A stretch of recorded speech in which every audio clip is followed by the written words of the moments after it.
against her on every side. She surrenders her towers. She surrenders. Her towers fall. Her walls are torn down. Since this is the vengeance of the Lord, take vengeance on her. Do to her as she has done to others.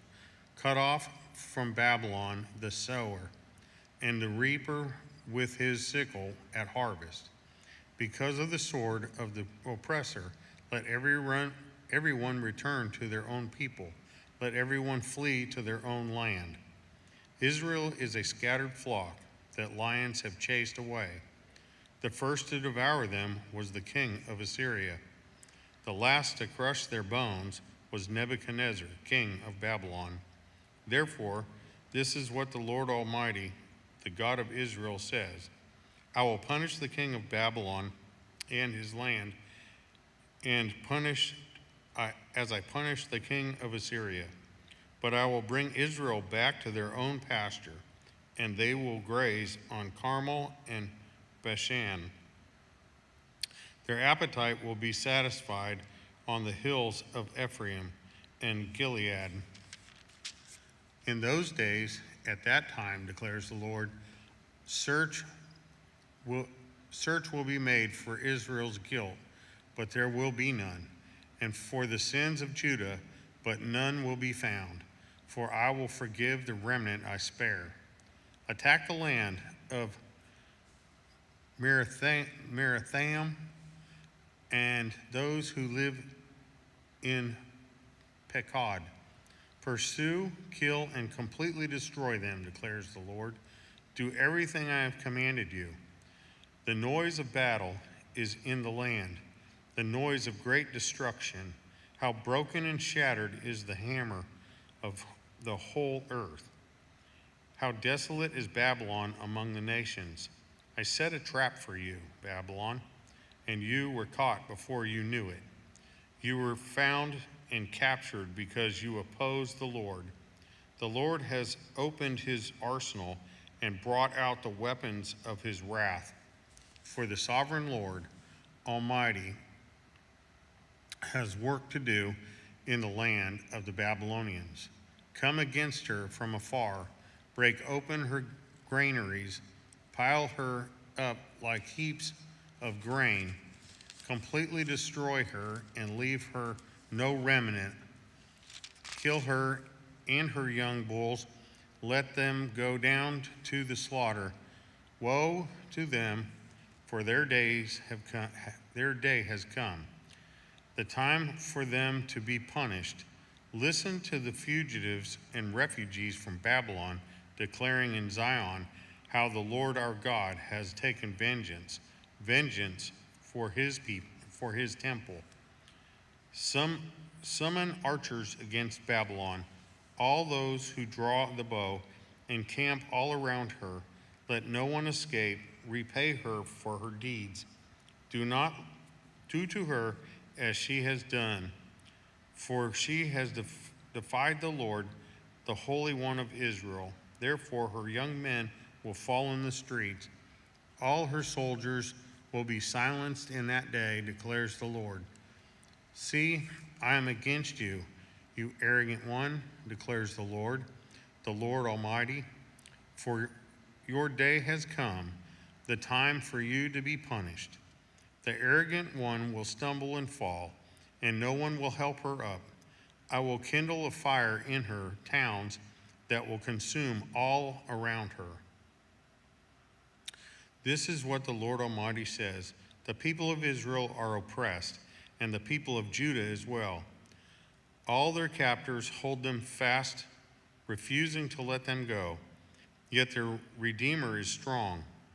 The Lord Almighty is his name.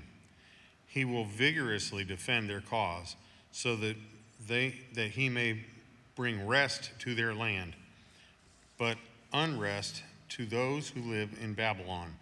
A sword against the Babylonians, declares the Lord, against those who live in Babylon and against her officials and wise men.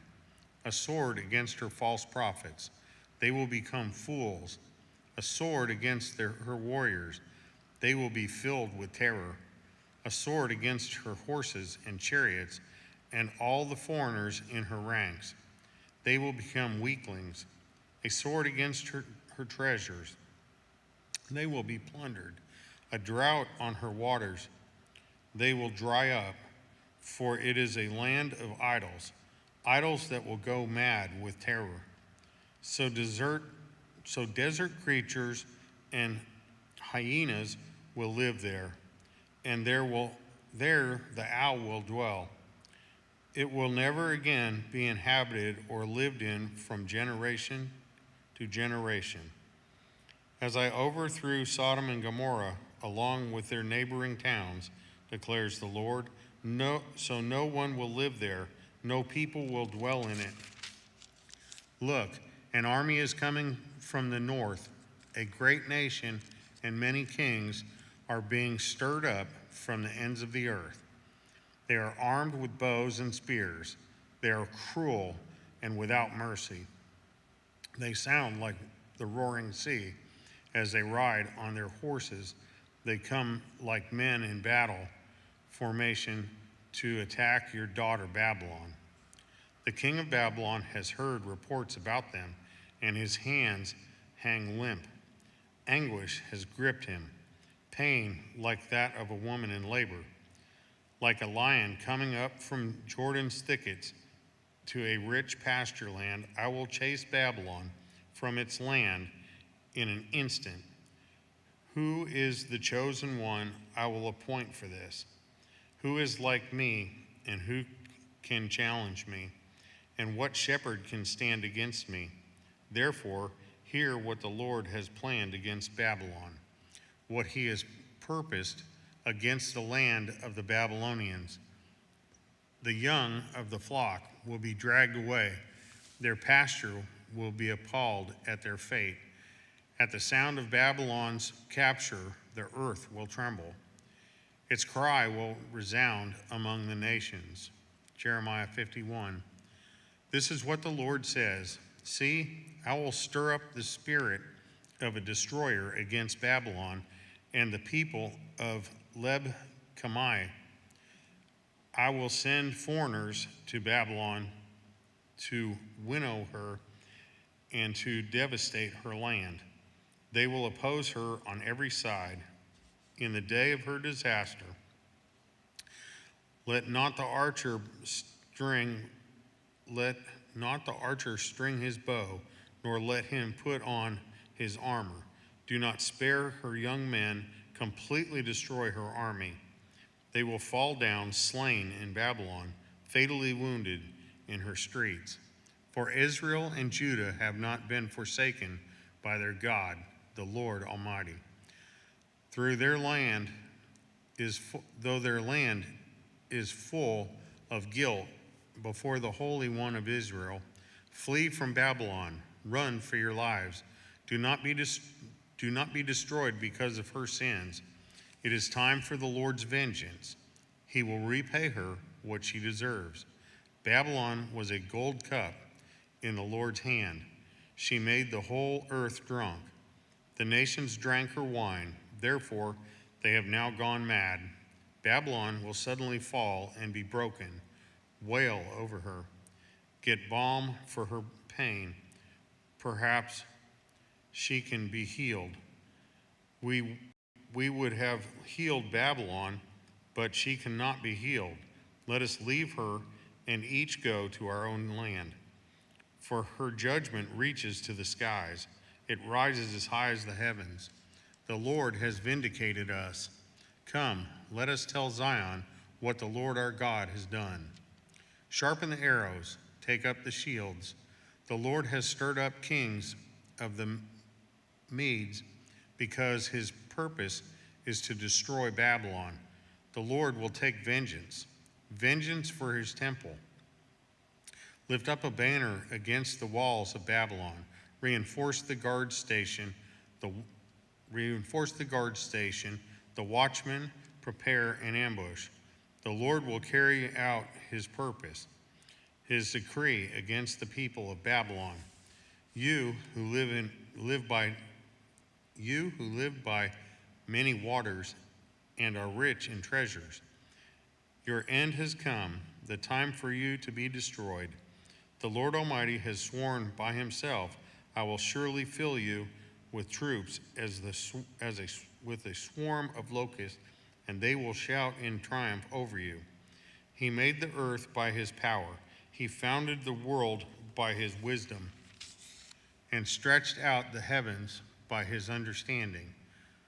When he thunders, the waters in the heavens roar. He makes clouds rise from the ends of the earth. He sends lightning with the rain and brings out the wind from his storehouses. Everyone is senseless and without knowledge. Every goldsmith is shamed by his idols. The images he makes are a fraud. They have no breath in them. They are worthless, the objects of mockery. When their judgment comes, they will perish.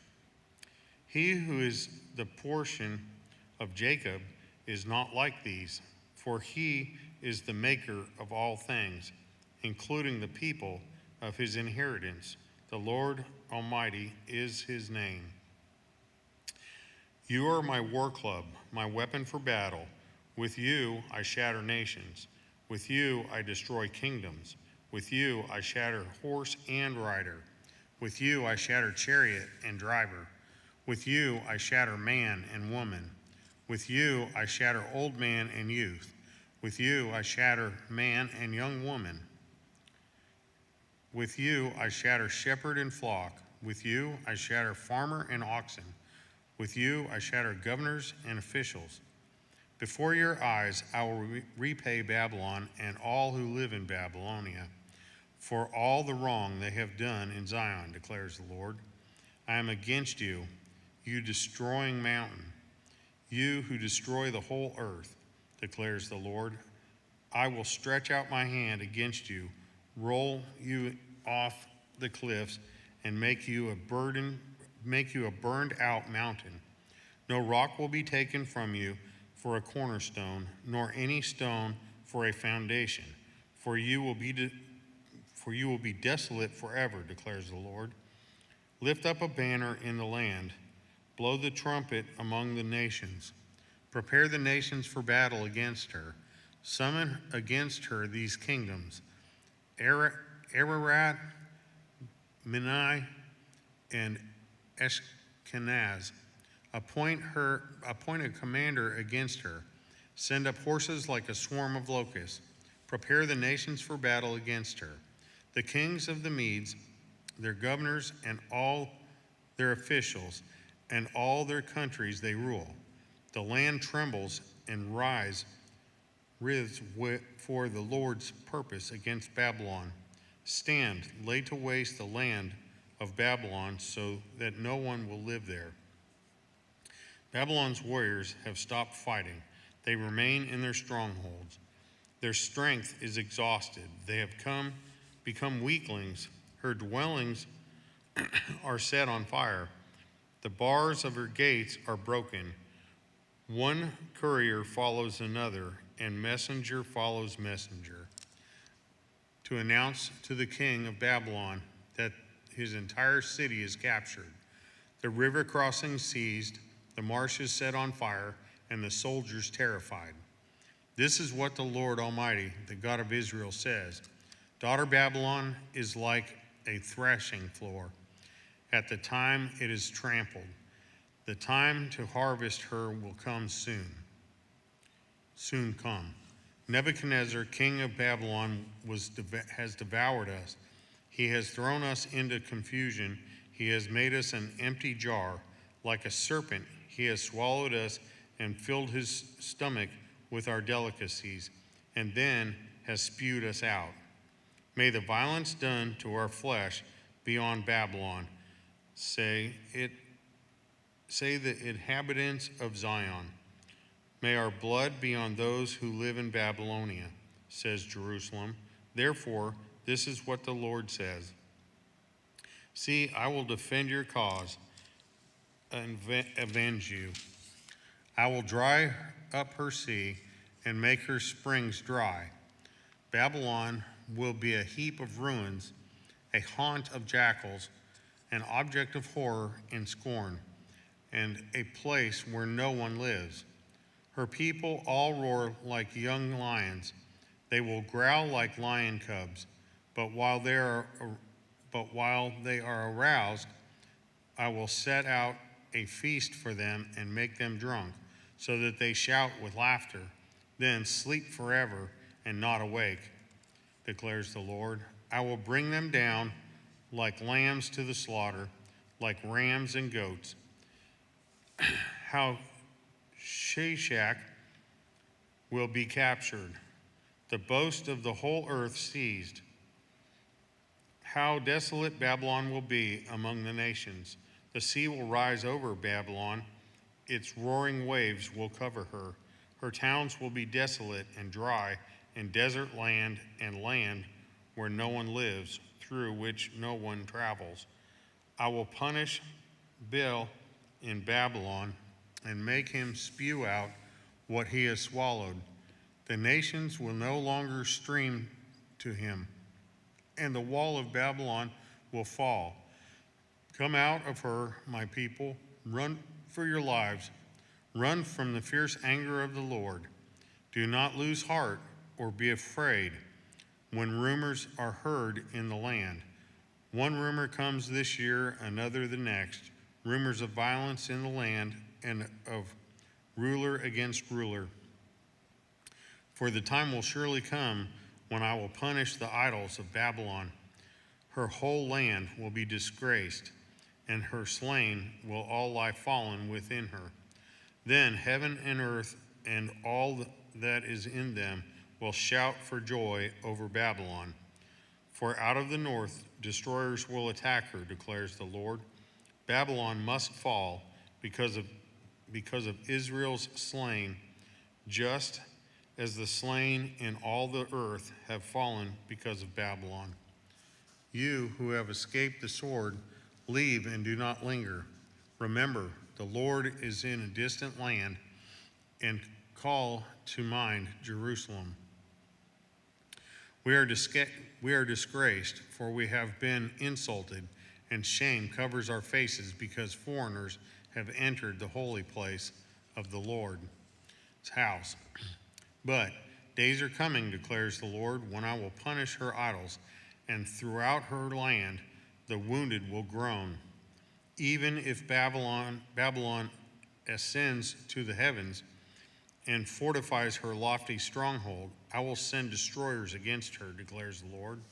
The sound of a cry comes from Babylon, the sound of great destruction from the land of Babylonians. The Lord will destroy Babylon. He will silence her noisy din. Waves of enemies will rage like great waters. The roar of their voices will resound. A destroyer will come against Babylon. Her warriors will be captured, and their bows will be broken. For the Lord is a God of retribution. He will repay in full. I will make her officials and wise men drunk, her governors, officers, and warriors as well. They will sleep forever and not awake, declares the King, whose name is the Lord Almighty. This is what the Lord Almighty says. Babylon's thick wall will be leveled, and her high gates set on fire. The peoples exhaust themselves for nothing. The nation's labor is only fuel for the flames. This is the message Jeremiah the prophet gave to the staff officer, Seraiah, son of Neriah, the son of Mosiah, when he went to Babylon with Zedekiah, king of Judah, in the 4th year of his reign. Jeremiah had written on a scroll about all the disasters that would come upon Babylon and all that had been recorded concerning Babylon.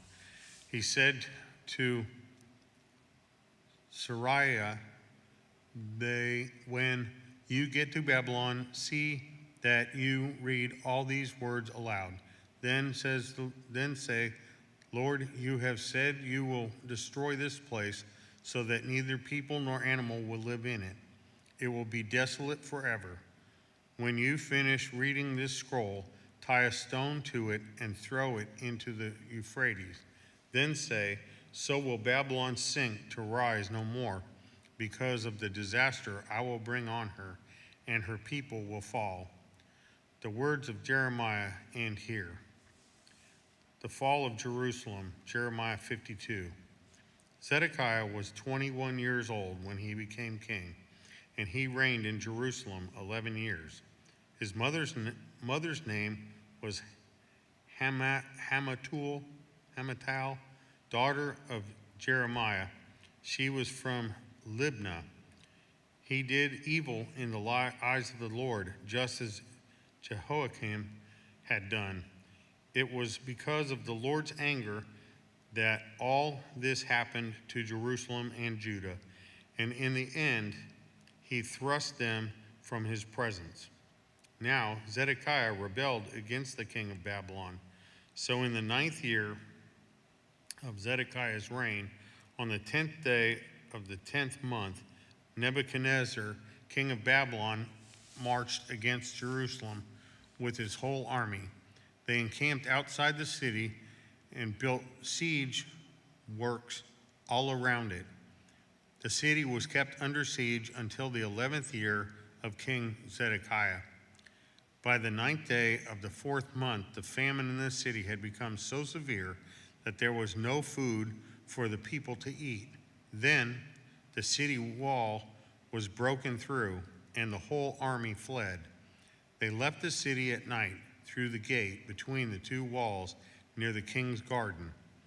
Though the Babylonians were surrounding the city, they fled toward the Arabah, but the Babylonian army pursued King Zedekiah and overtook him in the plains of Jericho.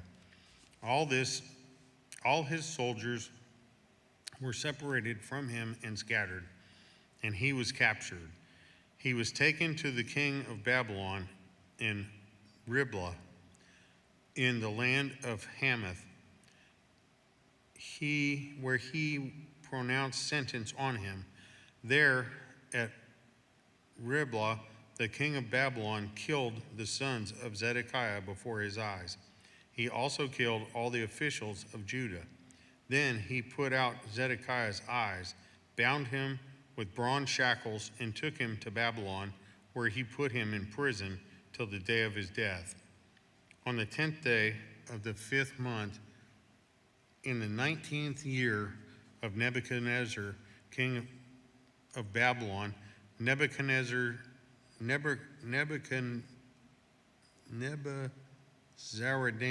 commander of the imperial guard who served the king of Babylon, came to Jerusalem. He set fire to the temple of the Lord, the royal palace, and all the houses of Jerusalem. Every important building he burned down. The whole Babylonian army, under the commander of the imperial guard, broke down all the walls around Jerusalem. Nebuzaradan, the commander of the guard, carried into exile some of the poorest people and those who remained in the city, along with the rest of the craftsmen. And those who had deserted to the king of Babylon, but Nebuzaradan left behind the rest of the poorest people of the land to work the vineyards and fields. The Babylonians woke up with bronze pillars, the movable stands, and the bronze sea that were at the temple of the Lord, and they carried all the bronze to Babylon. They also took away the pots, shovels, wick trimmers, sprinkling bowls, dishes, and all the bronze articles used in the temple service. The commander of the imperial guard took away the basins, censers, sprinkling bowls, pots, lampstands, dishes, and bowls used for drink offerings, all that were made of pure gold or silver.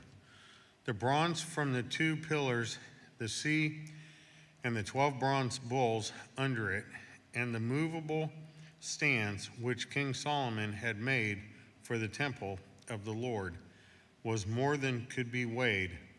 Each pillar was 18 cubits high, 12 cubits in circumference. Each was 4 fingers thick and hollow. The bronze capital on the top of the pillar was 5 cubits high and was decorated with a network and pomegranates of bronze all around. The other pillar with the pomegranates was similar. There were 96 pomegranates on the sides. The total number of pomegranates above the surrounding network was 100. The commander of the guard took as prisoners Seraiah, the chief priest, Zephaniah, the priest next in rank, and the 3 doorkeepers. Of those still in the city, he took the officer in charge of the fighting men and 7 royal advisors. He also took the secretary, who was chief officer, in charge of conscripting the people of the land, 60 of whom were found in the city. Nebuzaradan, the commander, took them all and brought them to the king of Babylon at Riblah. There, Riblah, in the land of Hamath, the king had them executed. So Judah went into captivity away from her land. This is the number of people Nebuchadnezzar carried into exile. In the 7th year, 3,023 Jews. In Nebuchadnezzar's 18th year, 832 people from Jerusalem. In his 23rd year, 745 Jews taken into exile by Nebuzaradan, the commander of the imperial guard. There were 4,600 people in all.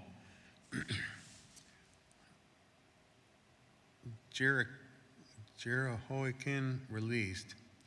In the 37th year of the exile of Jehoiakim, king of Judah, in the year Awel-Marduk became king of Babylon, on the 25th day of the 12th month, he released Jehoiakim,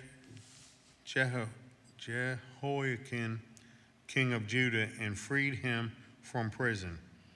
He spoke kindly to him and gave him a seat of honor higher than those of the other kings who were with him in Babylon.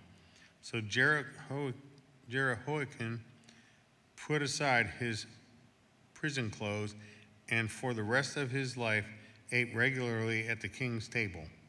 Day by day, the king of Babylon gave Jehoiakim a regular allowance as long as he lived, till the day of his death.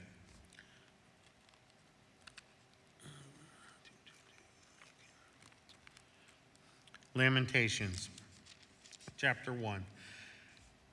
How deserted lies the city, once full of people. How, like a widow, is she who once was great among the nations, she who was queen among the provinces, and has now become a slave. Bitterly she weeps at night. Tears are on her cheeks. Among all her lovers, there is no one to comfort her. All her friends have betrayed her. They have become her enemies. After affliction and harsh labor, Judah has gone into exile. She dwells among the nations. She finds no resting place. Although all who pursue her have overtaken her in the midst of her distresses.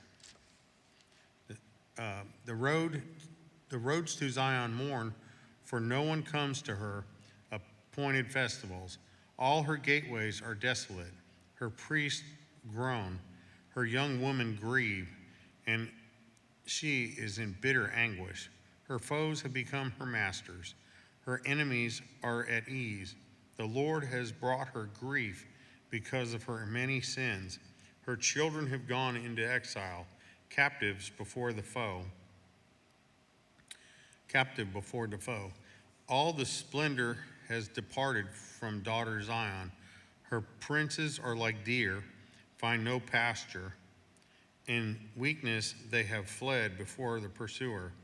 In the days of her affliction and wandering, Jerusalem remembers all the treasures that were hers in the days of old. When her people fell into enemy hands, there was no one to help her. Her enemies looked at her and laughed at her destruction. Jerusalem has sinned greatly and so has become unclean. All who honored her despise her, for they have all seen her naked. She herself groans and turns away. Her filthiness clung to her skirts. She did not consider her future. Her fall was astounding. There was none to comfort her.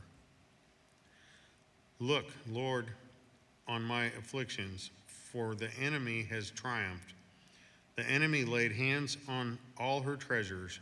She saw pagan nations enter her sanctuary. Those you have had forbidden to enter your assembly. All her people groan as they search for bread.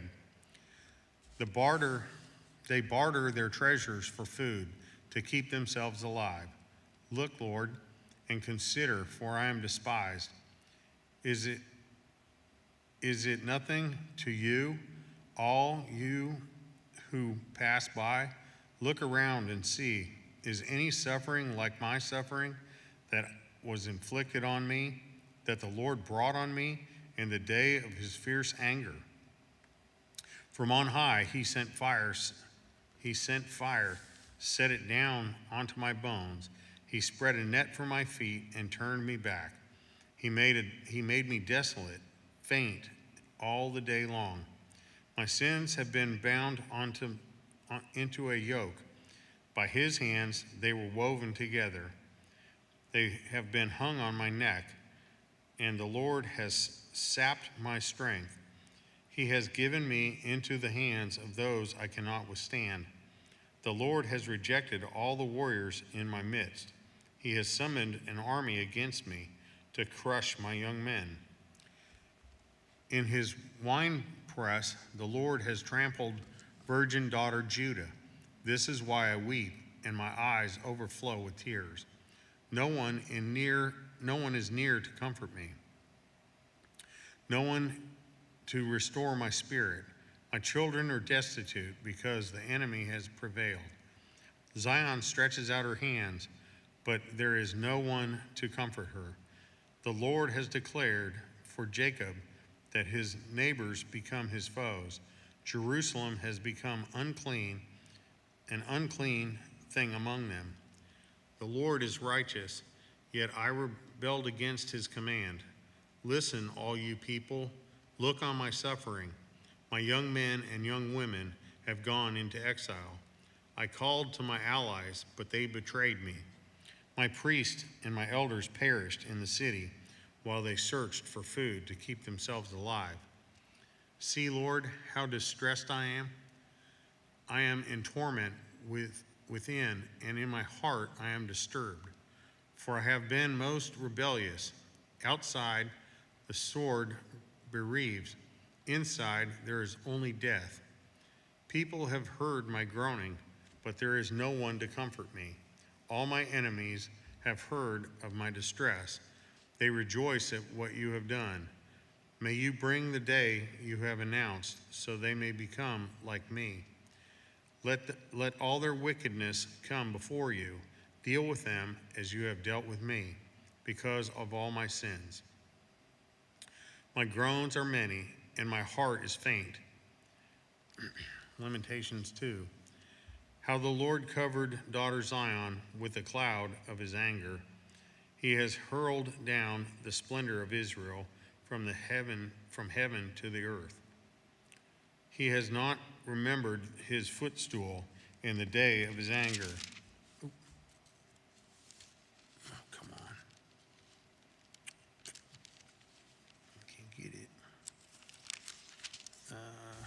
Without pity, the Lord has swallowed up all the dwellings of Jacob. In his wrath, he has torn down the strongholds of daughter Judah. He has brought her kingdom and its princes down to the ground in dishonor. In fierce anger, he has cut off every horn of Israel. He has withdrawn his right hand at the approach of the enemy. He has burned in Jacob like a flaming fire that consumes everything around it. Like an enemy has strung his bow, his right hand is ready. Like a foe, he is slain. All who were pleasing to the eye, he has poured out his wrath like fire on the tent of daughter Zion. The Lord is like an enemy. He has swallowed up Israel. He has swallowed up all her palaces and destroyed her strongholds. He has multiplied mourning and lamentation for daughter Judah. He has laid waste his dwelling like a garden. He has destroyed his palace. He has destroyed his place of meeting. The Lord has made Zion forget her appointed festivals and her Sabbaths. In his fierce anger, he has spurned both king and priest. The Lord has rejected his altar and abandoned his sanctuary. He has given the walls of her palaces into the hands of the enemy. They have raised a shout in the house of the Lord as on the day of an appointed festival. The Lord determined to tear down the wall around daughter Zion. He stretched out a measuring line and did not withhold his hand from destroying. He made ramparts and walls lament. Together they wasted away. Her gates have sunk into the ground. Their bars he has broken and destroyed. Her king and her princes are exiled among the nations. The law is no more, and her prophets no longer find vision from the Lord. The elders of daughter Zion sit on the ground in silence. They have sprinkled dust on their heads and put sackcloth. The young women of Jerusalem have bowed their heads to the ground. My eyes fail from weeping. I am in torment within my heart. Within my heart is poured out on the ground because my people are destroyed, because children and infants faint in the streets of the city. They say to their mothers, "Where is the bread and wine?"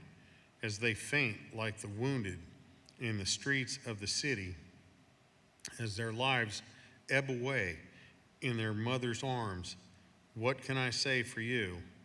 With what can I compare you, daughter Jerusalem? To what can I liken you that I may comfort you, virgin daughter Zion? Your wound is deep as the sea. Who can heal you? The vision of your prophets were false and worthless. They did not expose your sin to ward off your captivity. The prophecies they gave you were false and misleading. All who pass your way clap their hands at you. They scoff and shake their heads at daughter Jerusalem. This is the city that was called the perfection of beauty, the joy of the whole earth. All your enemies open their mouths wide against you. They scoff and gnash their teeth and say, "We have swallowed her up." This is the day we have waited for. We have lived to see it. The Lord has done what he planned. He has fulfilled his word, which he declared long ago. He has overthrown you without pity. He has let the enemy gloat over you. He has exalted the horn of your foes. The heart of the people cry out to the Lord. Your walls of daughter Zion, let your tears flow like a river day and night. Give yourself no relief, your eyes no rest. Arise, cry out in the night as the watchers of the night begin. Pour out your heart like water in the presence of the Lord. Lift up your hands to him, for he lives, for the lives of your children who faint from hunger at every street corner. Look, Lord, and consider, whom have you ever treated like this? Should women eat their offspring, the children they have cared for? Should priests and prophets be killed in the sanctuary of the Lord? Young and old lie together in the dust of the streets. Many young men and young women have fallen by the sword. You have slain them in the day of your anger. You have slaughtered them without pity. As you summon to a feast day, you summoned against me terrors on every side. In the day of the Lord's anger, no one escaped or survived. Those I cared for and reared, my enemy has destroyed. Lamentations chapter 3. I am the man who has seen affliction by the rod of the Lord's wrath. He has driven me away and made me walk in darkness rather than light. Indeed, he has turned his hand against me again and again all day long. He has made my skin and my flesh grow old and has broken my bones. He has besieged me and surrounded me with bitterness and hardship. He has made me dwell in darkness like those long dead. He has walled me in so I cannot escape. He has weighed me down with chains. Even when I call out or cry for help, he shuts out my prayer. He has barred my way with blocks of stone. He has made my paths crooked. Like a bear lying in wait, like a lion in hiding. He dragged me from the path and mangled me and left me without help. He drew his bow and made me the target for his arrows. He pierced my heart with arrows from his quiver. I became a laughingstock of all my people. They mock me in song all day long.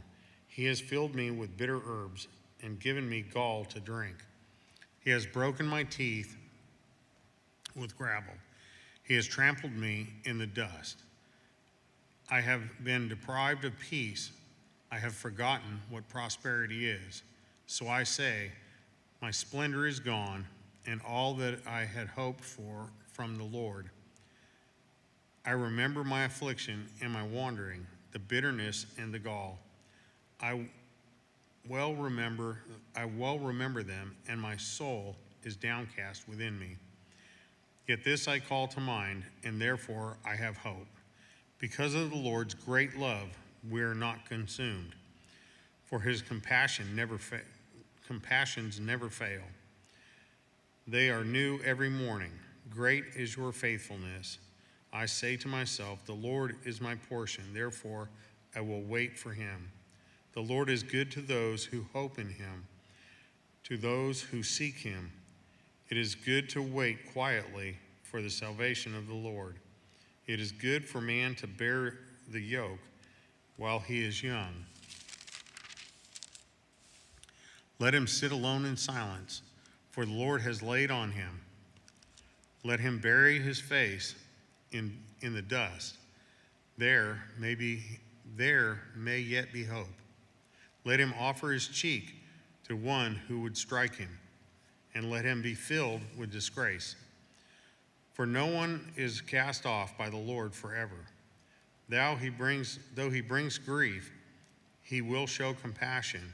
So great is his unfailing love. For he does not willingly bring affliction or grief to anyone, to crush underfoot all prisoners in the land, deny people their rights before the Most High. To deprive them of justice, would not the Lord see such things? Who can speak and have it happen if the Lord has not decreed it? Is it not from the mouth of the Most High? Is it not from the mouth of the Most High that both calamities and good things come? Why should the living complain when the punishment for their sins? Thank you. Let us examine our ways and test them, and let us return to the Lord. Let us lift up our hearts and our hands to give to God in heaven and say, we have sinned and rebelled, and you have not forgiven. You have covered yourself with anger and pursued us. You have slain without pity. You have covered yourself with a cloud so that no prayer can get through. You have made us scum and refuse among the nations. All our enemies have opened their mouths wide against us. We have suffered terror and pitfalls, ruin and destruction. Streams of tears flow from my eyes because my people are destroyed. My eyes will flow unceasingly without relief until the Lord looks down from heaven and sees. What I see brings grief to my soul because of all the women of my city. Those who were my enemies without cause hunted me like a bird. They tried to end my life in a pit and threw stones at me. The waters closed over my head, and I thought I was about to perish. I called on your name, Lord, from the depths of the pit. You heard my plea. Do not close your ears to my cry for relief. You came near when I called you, and you said, do not fear. You, Lord, took up my case. You redeemed my life. Lord, you have seen the wrong done to me. Uphold my cause. You have seen the depth of their vengeance, all their plots against me. Lord, you have heard their insults, all their plots against me. What enemies whisper and mutter against me all day long. Look at them sitting or standing. They mock me in their songs. Pay them back for what they deserve, Lord, for what their hands have done. Put a veil over their hearts, and may your curse be on them. Pursue them in anger and destroy them from under the heavens of the Lord. How the gold has lost its luster, the fine gold become dull. The sacred gems are scattered at every street corner. How precious children of Zion, once worth their weight in gold, are now considered as pots of clay, the work of a potter's hands. Even jackals offer their breasts to nurse their young, but my people have become heartless like ostriches in the desert. Because of thirst, the infant's tongue sticks to the roof of its mouth. The children beg for bread, but no one gives it to them. Those who once ate delicacies are destitute in the streets. Those brought up in royal purple now lie on ash heaps. The punishment of my people is greater than that of Sodom, which was overthrown in a moment without a hand turned to help her. Their princes were brighter than snow and whiter than milk, their bodies more ruddy than rubies, their appearance like lapis lazuli. But now they are blacker than soot. They are not recognized in the streets. Their skin has shriveled on their bones. It has become as dry as stick. Those killed by the sword are better off than those who die of famine. Racked with hunger, they waste away for lack of food from the field. With their own hands, compassionate women have cooked their own children, who become their food when my people were destroyed. The Lord has given full vent to his wrath. He has poured out his fierce anger. He kindled a fire in Zion that consumed her foundations. The kings of the earth did not believe, nor did any of the people of the world, that enemies and foes could enter the gates of Jerusalem. But it happened because of the sins of her prophets and the iniquities of her priests, who shed within her the blood of the righteous. Now they grope through the streets as if they were blind. They are defiled with blood, and no one dares to touch their garments. Go away, you are unclean, people cry to them. Away, away, don't touch us.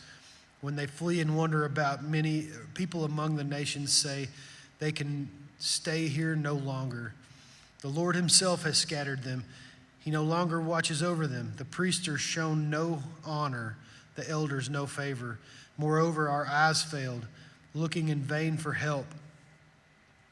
For our towers we watched for a nation that could not save us. People stalked us at every step, so we could not walk in our streets. Our end was near, our days were numbered, for our end had come. Our pursuers were swifter than eagles in the sky. They chased us over the mountains and lay in wait for us in the desert. The Lord's anointed, our very life breath, was caught in their traps. We thought that under his shadow we would live among the nations. Rejoice and be glad, daughter Edom, you who live in the land of Uz. But to you also the cup will be passed. You will be drunk and stripped naked. Your punishment will end, daughter Zion. He will not prolong your exile, but he will punish your sin, daughter Edom, and expose your wickedness. Remember, Lord, what has happened to us. Look and see our disgrace. Our inheritance has been turned over to strangers, our homes to foreigners. We have become fatherless. Our mothers are widows. We must buy the water we drink. Our wood can be had only at a price. Those who pursue us are at our heels. We are weary and find no rest. We submitted to Egypt and Assyria to get enough bread. Our ancestors sinned and are no more, and we bear their punishment. Slaves rule over us, and there is no one to free us from their hands. We get our bread at the risk of our lives because of the sword in the desert. Our skin is hot as an oven, feverish from hunger. Women have been violated in Zion, and virgins in the towns of Judah. Princes have been hung up by their hands. Elders are shown no respect. Young men toil at millstones. Boys stagger under loads of wood. Elders are gone from the city gates. The young men have stopped their music. Joy is gone from our hearts. Our dancing has turned to mourning. The crown has fallen from our head. Woe to us, for we have sinned. Because of this, our hearts are faint. Because of these things, our eyes grow dim. For Mount Zion, which lies desolate, with jackals prowling over it. You, Lord, reign forever. Your throne endures from generation to generation. Why do you always forget us? Why do you forsake us so long? Restore us to yourself, Lord, that we may return. Renew our days as of old, unless you have utterly rejected us and are angry with us beyond measure. Book of Ezekiel. In my 13th year, in the 4th month of the 5th day, while I was among the exiles by the Kebar River, the heavens were open, and I saw visions of God. On the 5th of the month, it was the 5th year of the exile of King Jehoiachin. The word of the Lord came to Ezekiel the priest, the son of Buzi, by the Kebar River in the land of the Babylonians. There the hand of the Lord was on him. I looked and I saw a windstorm coming out of the north, an immense cloud with flashing lightning and surrounded by brilliant light. The center of the fire looked like glowing metal, and in the fire was what looked like 4 living creatures. In appearance, their form was human, but each of them had 4 faces and 4 wings. Their legs were straight, their feet were like those of a calf, and gleamed like burnished bronze. Under their wings on their 4 sides, they had human hands. All 4 of them had faces and wings, and the wings of one touched the wings of another. Each one went straight ahead. They did not turn as they moved. Their faces looked like this. Each of the 4 had a face of human being, and on the right side of each had the face of a lion, and on the left the face of an ox. Each also had the face of an eagle. Such were their faces.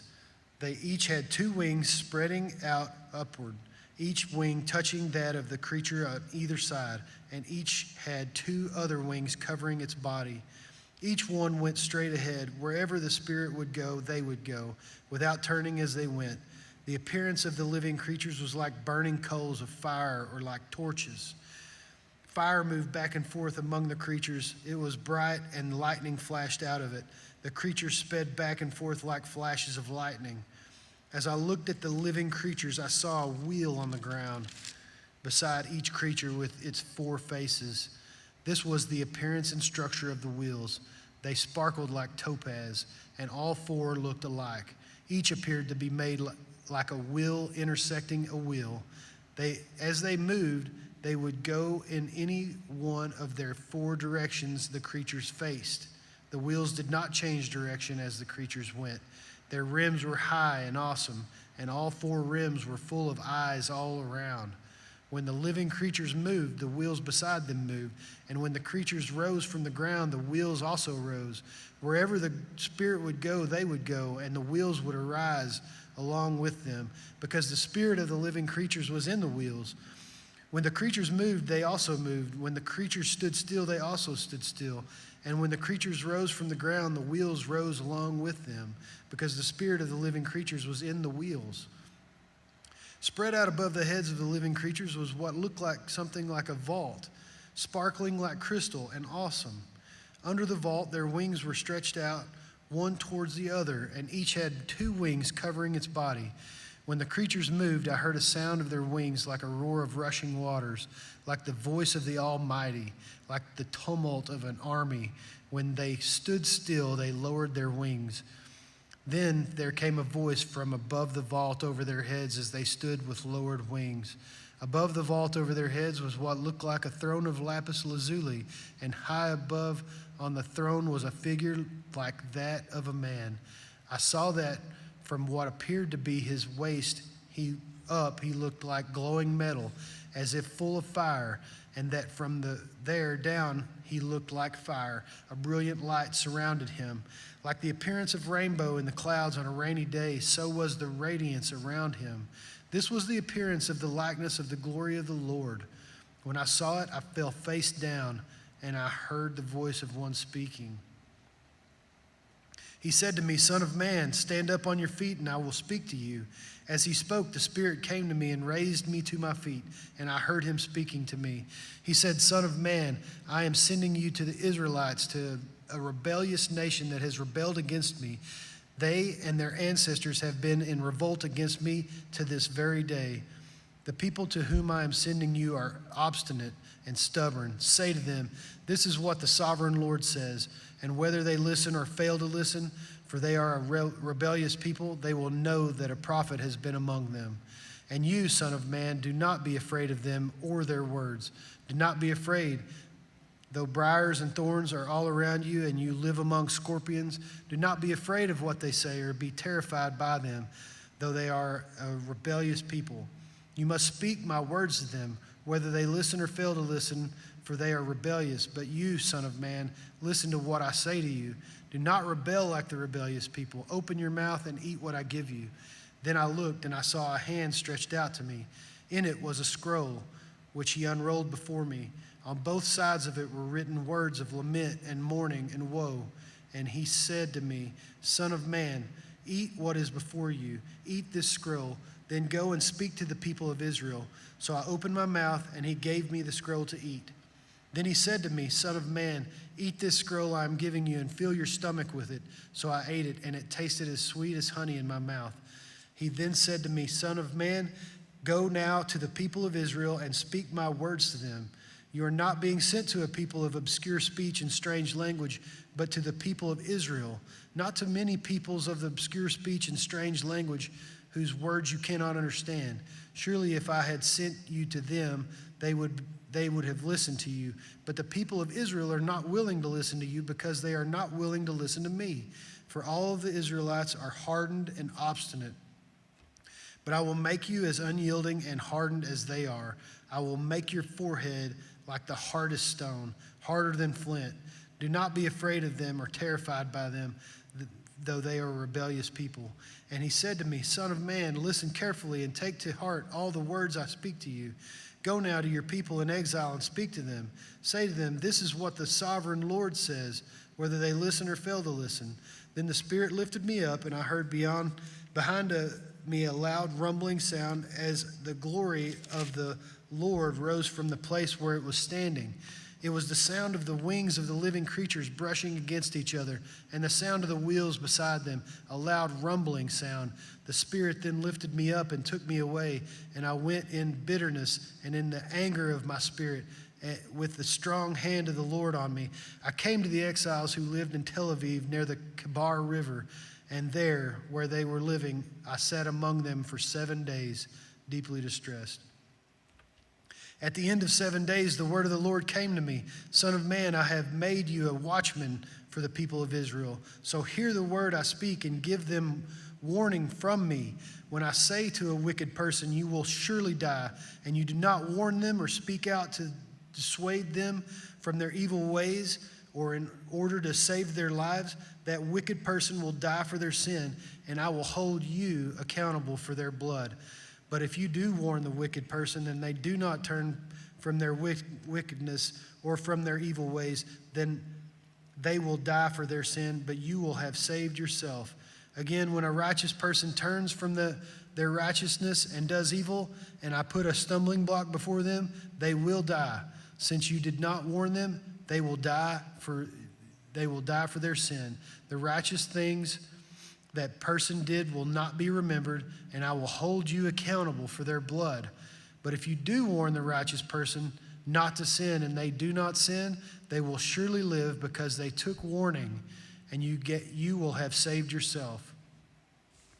The hand of the Lord was on me there, and he said to me, get up and go out to the plain, and there I will speak to you. So I got up and I went out to the plain, and the glory of the Lord was standing there, like the glory I had seen by the Kebar River, and I fell face down. Then the Spirit came into me and raised me to my feet. He spoke to me and said, go, shut yourself inside your house, and you, son of man, they will tie with ropes. You will be bound so that you cannot go out among the people. I will make your tongue stick to the roof of your mouth so that you will be silent and unable to rebuke them, for they are a rebellious people. But when I speak to you, I will open your mouth, and you shall say to them, this is what the sovereign Lord says. Whoever will listen, let them listen. Whoever will refuse, let them refuse. For they are a rebellious people. Now, son of man, take a block of clay, put it in front of you, and draw the city of Jerusalem on it. Then lay siege to it. Erect siege works against it. Build a ramp up to it. Set up camps against it, and put battering rams around it. Then take an iron pan, place it as an iron wall between you and the city, and turn your face towards it. It will be under siege, and you shall besiege it. This will be a sign to the people of Israel. Then lie on your left side and put the sin of this people of Israel upon yourself. You are to bear their sin for the number of days you lie on your side. I have assigned you the same number of days as the year of their sin. So for 390 days you will bear the sin of the people of Israel. After you have finished this, lie down again, this time on your right side, and bear the sin of the people of Judah. I have assigned you 40 days, a day for each year. Turn your face towards the siege of Jerusalem, and with bared arms prophesy against her. I will tie you up with ropes so that you cannot turn from one side to the other until you have finished the days of your siege. Take wheat and barley, beans and lentils, millet and spelt, put them in a storage jar and use them to make bread for yourself. You are to eat it during the 390 days you lie on your side. Weigh out 20 shekels of food to each day and eat it at set times. Also measure out 1/6 of a hin of water and drink it at set times. Eat the food as you would a loaf of barley bread. Bake it in the sight of the people, using human excrement for fuel. The Lord said, in this way the people of Israel will eat defiled food among the nations where I will drive them. Then I said, not so, sovereign Lord. I have never defiled myself. From my youth until now, I have never eaten anything found dead or torn by wild animals. No impure meat has ever entered my mouth. Very well, he said, I will let you bake your bread over cow dung instead of human excrement. He then said to me, son of man, I am about to cut off the food supply in Jerusalem. The people will eat rationed food in anxiety and drink rationed water in despair, for food and water will be scarce. They will be appalled at the sight of each other and will waste away because of their sin. Now, son of man, take a sharp sword and use it as a barber's razor to shave your head and your beard. Then take a set of scales and divide up the hair. When the days of your siege come to an end, burn 1/3 of the hair inside the city. Take 1/3 and strike it with the sword all around the city, and scatter 1/3 to the wind, for I will pursue them with drawn sword. But take a few hairs and tuck them away in the folds of your garment. Again, take a few of these and throw them into the fire and burn them up. A fire will spread from there to all Israel. This is what the sovereign Lord says. This is Jerusalem, which I have set in the center of the nations, with countries all around her. Yet in her wickedness she has rebelled against my laws and decrees more than the nations and countries around her. She has rejected my laws and has not followed my decrees. Therefore, this is what the sovereign Lord says. You have been more unruly than the nations around you and have not followed my decrees or kept my laws. You have not even conformed to the standards of the nations around you. Therefore, this is what the sovereign Lord says: I myself am against you, Jerusalem, and I will inflict punishment on you in the sight of the nations. Because of all your detestable idols, I will do to you what I have never done before, and I will never do again. Therefore, in the midst of your parents will eat their children, and children will eat their parents. I will inflict punishment on you and will scatter all your survivors to the winds. Therefore, as surely as I live, declares the sovereign Lord, because you have defiled my sanctuary with all your vile images and detestable practices, I myself will shave you. I will not look on you with pity or spare you. A third of your people will die of the plague or perish by famine inside you. A third will fall by the sword outside your walls, and a third I will scatter to the winds and pursue with drawn sword. Then my anger will cease, and my wrath against them will subside, and I will be avenged. And when I have spent my wrath on them, they will know that I, the Lord, have spoken my zeal. I will make you a ruin and a reproach among the nations around you, in the sight of all who pass by. You will be a reproach and a taunt, a warning and an object of horror to the nations around you, when I inflict punishment on you in anger and in wrath and with stinging rebuke. I, the Lord, have spoken. When I shoot at you with my deadly and destructive arrows of famine, I will shoot to destroy you. I will bring more and more famine upon you and cut off your food supply. I will send famine and wild beasts against you, and they will leave you childless. Plagues and bloodshed will sweep through you, and I will bring the sword against you. I, the Lord, have spoken. The word of the Lord came to me. The Son of Man, set your face against the mountains of Israel, prophesy against them, and say, you mountains of Israel, hear the word of the sovereign Lord. This is what the sovereign Lord says to the mountains and hills, to the ravines and valleys. I am about to bring a sword against you, and I will destroy your high places. Your altars will be demolished, and your incense altars will be smashed. I will slay your people in front of your idols. I will lay the dead bodies of the Israelites in front of their idols, and I will scatter your bones around your altars. Wherever you live, the towns will be laid waste and the high places demolished, so that your altars will be laid waste and devastated, your idols smashed and ruined, your incense altars broken down, and what you have made wiped out. Your people will fall slain among you, and you will know that I am the Lord. But I will spare some, for some of you will escape the sword when you are scattered among the lands and nations. Then in the nations where they have been carried captive, those who escape will remember me, how I have been grieved by their adulterous hearts, which have turned away from me, and by their eyes which have lusted after their idols. They will loathe themselves for the evil they have done and for all their detestable practices, and they will know that I am the Lord. I did not threaten in vain and will to bring this calamity on them. This is what the sovereign Lord says: strike your hands together and stamp your feet and cry out, alas, because of all the wickedness and detestable practices of the people of Israel, for they will fall by the sword, famine, and plague. One who is far away will die of the plague, and one who is near will fall by the sword. And anyone who survives and is spared will die of famine.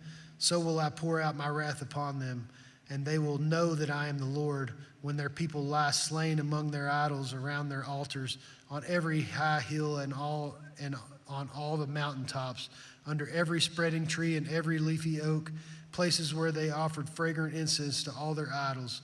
And I will stretch out my hand against them and make the land a desolate waste from the desert to Dablah. Wherever they live, then they will know that I am the Lord. Chapter 7. The word of the Lord came to me, Son of man, this is what the sovereign Lord says to the land of Israel. The end has come upon the four corners of the land. The end is now upon you, and I will unleash my anger against you. I will judge you according to your conduct and repay you for all your detestable practices. I will not look on you with pity. I will not spare you. I will surely repay you for your conduct and for the detestable practices among you. Then you will know that I am the Lord. This is what the sovereign Lord says: disaster, unheard of disaster. See, it comes. The end has come. The end has come. It has roused itself against you. See, it comes. Doom has come upon you. Upon you who dwell in the land, the time has come. The day is near. There is panic, not joy, on the mountains. I am about to pour out my wrath on you and spend my anger against you. I will judge you according to your conduct and repay you for all your detestable practices. I will not look on you with pity. I will not spare you. I will repay you for your conduct and for the detestable practices among you. Then you will know that it is I, the Lord, who strikes you. See the day, see it comes. Doom has burst forth. The rod has budded. Arrogance has blossomed. Violence has arisen, and a rod has to punish the wicked. None of the people will be left, none of that crowd, none of their wealth, nothing of value. The time has come, the day has arrived. Let not the buyer rejoice, nor the seller grieve, for my wrath is on the whole crowd. The seller will not recover the property that was sold, as long as both buyer and seller live. For the vision concerning the whole crowd will not be reversed. Because of their sins, not one of them will preserve their life. They have blown the trumpet, they have made all things ready, but no one will go into battle, for my wrath is on the whole crowd. Outside is the sword, inside is plague and famine. Those in the country will die by the sword. Those in the city will be devoured by famine and plague. The fugitives who escape will flee to the mountains. Like doves in the valleys, they will all moan, each of their own sins. Every hand will go limp. Every leg will be wet with urine. They will put on sackcloth and be clothed with terror.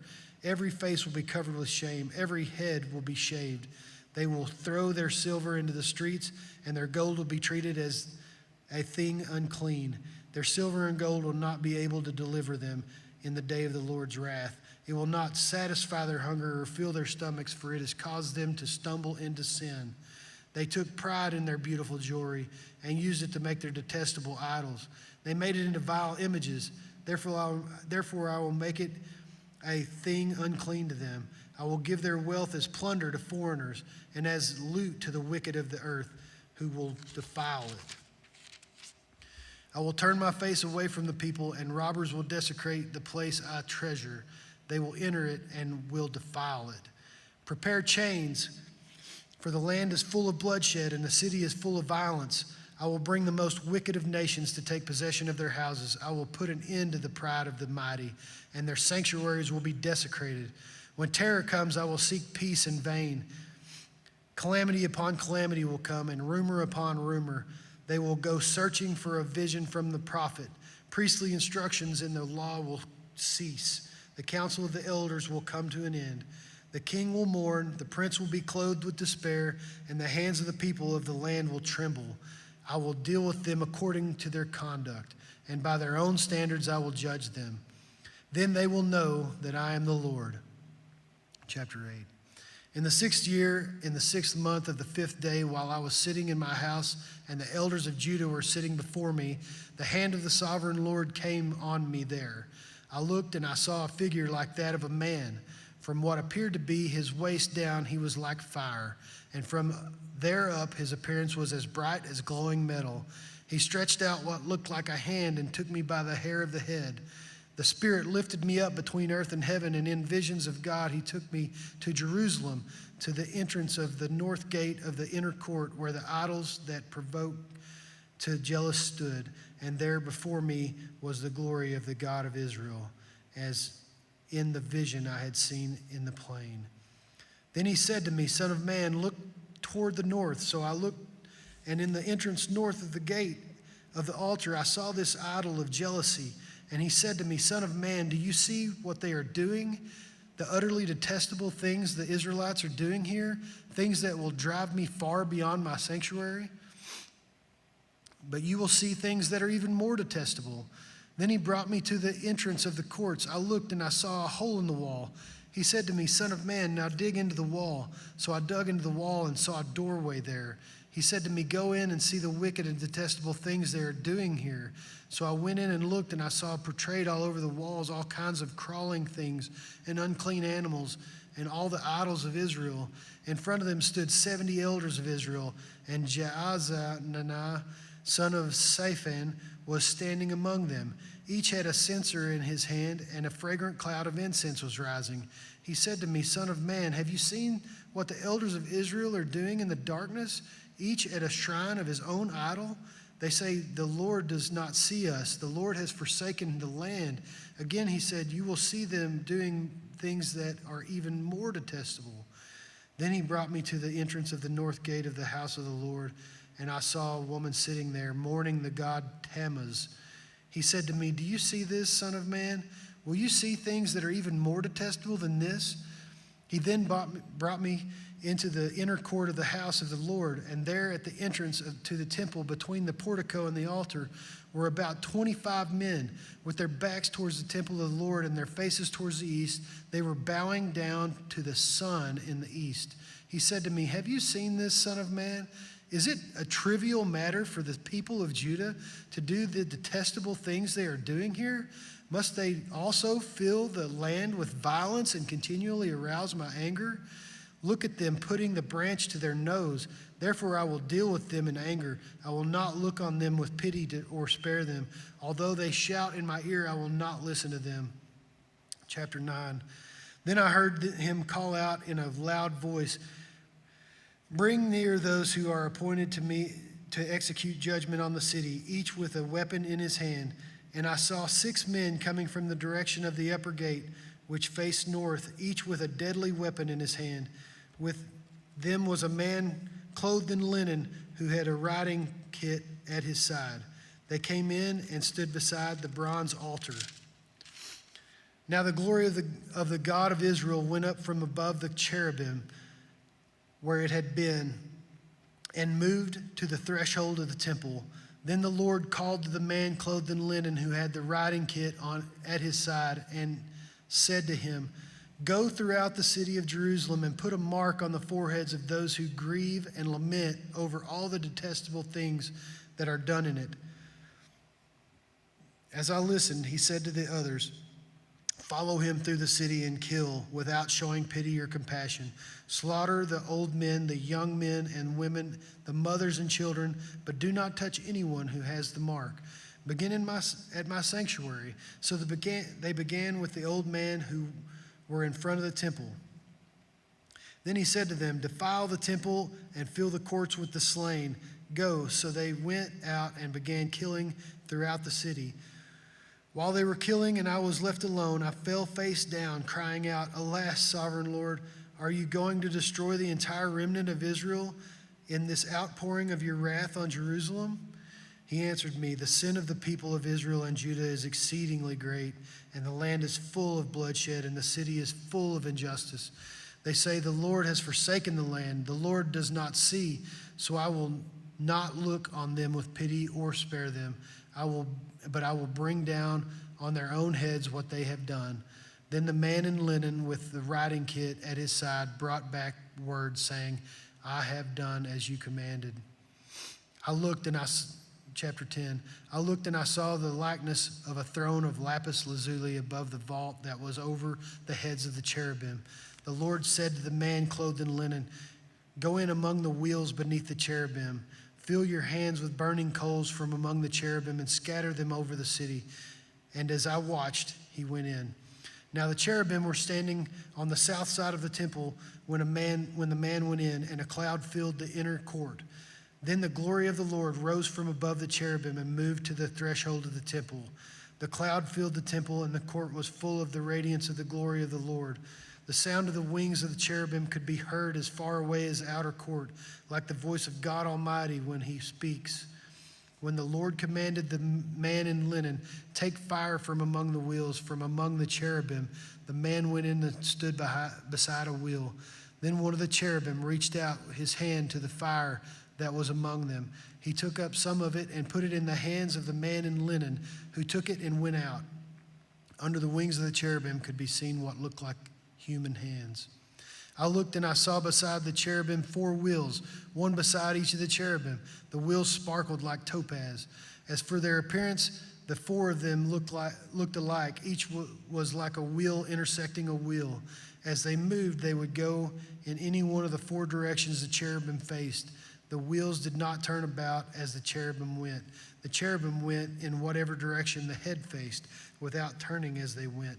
Their entire bodies, including their backs, their hands, and their wings, were completely full of eyes, as were their 4 wheels. I heard the wheels being called the whirling wheels. Each of the cherubim had 4 faces. One face was that of a cherub, the second the face of a human being, the third the face of a lion, and the fourth the face of an eagle. Then the cherubim rose upward. These were the living creatures I had seen by the Kebar River. When the cherubim moved, the wheels beside them moved, and when the cherubim spread their wings to rise from the ground, the wheels did not leave their side. When the cherubim stood still, they also stood still, and when the cherubim rose, they rose with them, because the spirit of the living creatures was in them. Then the glory of the Lord departed from over the threshold of the temple and stopped above the cherubim. While I watched, the cherubim spread their wings and rose from the ground, and as they went, the wheels went with them. They stopped at the entrance of the east gate of the Lord's house, and the glory of God of Israel was above them. These were the living creatures I had seen beneath the God of Israel by the Kebar River, and I realized that they were cherubim. Each had 4 faces and 4 wings, and under their wings was what looked like human hands. Their faces had the same appearance as those I had seen by the Kebar River. Each one went straight ahead. Chapter 11. Then the Spirit lifted me up and brought me to the gate of the house of the Lord that faces east.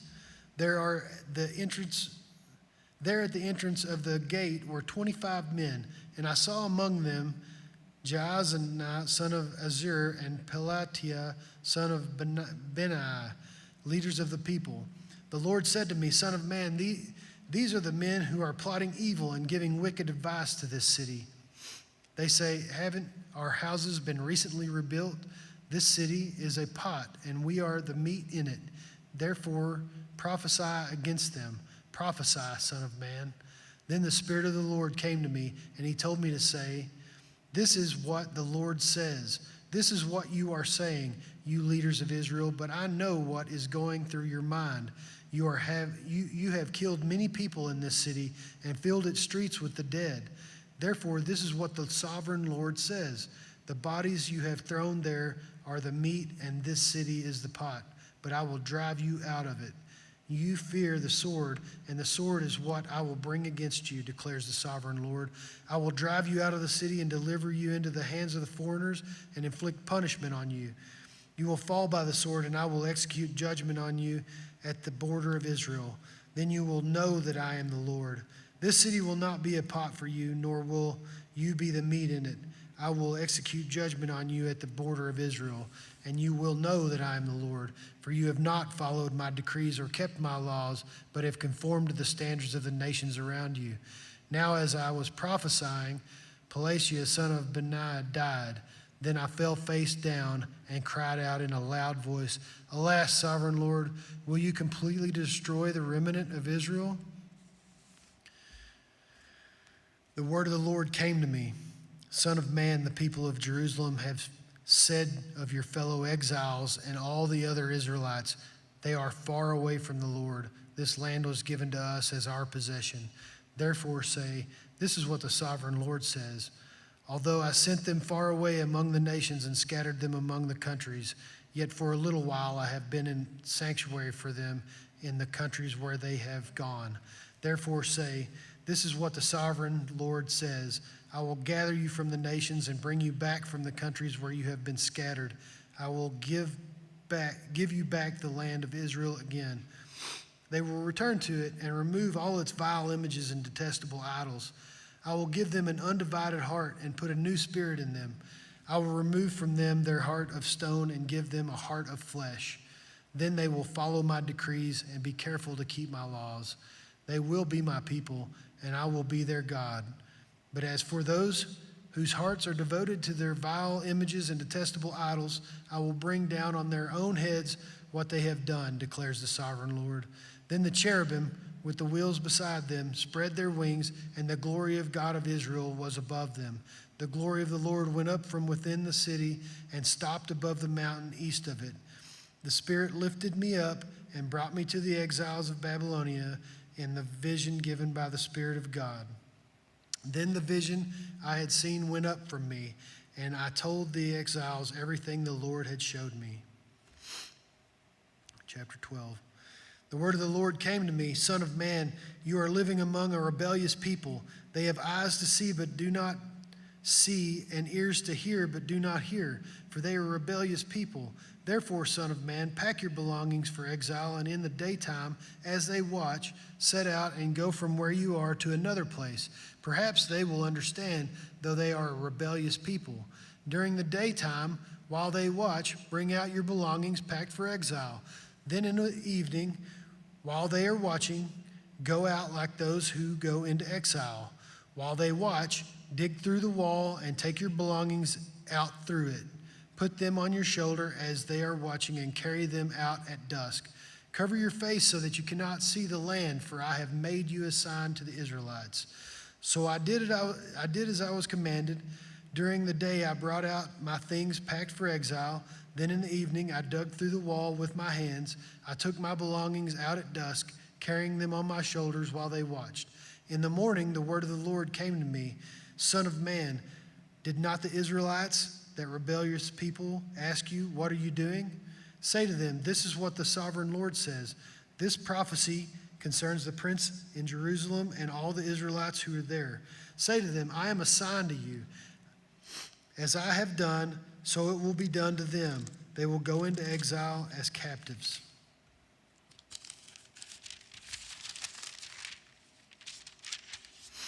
The prince among them will put his things on his shoulders at dusk and leave, and a hole will be dug in the wall for him to go through. He will cover his face so that he cannot see the land. I will spread my net for him, and he will be caught in my snare. I will bring him to Babylonia, the land of the Chaldeans, where he will not see it, and there he will die. I will scatter to the winds all those around him, his staff and all his troops, and I will pursue them with drawn sword. They will know that I am the Lord when I disperse them among the nations and scatter them through the countries. But I will spare a few of them from the sword, famine, and plague, so that in the nations where they go they may acknowledge all their detestable practices. Then they will know that I am the Lord. The word of the Lord came to me, Son of man, tremble as you eat your food, and shudder in fear as you drink your water. Say to the people of the land, this is what the sovereign Lord says about those living in Jerusalem and in the land of Israel. They will eat their food in anxiety and drink their water in despair, and their land will be stripped of everything in it because of the violence of all who live there. The inhabited towns will be laid waste, and the land will be desolate. Then you will know that I am the Lord. The word of the Lord came to me, Son of man, what is this proverb you have in the land of Israel? These days go by and every vision comes to nothing. Say to them, this is what the sovereign Lord says. I am going to put an end to this proverb, and they will no longer quote it in Israel. Say to them, the days are near when every vision will be fulfilled. For there will be no more false visions or flattering divinations among the people of Israel. But I, the Lord, will speak what I will, and it shall be fulfilled without delay. For in your days, you rebellious people, I will fulfill whatever I say, declares the sovereign Lord. The word of the Lord came to me, Son of man, the Israelites are saying, the visions he sees is for many years from now, and he prophesies about the distant future. Therefore say to them, this is what the sovereign Lord says, none of my words will be delayed any longer. Whatever I say will be fulfilled, declares the sovereign Lord. Chapter 13. The word of the Lord came to me, Son of man, prophesy against the prophets of Israel who are now prophesying. Say to those who prophesy out of their own imaginations, hear the word of the Lord. This is what the sovereign Lord says. Woe to the foolish prophet who follow their own spirit and have seen nothing. Your prophets, Israel, are like jackals among ruins. You have not gone up to the breaches of the wall to repair it for the people of Israel so that it will stand firm in the battle on the day of the Lord. Their visions are false and their divinations a lie. Even though the Lord has not sent them, they say, the Lord declares, and expect him to fulfill their words. Have you not seen false visions and utter lying divinations when you say, the Lord declares, though I have not spoken? Therefore, this is what the sovereign Lord says. Because of your false words and lying visions, I am against you, declares the sovereign Lord. My hand will be against the prophets who see false visions and utter lying divinations. They will not belong to the council of my people or be listed in the records of Israel, nor will they enter the land of Israel. Then you will know that I am the sovereign Lord, because they lead my people astray, saying peace when there is no peace, and because when a flimsy wall is built, they cover it with whitewash. Therefore, tell those who cover it with whitewash that it is going to fall. Rain will come in torrents, and I will send hailstones hurtling down, and violent winds will burst forth. When the wall collapses, will people not ask you, where is the whitewash you covered it with? Therefore, this is what the sovereign Lord says. In my wrath, I will unleash a violent wind, and in my anger, hailstones and torrents of rain will fall with destructive fury. I will tear down the walls you have covered with whitewash, and I will level it with the ground so that its foundations will be laid bare. When it falls, you will be destroyed in it, and you will know that I am the Lord. So I will pour out my wrath against the wall and against those who cover it in whitewash. I will say to you, the wall is gone, and so are those who whitewashed it. Those prophets of Israel who prophesied to Jerusalem and saw visions of peace for her when there was no peace, declares the sovereign Lord. Now, Son of Man, set your face against the daughters of your people who prophesy out of their own imagination. Prophesy against them and say, this is what the sovereign Lord says. Woe to the women who sew magic charms on all their wrists and make veils of various lengths for their heads in order to ensnare people. Will you ensnare the lives of my people but preserve your own? You have profaned me among my people for a few handfuls of barley and scraps of bread. By lying to my people who listen to lies, you have killed those who should not have died and have spared those who should not have lived. Therefore, this is what the sovereign Lord says. I am against your magic charms with which you ensnare people like birds, and I will tear them from your arms. I will set free the people that you ensnare like birds. I will tear off your veils and save my people from your hands, and they will no longer fall prey to your power. Then you will know that I am the Lord. Because you disheartened the righteous with your lies when I had brought them no grief, and because you encouraged the wicked not to turn from their evil ways and so save their lives. Therefore you will no longer see false visions or practice divination. I will save my people from your hands, and then you will know that I am the Lord. Chapter 14. Some of the elders of Israel came to me and sat down in front of me. Then the word of the Lord came to me. Son of man, these men have set up idols in their hearts and put wicked stumbling blocks before their faces. Should I let them inquire of me at all? Therefore speak to them and tell them, this is what the sovereign Lord says. When any of the Israelites set up idols in their hearts and put a wicked stumbling block before their faces and then go to a prophet, I, the Lord, will answer them myself in keeping with their great idolatry. I will do this to recapture the hearts of the people of Israel who have all deserted me from their idols. For their idols. Therefore say to the people of Israel, this is what the sovereign Lord says. Repent, turn from your idols, and renounce all your detestable practices. When any of the Israelites or any foreigner residing in Israel separate themselves from me and set up idols in their hearts and put a wicked stumbling block before their faces and then go to a prophet to inquire of me, I, the Lord, will answer them myself. I will set my face against them and make them an example and a byword. I will remove them from my people. Then you will know that I am the Lord. And if the prophet is enticed to utter a prophecy, I, the Lord, have enticed that prophet, and I will stretch out my hand against them and destroy him from among my people. They will bear their guilt. Their prophet will be as guilty as the one who consults him. Then the people of Israel will no longer stray from me, nor will they defile themselves any more with all their sins. They will be my people, and I will be their God, declares the sovereign Lord.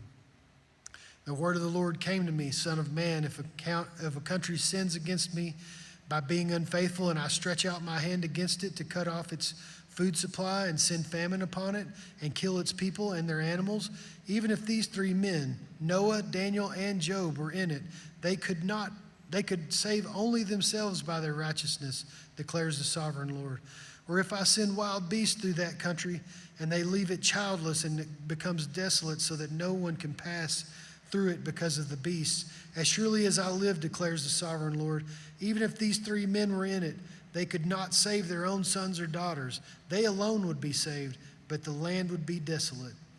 Or if I bring a sword against that country and say, let the sword pass through the land, and I kill its people and their animals, as surely as I live, declares the sovereign Lord, even if these 3 men were in it, they could not save their own sons or daughters. They alone would be saved.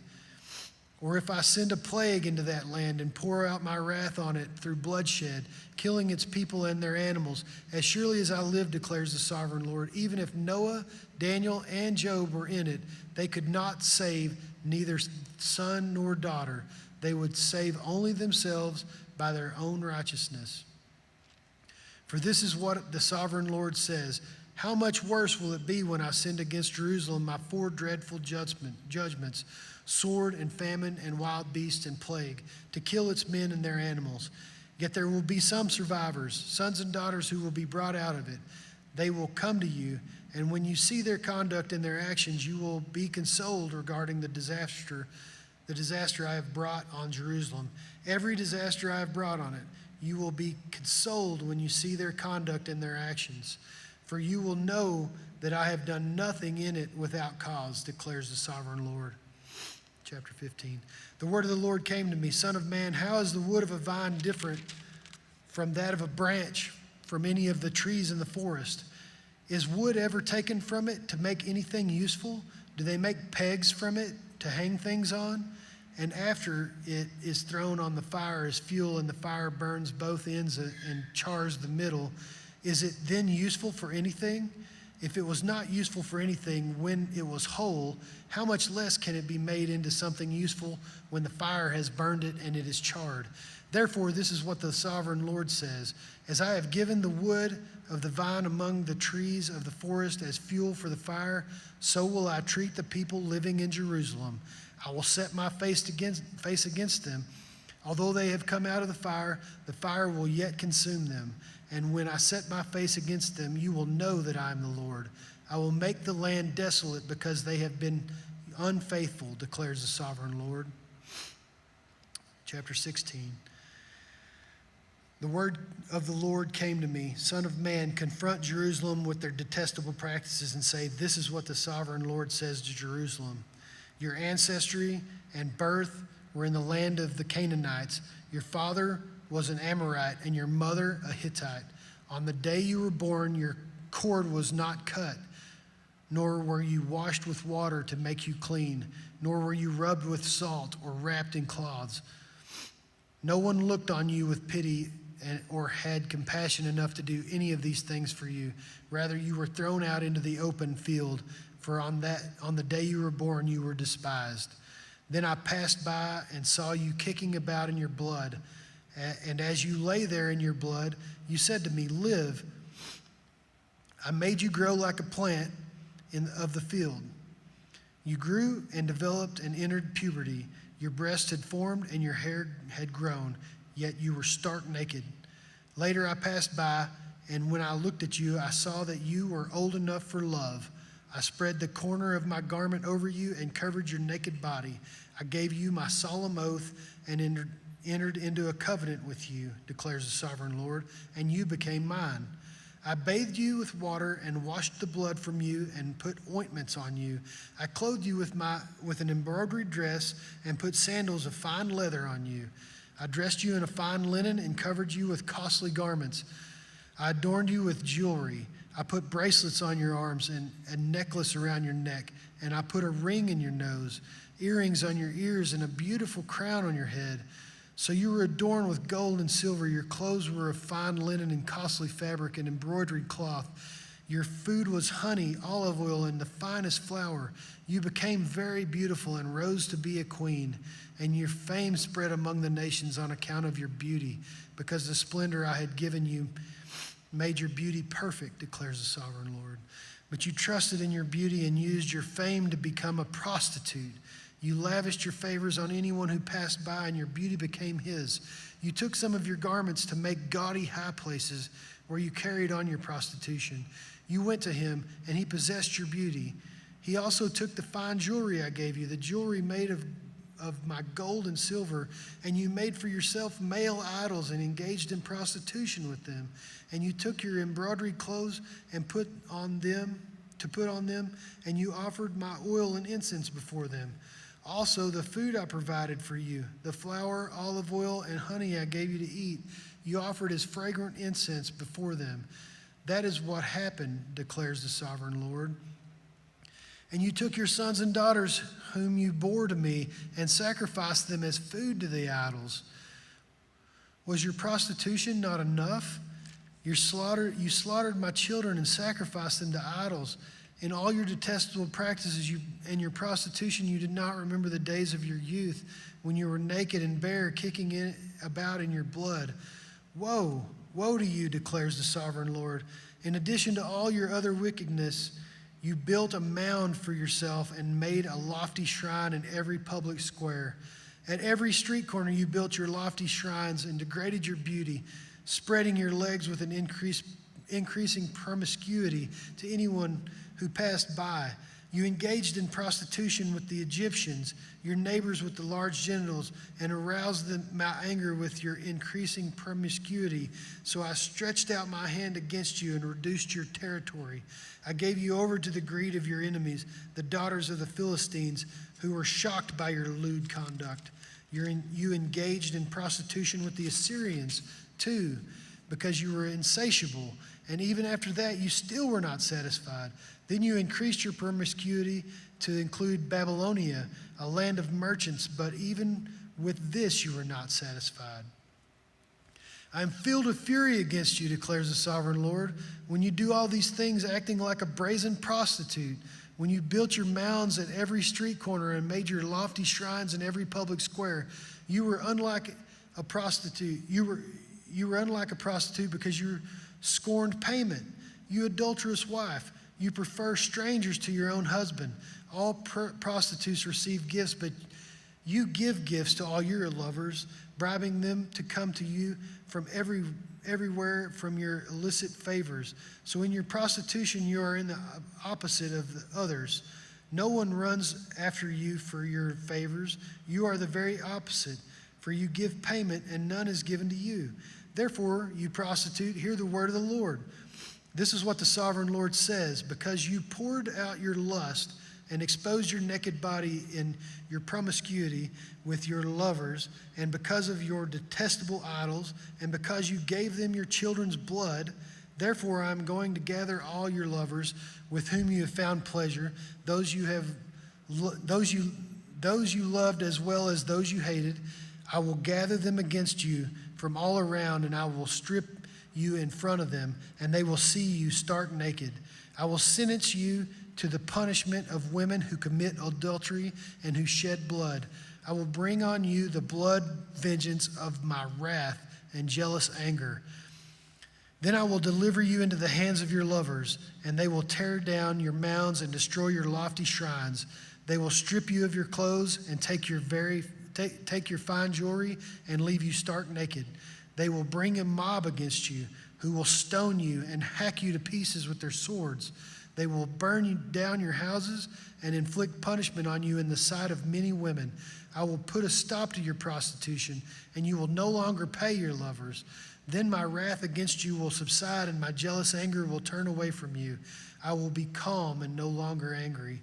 Because you did not remember the days of your youth, but enraged me with all these things, I will surely bring down on your head what you have done, declares the sovereign Lord. Did you not add lewdness to all your other detestable practices? Everyone who quotes Proverbs will quote this proverb about you, like mother, like daughter. You are a true daughter of your mother, who despised her husband and her children. And you are a true sister of your sisters, who despised their husbands and their children. Your mother was a Hittite and your father an Amorite. Your older sister was Samaria, who lived to the north of you with her daughters. And your younger sister, who lived to the south of you with her daughters, was Sodom. You not only followed their ways and copied their detestable practices, But in all your ways you soon became more depraved than they. As surely as I live, declares the sovereign Lord, your sister Sodom and her daughters never did what you and your daughters have done. Now this was the sin of your sister Sodom. She and her daughters were arrogant, overfed, and unconcerned. They did not help the poor and needy. They were haughty and did detestable things before me. Therefore I did away with them as you have seen. Samaria did not commit half the sins you did. You have done more detestable things than they, and have made your sisters seem righteous by all these things you have done. Bear your disgrace, for you have furnished some justification for your sisters. Because your sins were more vile than theirs, they appear more righteous than you. So then be ashamed and bear your disgrace, for you have made your sisters appear righteous. However, I will restore the fortunes of Sodom and her daughters, and of Samaria and her daughters, and your fortunes along with them, so that you may bear your disgrace and be ashamed of all you have done in giving them comfort. And your sisters, Sodom and her daughters, and Samaria with her daughters, will return to what they were before, and you and your daughters will return to what you were before. You would not even mention your sister Sodom in the days of your pride, before your wickedness was uncovered. Even so, you are now scorned by the daughters of Edom and all her neighbors, and the daughters of the Philistines, and all those around you despise you. You will bear the consequence of your lewdness and your detestable practices, declares the Lord. This is what the sovereign Lord says: I will deal with you as you deserve, because you have despised my oath by breaking the covenant. Yet I will remember the covenant I made with you in the days of your youth, and I will establish an everlasting covenant with you. Then you will remember your ways and be ashamed when you receive your sisters, both those who are older than you and those who are younger. I will give them to you as daughters, but not on the basis of my covenant with you. So I will establish my covenant with you, and you will know that I am the Lord. Then, when I make atonement for you for all you have done, you will remember and be ashamed and never again open your mouth because of your humiliation, declares the sovereign Lord. Chapter 17. The word of the Lord came to me: Son of man, set forth an allegory and tell it to the Israelites as a parable. Say to them, this is what the sovereign Lord says. A great eagle with powerful wings, long feathers, and full plumage of varied colors came to Lebanon. Taking a hold of the top of a cedar, he broke off its topmost shoot and carried it away to a land of merchants, where he planted it in a city of traders. He took one of the seedlings from the land and put it in the fertile soil. He planted it like a willow by abundant water, and it sprouted and became a low, spreading vine. Its branches turned towards him, but its roots remained under it. So it became a vine and produced branches and put out leafy boughs. But there was another great eagle with powerful wings and full plumage. The vine now sent out its roots upward from roots towards him from the plot where it was planted, and stretched out its branches to him for water. It had been planted in good soil by abundant water, so that it would produce branches, bear fruit, and become a splendid vine. Say to them, this is what the sovereign Lord says. Will it thrive? Will it not be uprooted and stripped of its fruit so that it withers? All its new growth will wither. It will not take a strong arm or many people to pull it up by the roots. It has been planted, but will it thrive? Will it not wither completely when the east wind strikes it? Wither away the plots where it grew? Then the word of the Lord came to me. Say to this rebellious people, do you not know what these things mean? Say to them, the king of Babylon went to Jerusalem and carried off her king and her nobles, bringing them back with him to Babylon. Then he took a member of the royal family and made a treaty with him, putting him under oath. He also carried away the leading men of the land, so that the kingdom would be brought low, unable to rise again, surviving only by keeping its treaty. But the king rebelled against him by sending his envoys to Egypt to get horses and a large army. Will he succeed? Will he who does such things escape? Will he break the treaty and yet escape? As surely as I live, declares the sovereign Lord, he shall die in Babylon, in the land of the king who put him on the throne, whose oath he despised and whose treaty he broke. Pharaoh, with his mighty army and great horde, will be of no help to him in war. When ramps are built and siege works erected to destroy many lives, he despised the oath by breaking the covenant, because he had given his hand in pledge and yet did all these things. He shall not escape. Therefore, this is what the sovereign Lord says. As surely as I live, I will repay him for despising my oath and breaking my covenant. I will spread my net for him, and he will be caught in my snare. I will bring him to Babylon and execute judgment on him there, because he was unfaithful to me.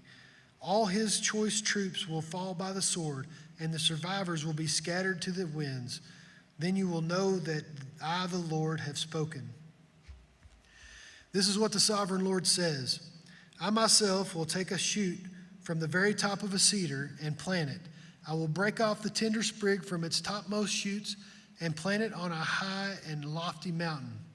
On the mountain heights of Israel, I will plant it. I will produce branches and bear fruit and become a splendid cedar. Birds of every kind will nest in it. They will find shelter in the shade of its branches. All the trees of the forest will know that I, the Lord, bring down the tall tree and make the low tree grow tall. I dry up the green tree and make the dry tree flourish. I, the Lord, have spoken, and I will do it. Chapter 18. The word of the Lord came to me. What do you people mean by quoting this proverb about the land of Israel? The parents eat sour grapes, and the children's teeth are set on edge.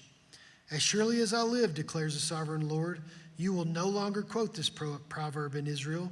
For everyone belongs to me, the parents as well as the child. Both alike belong to me. The one who sins is the one who will die.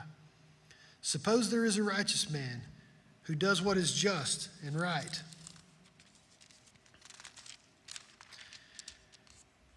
He does not eat at the mountain shrines or look at the idols of Israel. He does not defile his neighbor's wife or have sexual relations with a woman during her period. He does not oppress anyone, but returns what he took in pledge for a loan. He does not commit robbery, but gives his food to the hungry and provides clothing for the naked. He does not lend to them at interest or take a profit from them. He withholds his hand from doing wrong and judges fairly between two parties. He follows my decrees and faithfully keeps my laws. The man is righteous. He will surely live, declares the sovereign Lord. Suppose he has a violent son who sheds blood and does any of these other things, though the father has done none of them. He eats at the mountain shrines. He defiles his neighbor's wife. He opposes the poor and needy. He commits robbery. He does not return what he took in pledge. He looks to the idols. He does detestable things. He lends at interest and takes a profit. Will such a man live? He will not. Because he has done all these detestable things, he is to be put to death. His blood will be on his own head. But suppose this son has a son who sees all the sins of his father commits, and though he sees them, he does not do such things. He does not eat at the mountain shrines or look at the idols of Israel. He does not defile his neighbor's wife. He does not oppress anyone or require a pledge for a loan. He does not commit robbery, but gives his food to the hungry and provides clothing for the naked. He withholds his hand from mistreating the poor and takes no interest or profit from them. He keeps my laws and follows my decrees. He will not die for his father's sins. He will surely live. But his father will die for his own sin, because he practiced extortion, robbed his brothers, and did what was wrong among his people. Yet you ask, why does the son not share the guilt of his father? Since the son has done what is just and right and has been careful to keep all my decrees, he will surely live. The one who sins is the one who will die. The child will not share the guilt of the parent, nor will the parent share the guilt of the child. The righteousness of the righteous will be credited to them, and the wickedness of the wicked will be charged against them. But if a wicked person turns away from all the sins they have committed and keeps all of my decrees and does what is just and right, that person will surely live. They will not die, none of the offenses they have committed will be remembered against them. Because of the righteous things they have done, they will live. Do I take any pleasure in the death of the wicked, declares the sovereign Lord? Rather, I am not pleased when they turn from their, rather am I not pleased when they return from their wicked ways and live? But if a righteous person turns from their righteousness and commits sin and does the same detestable things the wicked person does, will they live? None of the righteous things that person has done will be remembered because of the unfaithfulness they are guilty of and because of the sins they have committed. They will die. Yet you say, the way of the Lord is not just. Hear you, Israelites, is my way unjust? Is it not your ways that are unjust? If a righteous person turns from their righteousness and commits sin, they will die for it. Because of the sins they have committed, they will die. But if a wicked person turns away from the wickedness and they have committed and does what is right and just, they will save their life. Because they have considered all their offenses they have committed and turned away from them, that person will surely live. They will not die. Yet the Israelites say, the way of the Lord is not just. Are my ways unjust, people of Israel? Is it not your ways that are unjust? Therefore, you Israelites, I will judge each of you according to your own ways, declares the sovereign Lord. Repent, turn away from all your offenses, then sin will not be your downfall. Rid yourselves of all the offenses you have committed and get a new heart and a new spirit. Why will you die, people of Israel? For I take no pleasure in the death of anyone, declares the sovereign Lord. Repent and live. Chapter 19. Take up a lament concerning the princes of Israel and say, what a lioness was your mother among the lions. She lay down among them and reared her cubs. She brought up one of her cubs, and he became a strong lion. He learned to tear the prey, and he became a man-eater. The nations heard about him, and he was trapped in their pit. They led him with hooks to the land of Egypt. When she saw her hope unfulfilled, her expectation gone, she took another of her cubs and made him a strong lion. He prowled among the lions, for he was now a strong lion. He learned to tear the prey and became a man-eater. He broke down their strongholds and devastated their towns. The land and all who were in it were terrified by his roaring. Then the nations came against him, those from region round about. They spread their net for him, and he was trapped in their pit. With hooks they pulled him into a cage and brought him to the king of Babylon. They put him in prison, and so his roar was heard no longer on the mountains of Israel. Your mother was like a vine in your vineyard, planted by the water. It was fruitful and full of branches because of abundant water. Its branches were strong, fit for a ruler's scepter. It towered high above the thick foliage, conspicuous for its height and for its many branches. But it was uprooted in fury and thrown to the ground. The east wind made it shrivel. It was stripped of its fruit. Its strong branches withered, and fire consumed them. Now it is planted in the desert, in a dry and thirsty land. Fire spread from one of its main branches and consumed its fruit. No strong branches left on it, fit for a ruler's scepter. This is lament and is to be used as lament. Chapter 20. In the 7th year, in the 5th month, on the 10th day, some of the elders of Israel came to inquire of the Lord, and they sat down in front of me. Then the word of the Lord came to me, Son of man, speak to the elders of Israel and say to them, this is what the sovereign Lord says. Have you come to inquire of me? As surely as I live, I will not let you inquire of me, declares the sovereign Lord. Will you judge them? Will you judge them, Son of man? Then confront them with the detestable practices of their ancestors and say to them, this is what the sovereign Lord says. On the day I chose Israel, I swore with uplifted hands to the descendants of Jacob and revealed myself to them in Egypt. With uplifted hands I said to them, I am the Lord your God. On that day I swore to them that I would bring them out of Egypt into a land I had searched out for them, a land flowing with milk and honey, the most beautiful of all lands. And I said to them, each of you, get rid of the vile images you have set your eyes on, and do not defile yourselves with idols of Egypt. I am the Lord your God. But they rebelled against me and would not listen to me. They did not get rid of the vile images they had set their eyes on, nor did they forsake the idols of Egypt. So I said I would pour out my wrath on them and spend my anger against them in Egypt. But for the sake of my name, I brought them out of Egypt. I did it to keep my name from being profaned in the eyes of the nations among whom they lived, and in whose sight I had revealed myself to the Israelites. Therefore I led them out of Egypt and brought them into the wilderness. I gave them my decrees and made known to them my laws, by which the person who obeys them will live. I also gave them my Sabbaths as a sign between us, so they would know that I am the Lord, so that I, the Lord, made them holy. Yet the people of Israel rebelled against me in the wilderness. They did not follow my decrees, but rejected my laws, by which the person who obeys them will live, and they utterly desecrated my Sabbaths. So I said I would pour out my wrath on them and destroy them in the wilderness. But for the sake of my name, I did what would keep it from being profaned in their eyes of the nations in whose sight I had brought them out.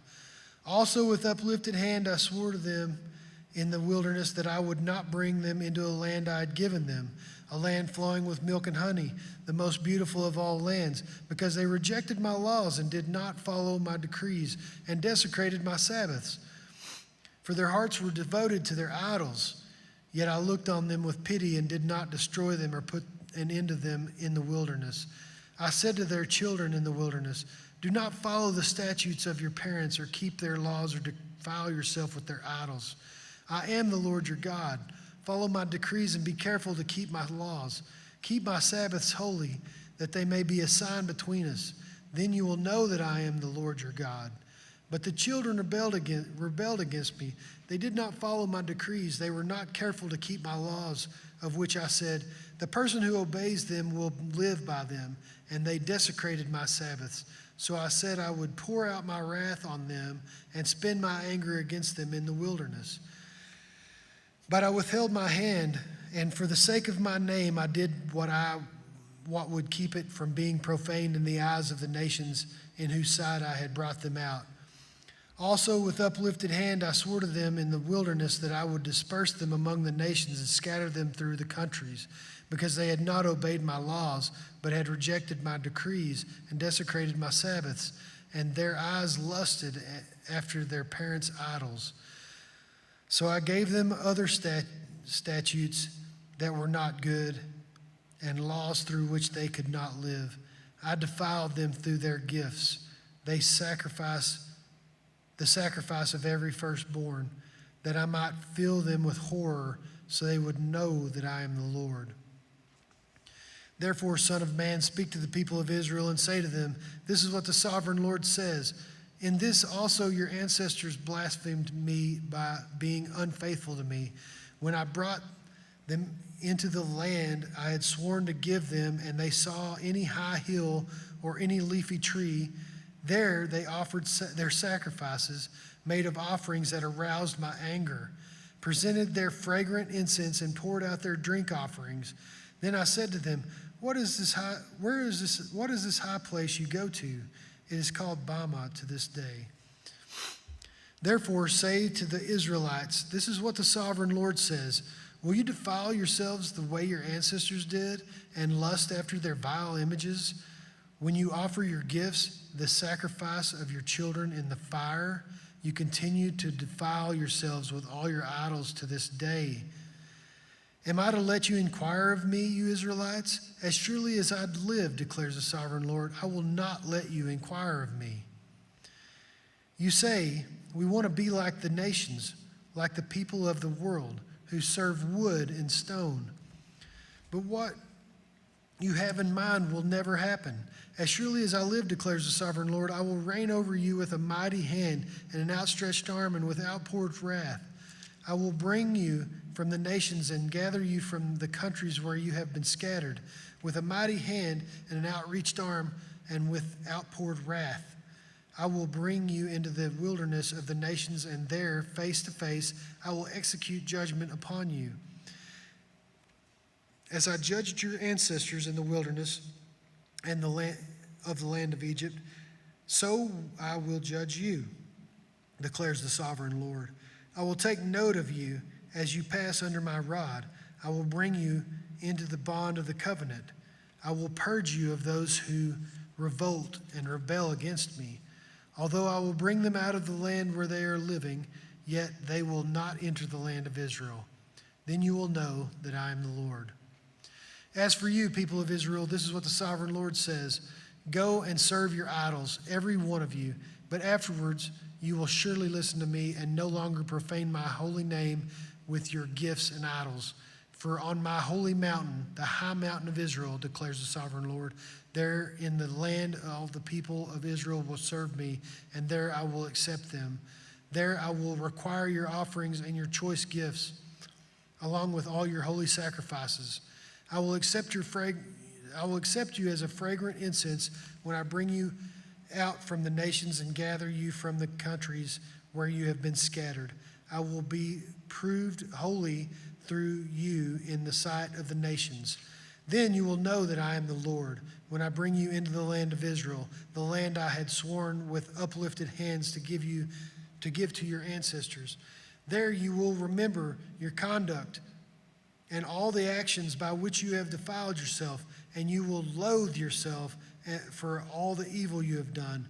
You will know that I am the Lord when I deal with you for my name's sake, and not according to your evil ways and your corrupt practices, you people of Israel, declares the sovereign Lord. The word of the Lord came to me, Son of man, set your face towards the south, preach against the south, and prophesy against the forest of the southland. Say to the southern forest, hear the word of the Lord.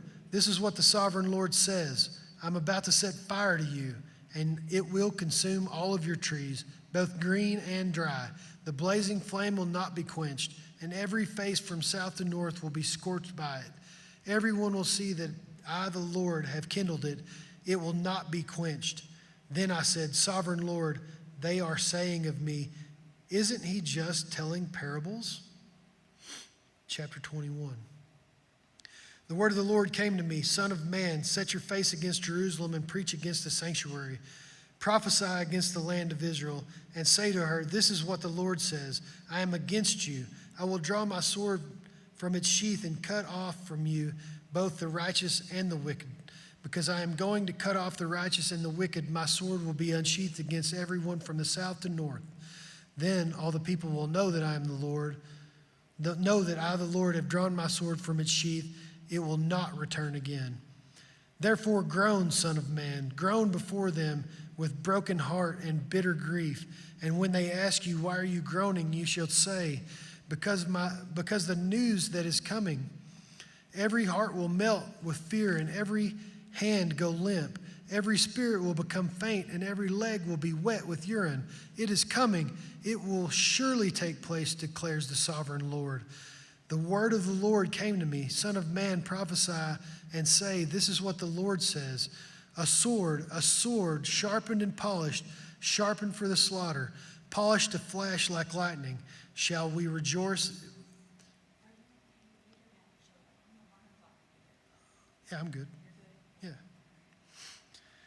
Shall we rejoice in the scepter of my royal son? The sword despises every such stick. The sword is appointed to be polished, to be grasped with the hand. It is sharpened and polished, made ready for the hand of the slayer. Cry out and wail, Son of man, for it is against my people. It is against all the princes of Israel. They are thrown to the sword along with my people. Therefore beat your breast.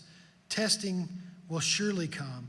And what if even the scepter which the sword despises does not continue, declares the sovereign Lord. So then, Son of man, prophesy and strike your hands together. Let the sword strike twice, even 3 times. It is a sword for slaughter, a sword for great slaughter, closing in on them from every side. so that hearts may melt with fear and the fallen be many. I have stationed the sword for slaughter at all their gates. Look, it is forged to strike like lightning. It is grasped for slaughter. Slash to the right, you sword, then to the left, wherever your blade is turned. I too will strike my hands together, and my wrath will subside. I, the Lord, have spoken. The word of the Lord came to me, Son of man, mark out 2 roads for the sword of the king of Babylon to take, both starting from the same country. Make a signpost where the road branches off to the city. Mark out 1 road for the sword to come against Rabbah of the Ammonites, and another against Judah and fortify Jerusalem. For the king of Babylon will stop at the fork in the road and the junction of the 2 roads to seek an omen. He will cast lots with arrows. He will consult his idols. He will examine the liver. Into the right hand will come the lot for Jerusalem, where he has set up battering rams to give the command to slaughter, to sound the battle cry, to set battering rams against the gates, to build a ramp to erect siege works. It will seem like a false omen to those who have sworn allegiance to him, but he will remind them of their guilt and take them captive. Therefore, this is what the sovereign Lord says. Because you people have brought to mind your guilt by your open rebellion, revealing your sins in all that you do. Because you have done this, you will be taken captive.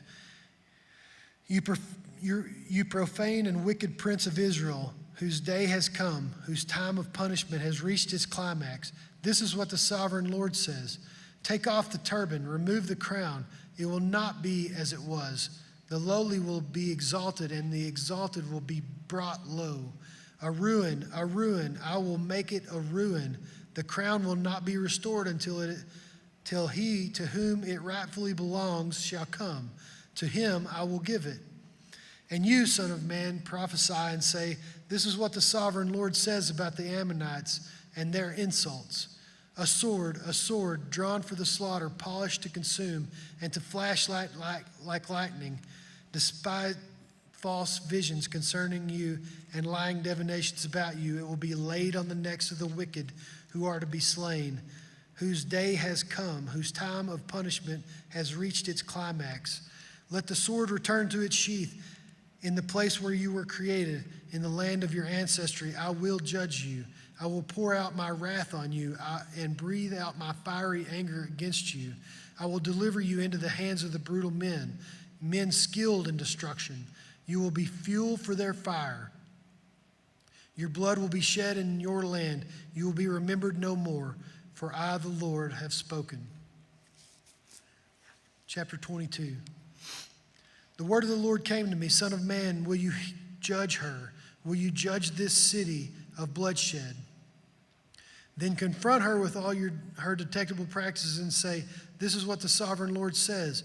You city that brings on herself doom by shedding blood in her midst and defile yourself by making idols, you have become guilty because of the blood you have shed and have become defiled by the idols you have made. You have brought your days to a close, and the end of your years has come. Therefore I will make you an object of scorn to the nations and laughingstock to all the countries. Those who are near and those who are far away will mock you, you infamous city, full of turmoil. See how each of you, the princes of Israel who are in you, uses his power to shed blood. In you they have treated father and mother with contempt. In you they have oppressed the foreigner and mistreated the fatherless and the widow. You have despised my holy things and desecrated my Sabbaths. In you are slanderers who are bent on shedding blood. In you, those who eat at the mountain shrines and commit lewd acts. In you are those who dishonor their father's bed. In you are those who violate women during their period, when they are ceremonially unclean. In you, one man commits a detestable offense with his neighbor's wife. Another shamefully defiles his daughter-in-law, and another violates his sister, his own father's daughter. And you are people who accept bribes to shed blood. You take interest and make a profit from the poor. You extort unjust gain from your neighbors, and you have forgotten me, declares the sovereign Lord. I will surely strike my hands together at the unjust gain you have made and at the blood you have shed in your midst. Will your courage endure and your hands be strong in the day I deal with you? I, the Lord, have spoken, and I will do it. I will disperse you among the nations and scatter you through the countries, and I will put an end to your uncleanliness. When you have been defiled in the eyes of the nations, you will know that I am the Lord. Then the word of the Lord came to me, Son of man, the people of Israel have become dross to me. All of them are the copper, tin, iron, and lead left inside the furnace. They are but the dross of silver. Therefore, this is what the sovereign Lord says. Because you have all become dross, I will gather you into Jerusalem. As silver, copper, iron, lead, and tin are gathered into the furnace to be melted with a fiery blast, so will I gather you in my anger and my wrath and put you inside the city and melt you. I will gather you and I will blow on you with my fiery wrath. You will be melted inside her. As silver is melted in a furnace, so you will be melted inside her, and you will know that I am the Lord, that I, the Lord, have poured out my wrath on you. Again, the word of the Lord came to me, Son of man, say to the land, you are a land that has not been cleansed or rained on in the day of wrath. There is a conspiracy of her princes within her, like a roaring lion tearing its prey. They devour people, take treasures and precious things, and make many widows within her. Her priests do violence to my law and profane my holy things.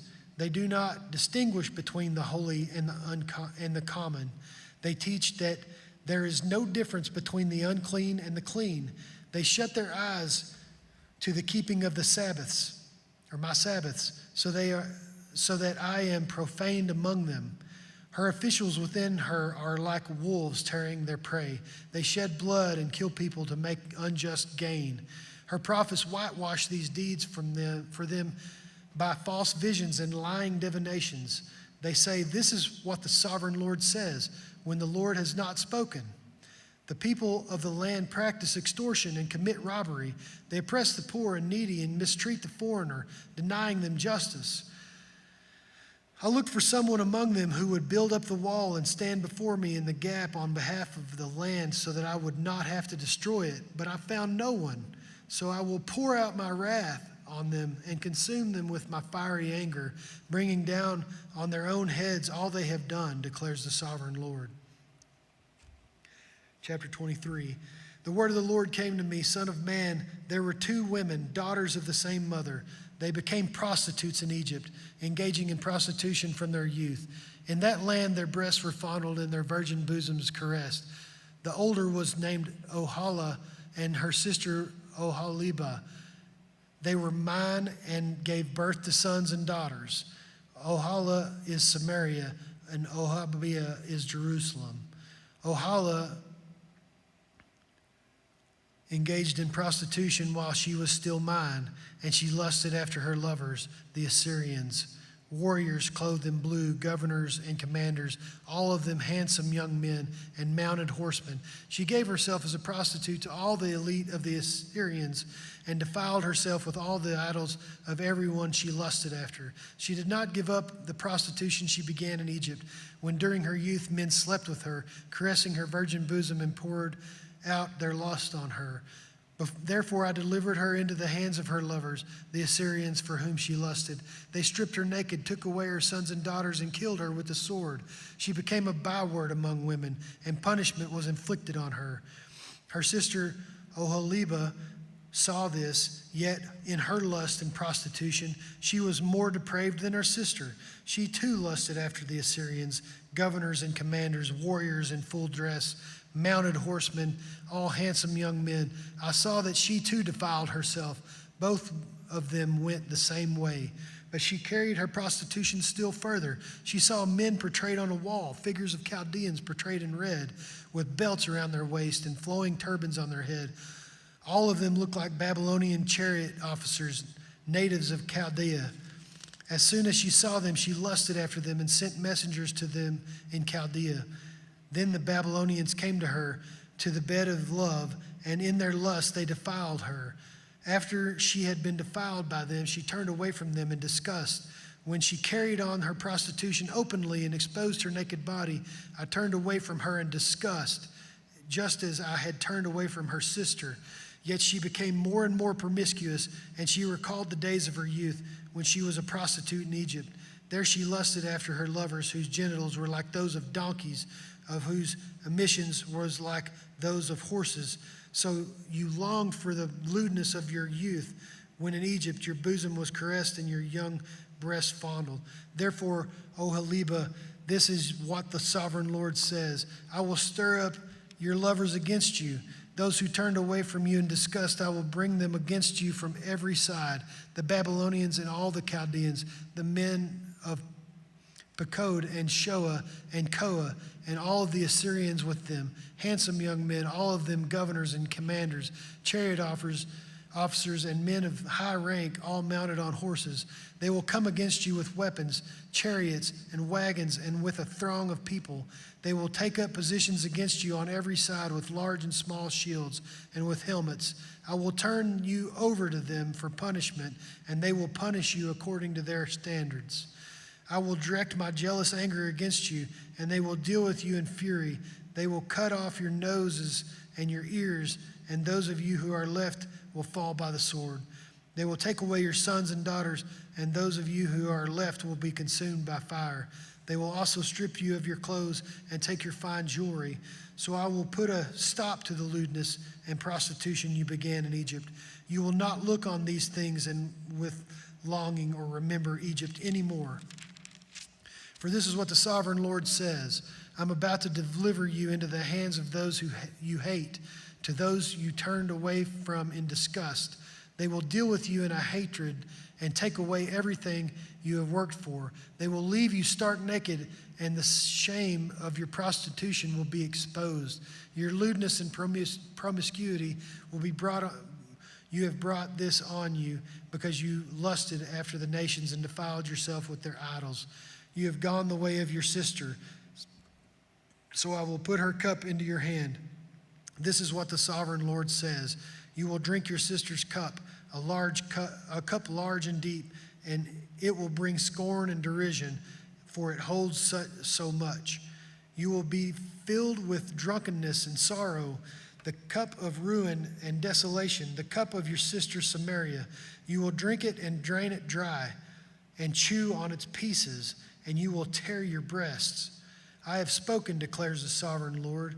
Therefore, this is what the sovereign Lord says. Since you have forgotten me and turned your back on me, you must bear the consequences of your lewdness and prostitution. The Lord said to me, Son of man, will you judge Oholah and Oholiba? Then confront them with their detestable practices, for they have committed adultery and blood is on their hands. They have committed adultery with their idols. They even sacrificed their children, whom they bore to me as food for them. They have also done this to me. At the same time, they defiled my sanctuary and desecrated my Sabbaths. On the very day that they sacrificed their children to their idols, they entered my sanctuary and desecrated it. That is what they did in my house. They even sent messengers for me, for men who came from far away, and when they arrived, you bathed yourself for them, applied eye makeup, and put your jewelry. You sat on an elegant couch with a table spread before it, on which you have placed the incense and olive oil that belonged to me. The noise of your carefree crowd was around her. Drunkards were brought from the desert along with men from the rabble, and they put bracelets on the wrists of the women and her sister and beautiful crowns on their heads. Then I said about the one worn out by adultery, now let them use her as a prostitute, for that is all she is. And they slept with her, as men sleep with a prostitute. So they slept with those lewd women, Oholah and Oholiba. But righteous judges will sentence them to the punishment of women who commit adultery and shed blood, because they are adulterers adulterous, and blood is on their hands. This is what the sovereign Lord says. Bring a mob against them and give them over to terror and plunder. The mob will stone them and cut them down with their swords. They will kill their sons and daughters and burn down their houses. So I will put an end to the lewdness in the land, that all women may take warning and not imitate you. You will suffer the penalty for your lewdness and bear the consequence of your sins of idolatry. Then you will know that I am the sovereign Lord. Chapter 24. In the 9th year, in the 10th month, and the 10th day, the word of the Lord came to me. Son of man, record this date, this very date, because the king of Babylon has laid siege to Jerusalem this very day. Tell this rebellious people a parable and say to them, this is what the sovereign Lord says. Put on the cooking pot, put it on and pour water into it. Put into it the pieces of meat, all the choice pieces, the leg and the shoulder. Fill it with the best of these bones. Take the pick of the flock. Pile wood beneath it for the bones. Bring it to a boil and cook the bones in it. For this is what the sovereign Lord says. Woe to the city of bloodshed, to the pot now encrusted, those whose deposit will not go away. Take the meat out piece by piece in whatever order it comes. For the blood she shed is in her midst. She poured it on the bare rock. She did not pour it on the ground, where the dust would cover it, to stir up wrath and take revenge. I put her blood on the bare rock, so that it would not be covered. Therefore, this is what the sovereign Lord says. Woe to the city of bloodshed. I too will pile the wood high. So heap the wood and kindle the fire. Cook the meat well, mixing in the spices, and let the bones be charred. Then set up the empty pot on the coals till it becomes hot and its copper glows, so that its impurities may be melted and its deposit burned away. It has frustrated all efforts. Its heavy deposits has not been removed, not even by fire.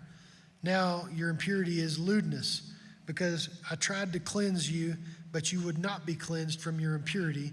You will not be clean again until my wrath against you has subsided. I, the Lord, have spoken. The time has come for me to act. I will not hold back. I will not have pity, nor will I relent. You will be judged according to your conduct and your actions, declares the sovereign Lord. The word of the Lord came to me, Son of man, with one blow I am about to take away from you the delights of your eyes. Yet do not lament or weep or shed any tears. Groan quietly. Do not mourn for the dead. Keep your turban fastened and your sandals on your feet. Do not cover your mustache and beard or eat the customary food for mourners. So I spoke to the people in the morning, and in the evening my wife died. The next morning I did as I had been commanded.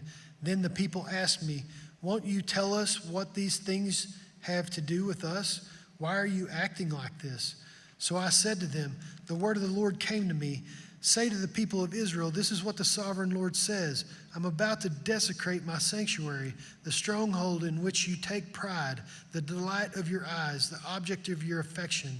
The sons and daughters you left behind will fall by the sword, and you will do as I have done. You will not cover your mustache and beard or eat the customary food of mourners. You will keep your turbans on your heads and your sandals on your feet. You will not mourn or weep, but will waste away because of your sins and groan among yourselves. Ezekiel will be a sign to you, and you will do just as he has done. When this happens, and you will know that I am the sovereign Lord. And you, Son of man, on the day I take away their stronghold, their joy and glory, the delight of their eyes, their heart's desire, and their sons and daughters as well, on that day a fugitive will come to tell you the news. At that time your mouth will be opened. You will speak with him and will no longer be silent. So you will be a sign to them, and they will know that I am the Lord. Chapter 25. The word of the Lord came to me. Son of man, set your face against the Ammonites and prophesy against them. Say to them, hear the word of the sovereign Lord. This is what the sovereign Lord says. Because you said, aha, over my sanctuary when it was desecrated, and over the land of Israel when it was laid waste, and over the people of Judah when they went into exile. Therefore I am going to give you to the people of the east as a possession. They will set up their camps and pitch their tents among you. They will eat your fruit and drink your milk.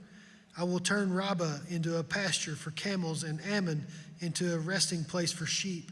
Then you will know that I am the Lord.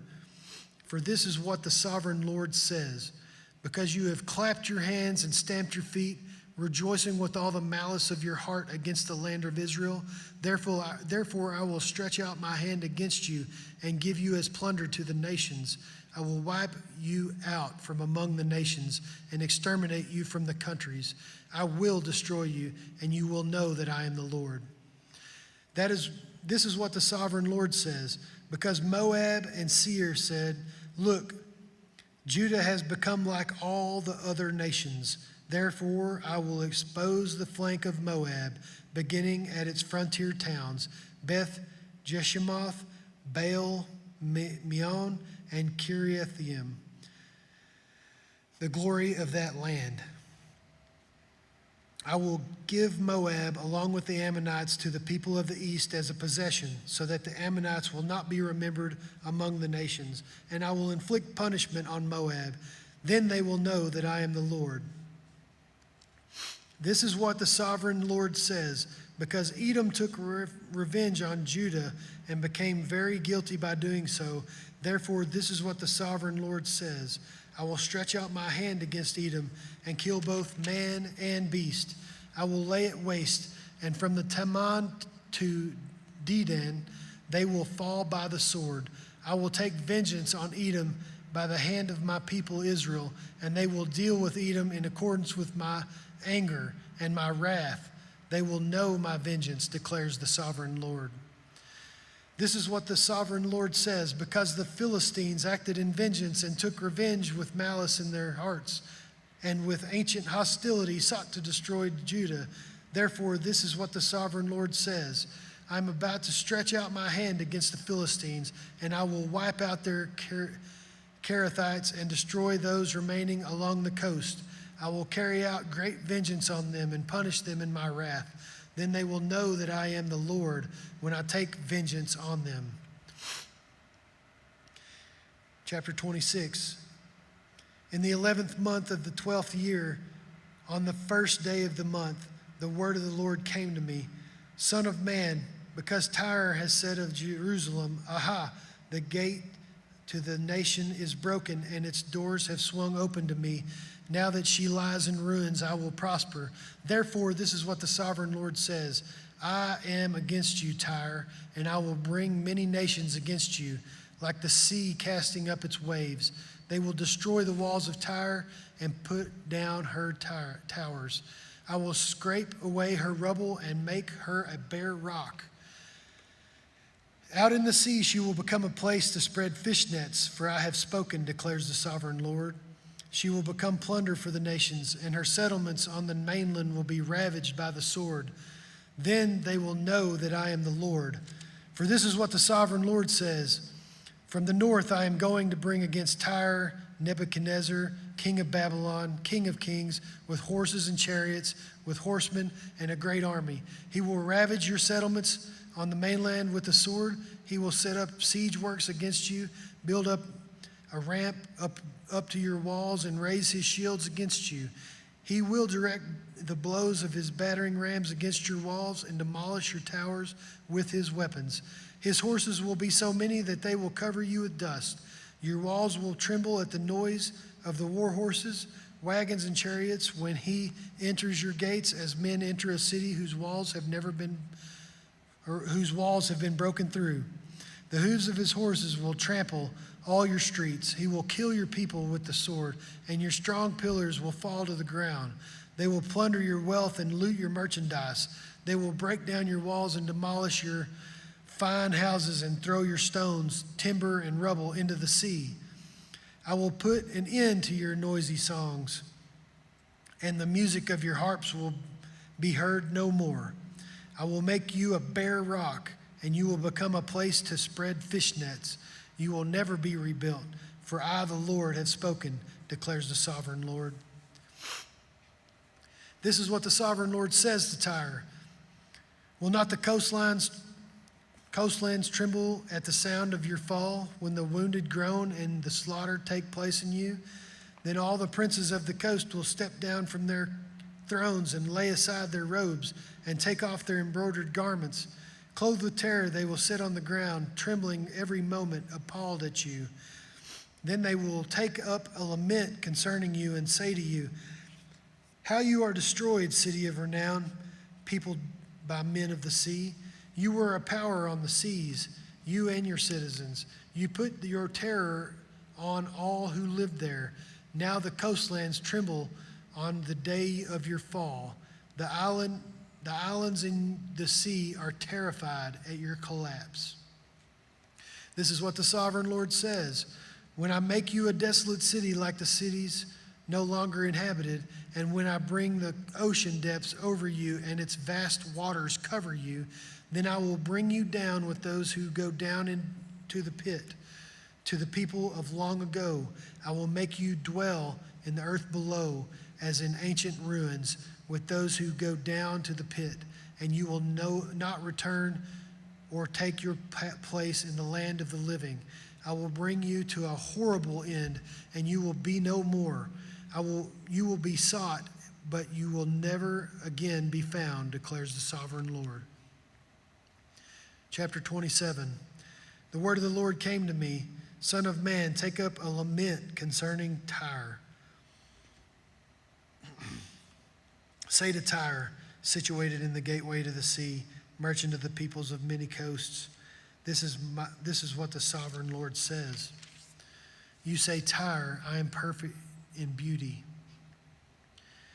Your domain was on the high seas. Your builders brought your beauty to perfection.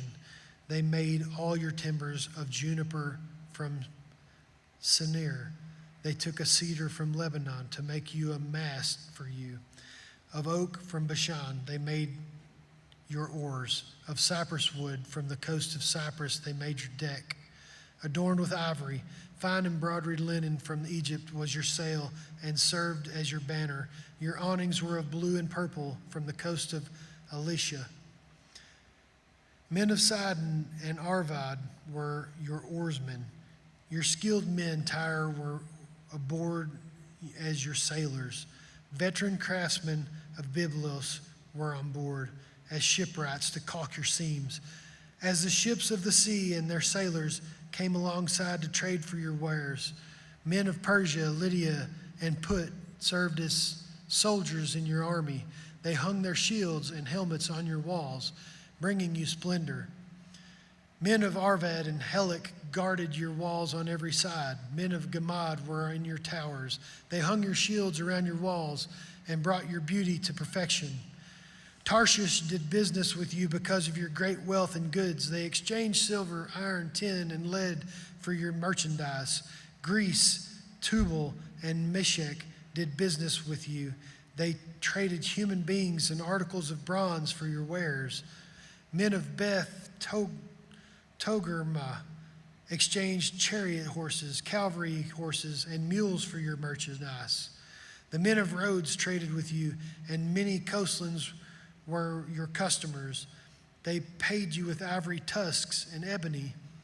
Aram did business with you because of your many products and exchanged turquoise, purple fabric, embroidered work, fine linen, coral, and rubies for your merchandise. Judah and Israel traded with you. They exchanged wheat from Minnith and confections, honey, olive oil, and balm for your wares. Damascus did business with you because of your many products and great wealth of goods.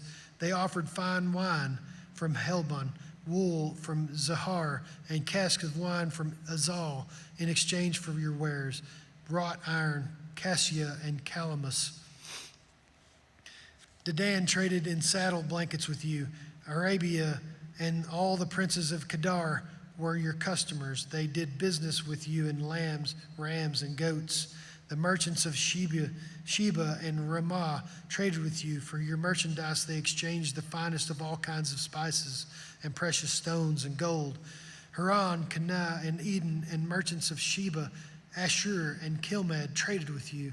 In your marketplace, they traded with you beautiful garments, blue fabric, embroidered work, and multicolored rugs with cords twisted tightly knotted. The ships of Tarshish serve as carriers for your wares. You are filled with heavy cargo as you sail the sea. Your oarsmen take you out to the high seas, but the east wind will break you to pieces far out at sea. Your wealth, merchandise, and wares, your mariners, sailors, and shipwrights, your merchants, and all your soldiers, and everyone else on board will sink into the heart of the sea on the day of your shipwreck. The shorelands will quake, and your sailors cry out.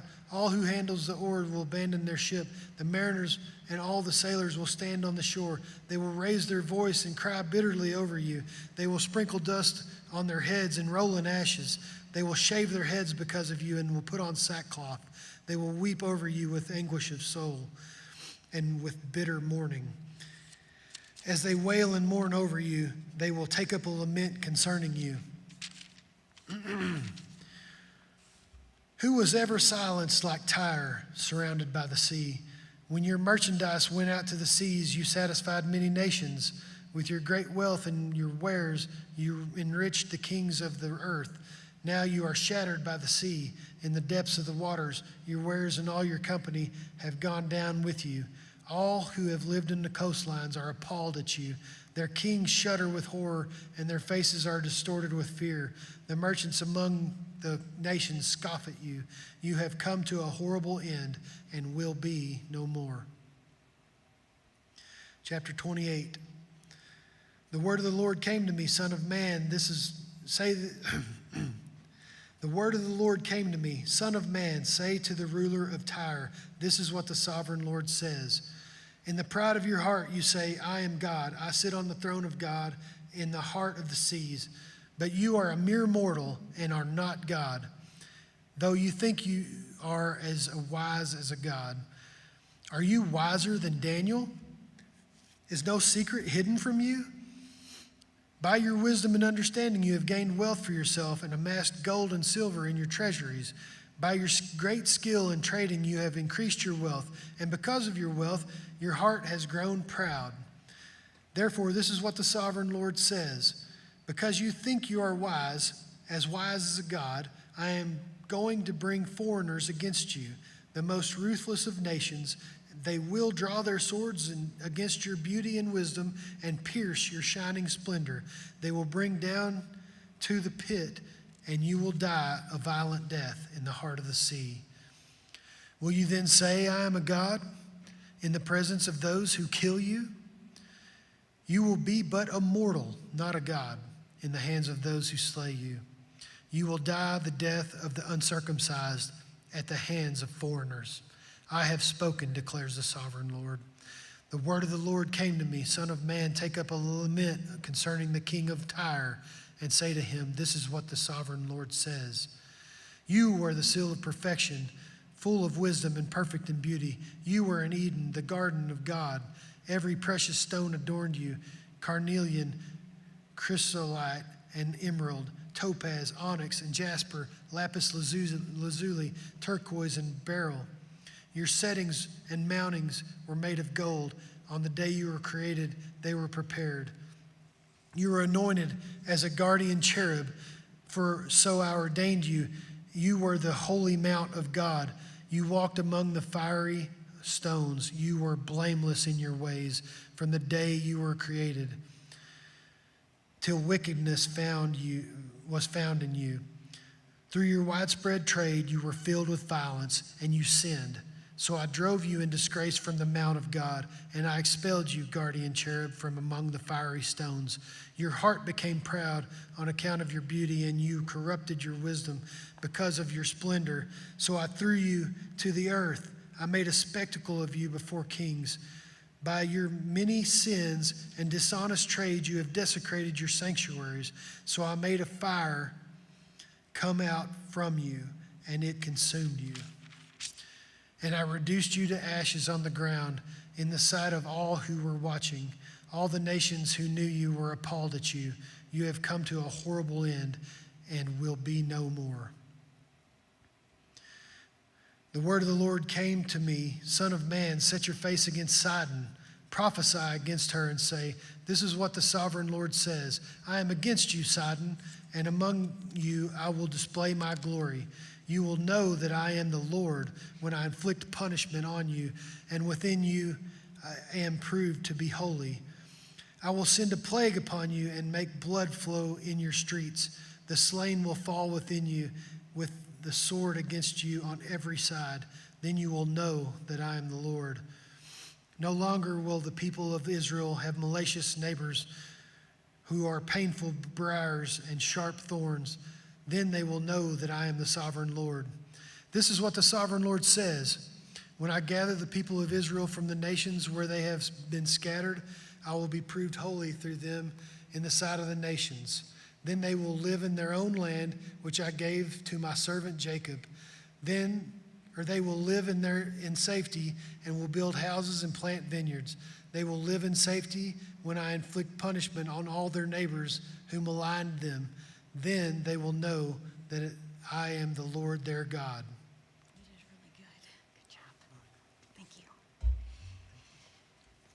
Okay, we're going to start with Ezekiel chapter 29, prophesy against Egypt. In the 10th year, in the 10th month, on the 12th day, the word of the Lord came to me. Son of man, set your face against Pharaoh, king of Egypt, and prophesy against him and against all Egypt. Speak to him and say, this is what the sovereign Lord says. I am against you, Pharaoh, king of Egypt, you great monster lying among your streams. You say the Nile belongs to me. I made it for myself. But I will put hooks in your jaws and make the fish of your streams stick to your scales. I will pull you out from among your streams with all the fish sticking to your scales, and I will leave you in the desert, and you and all the fish of your streams. You will fall on the open field and not be gathered or picked up. I will give you as food to the beasts of the earth and the birds of the sky. Then all who live in Egypt will know that I am the Lord. You have been a staff of reed for the people of Israel. When they grasped you with their hands, you splintered and you tore open their shoulders. When they leaned on you and you broke and their backs were wrenched. Therefore, this is what the sovereign Lord says. I will bring a sword against you and kill both man and beast. Egypt will become a desolate wasteland. Then they will know that I am the Lord. Because you said the Nile is mine, I made it. Therefore, I am against you and against your streams. I will make the land of Egypt a ruin and a desolate waste from Migdol to Aswan, as far as the border of Cush. The foot of neither man nor beast will pass through it. No one will live there for 40 years. I will make the land of Egypt desolate among the devastated lands, and her cities will lie desolate for 40 years among the ruined cities. And I will disperse the Egyptians among the nations and scatter them through the countries. Yet, this is what the sovereign Lord says. At the end of 40 years, I will gather the Egyptians from the nations where they have scattered. I will bring them back from captivity, return them to Upper Egypt, the land of their ancestries. They will be a lowly kingdom. It will be the lowliest of kingdoms and will never again exalt itself above the other nations. I will make it so weak that it will never again rule over the nations. Egypt will no longer be a source of confidence for the people of Israel, but it will be a reminder of their sin in turning to her for help. They will know that I am the sovereign Lord. Okay, we're going to talk about Nebuchadnezzar's reward. In the 27th year, in the first month, on the first day, the word of the Lord, it came to me, Son of man, Nebuchadnezzar, king of Babylon, drove his army in a hard camp against Tyre. Every head was rubbed bare and every shoulder made raw. Yet he and his army got no reward from the campaign he led against Tyre. Therefore, this is what the sovereign Lord says. I am going to give Egypt to Nebuchadnezzar, king of Babylon. He will carry off its wealth. He will loot and plunder the land as I pay for his army. I have given him Egypt as a reward for his efforts because he and his army did for me, declares the sovereign Lord. On that day, I will make a horn grow for the Israelites, and I will open your mouth among them. Then they will know that I am the Lord. We're going to go into Ezekiel chapter 30, the lament over Egypt. The word of the Lord came to me. Son of man, prophesy and say, this is what the sovereign Lord says. Wail and say, alas for that day, for the day is near. The day of the Lord is near, a day of clouds, a time of doom for the nations. A sword will come against Egypt, and anguish will come against Cush. When the slain fall in Egypt, her wealth will be carried away, and her foundations torn down. Cush, Libla, Lydia, and all Arabia, Kub, and the people of the covenant land will fall by the sword along with Egypt. This is what the Lord says. The allies of Egypt will fall, and her proud strength will fail. From Migdol to Aswan, they will fall by sword within her, declares the sovereign Lord. They will be desolate among the desolate lands, and their cities will lie among ruined cities. Then they will know that I am the Lord when I set fire to Egypt, and all her helpers are crushed. On that day, messengers will go out from me in ships to frighten Cush out of her complacency. Anguish will take hold of them on the day of Egypt's doom, for it is sure to come. This is what the sovereign Lord says. I will put an end to the horrors of Egypt by the hand of Nebuchadnezzar, king of Babylon. He and his army, the most ruthless of all nations, will be brought in to destroy the land. They will draw their swords against Egypt and fill the land with slain. I will dry up the waters of the Nile and sell the land, an evil nation, by the hands of foreigners. I will lay waste the land and everything in it. I, the Lord, have spoken. This is what the sovereign Lord says. I will destroy the idols and put an end to the images in Memphis. No longer will there be a prince in Egypt, and I will spread fear throughout the land. I will lay waste Upper Egypt, set fire to Zon, and inflict punishment on the thieves. I will pour out my wrath on Pelusium, the stronghold of Egypt, and wipe out the hordes of thieves. I will set fire to Egypt. Pelusium will writhe in agony. Thieves will be taken by storm. Memphis will be constant in distress. The young men of Heliopolis and Bubastis will fall by sword, and the cities themselves will go into captivity. Dark will be the day at Tahpanhes. When I break the yoke of Egypt, there her proud strength will come to an end, and she will be covered with the clouds, and her villages will go into captivity. So I will inflict punishment on Egypt, and they will know that I am the Lord. Next week, we're going to talk about Pharaoh's arms are broken. In the 11th year, in the first month, on the 7th day, the word of the Lord came to me. Son of man, I have broken the arm of Pharaoh, king of Egypt. It has been bound up to be healed or put in a splint so that it may become strong enough to hold a sword. Therefore, this is what the sovereign Lord says. I am against Pharaoh, king of Egypt, and I will break both his arms, the good arm as well as the broken one, and make the sword fall from his hand. I will disperse the Egyptians among the nations and scatter them through the countries. I will strengthen the arms of the king of Babylon and put my sword in his hand, but I will break the arms of Pharaoh, and he will groan before him like a mortally wounded man, and I will strengthen the arms of the king of Babylon. But the arms of Pharaoh, they will fall limp. Then they will know that I am the Lord. When I put my sword into the hand of the king of Babylon, and he brandishes it against Egypt, I will disperse the Egyptians among the nations and scatter them through the countries. Then they will know that I am the Lord. Next, we're going to go into Ezekiel chapter 31. Pharaoh as a felled cedar of Lebanon. In the 11th year, in the 3rd month, on the 1st day, the word of the Lord came to me. Son of man, say, Pharaoh, king of Egypt, and to his hordes, who can be compared with you in majesty? Consider Assyria, once a cedar in Lebanon, with beautiful branches overshadowing the forest. It towered on high, its top above the thick foliage. The waters nourished it. Deep springs made it grow tall. Their streams flowed all around its base and sent their channels to all the trees of the field. So it towered higher than all the trees of the field. Its boughs increased, and its branches grew long, spreading because of the abundant water. All the birds of the sky nested in its boughs, and all the animals of the wild gave birth under its branches. All great nations lived in its shade. It was majestic in beauty with its spreading boughs, for its roots went down to the abundant waters. The cedars in the garden of God could not rival it, nor could the junipers equal its boughs, nor could the plane trees compare with its branches.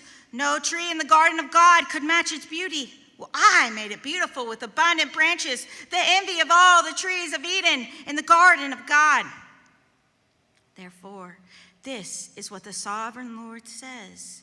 Because great cedar towered over the thick foliage, and because it was proud of its height, I gave it into the hands of the ruler of the nations for him to deal with according to its wickedness. I cast it aside, and most ruthless of foreign nations, I cut it down and I left it. Its boughs fell on the mountains and in all the valleys. Its branches lay broken in all the ravines of the land. All the nations of the earth came out from under its shade and left it. All the birds settled on the fallen trees, and all the wild animals lived among its branches. Therefore, no other trees by the waters are ever to tower proudly on high, lifting their tops above the thick foliage. No other trees so well watered are ever to reach such a height.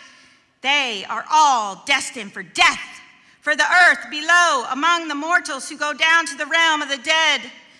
This is what the sovereign Lord says.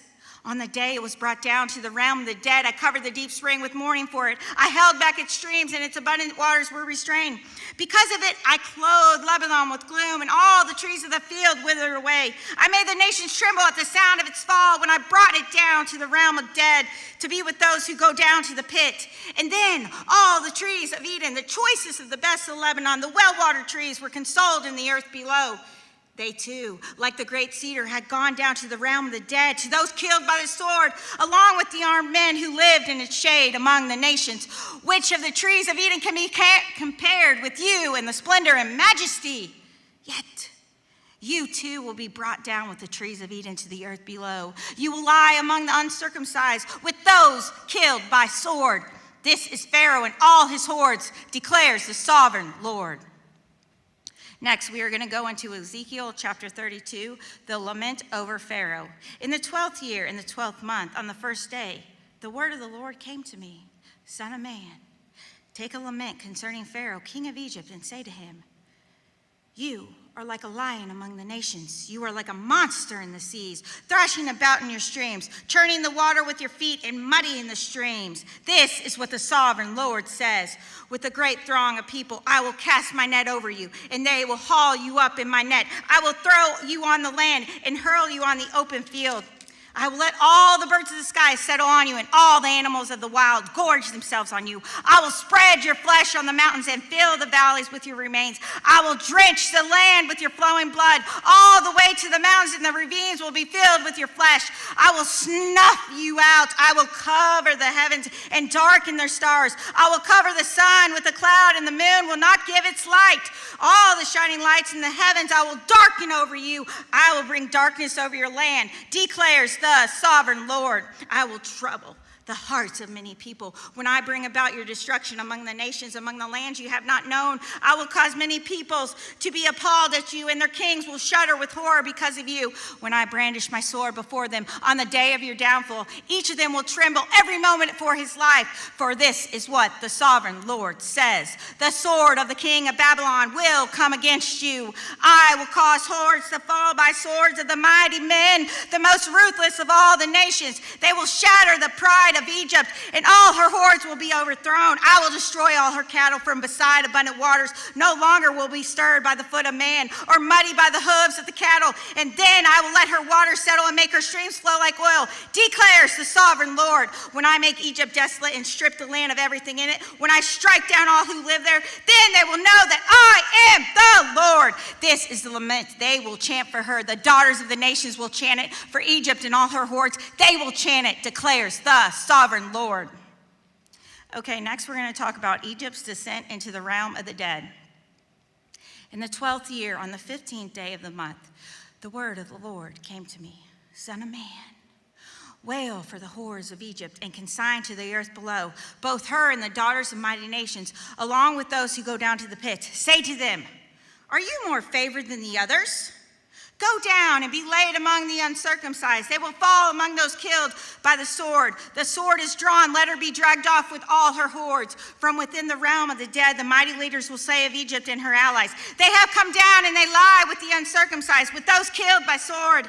Assyria is there with her whole army. She is surrounded by the graves of all her slain, all who have fallen by sword. Their graves are in the depths of the pit, and her army lies around her grave. All who have spread terror in the land of the living are slain by the fallen sword. Elam is there with all her hordes around her grave. All of them are slain, fallen by the sword. All who have spread terror in the land of the living went down uncircumcised to the earth below. They bear their shame with those who go down to the pit. A bed is made for her among the slain with all the hordes around her grave. All of them are uncircumcised, killed by the sword, because their terror had spread in the land of the living. They bear their shame with those who go down to the pit. They are laid among the slain. Meshach and Tubal are there with all their hordes around their graves. All of them are uncircumcised, killed by sword, because they spread their terror in the land of the living. But they do not lie with the fallen warriors of the old, who went down to the realm of the dead with their weapons of war, their swords placed under their heads and their shields resting on their bones, though these warriors also had terrorized the land of the living. You too, Pharaoh, will be broken and will lie among the uncircumcised with those killed by the sword. Edom is there, her kings and all her princes. Despite their power, they laid with those killed by their sword. They lie with the uncircumcised, with those who go down to the pit. All the princes of the north and all the Sidonians are there too. They went down with the slain and disgrace, despite the terror caused by their power. They also lie uncircumcised with those killed by the sword and bear their shame with those who go down to the pit. Pharaoh, he and all his army will see them, and he will be consoled for all his hordes that were killed by the sword, declares the sovereign Lord. Although I had him spread terror in the land of the living, Pharaoh and all his hordes will be laid among the uncircumcised, with those killed by sword, declares the sovereign Lord. Next, we are going to go into Ezekiel chapter 33, the renewal of Ezekiel's call as a watchman. The word of the Lord came to me. Son of man, speak to your people and say to them, when I bring a sword against the land, and the people of the land choose one of their men and make him their watchman, and see the sword coming against the land and blows the trumpet to warn the people, then if anyone hears the trumpet but does not heed the warning, and the sword comes and takes their life, their blood will be on their own head. Since they heard the sound of the trumpet, but they did not heed the warning, their blood will be on their own head. If they had heeded the warning, they would have saved themselves. But if the watchman sees the sword coming and does not blow the trumpet to warn the people, and the sword comes and takes someone's life, well, that person's life will be taken because of their sin. But I will hold the watchman accountable for their blood. Son of man, I have made you a watchman for the people of Israel. So listen, hear the words I speak. Give them warning from me. When I say to the wicked, you wicked person, you will surely die, and you do not speak out to dissuade them from their ways, that wicked person will die for their sin, and I will hold you accountable for their blood. Listen, but if you do warn the wicked person to turn from their ways, and they do not do so, they will die for their sin. But you or yourself will be saved. Son of man, say to the Israelites, this is what you are saying, our offenses and sins weigh us down, and we are wasting away because of them. How then can we live?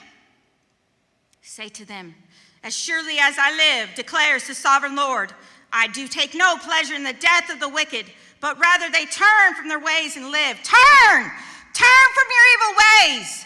Why will you die, people of Israel? Therefore, son of man, say to your people, if someone who is righteous disobeys, that person's former righteousness will count for nothing. And if someone who is wicked repents, that person's former wickedness will not bring condemnation. The righteous person who sins will not be allowed to live, even though they were formerly righteous.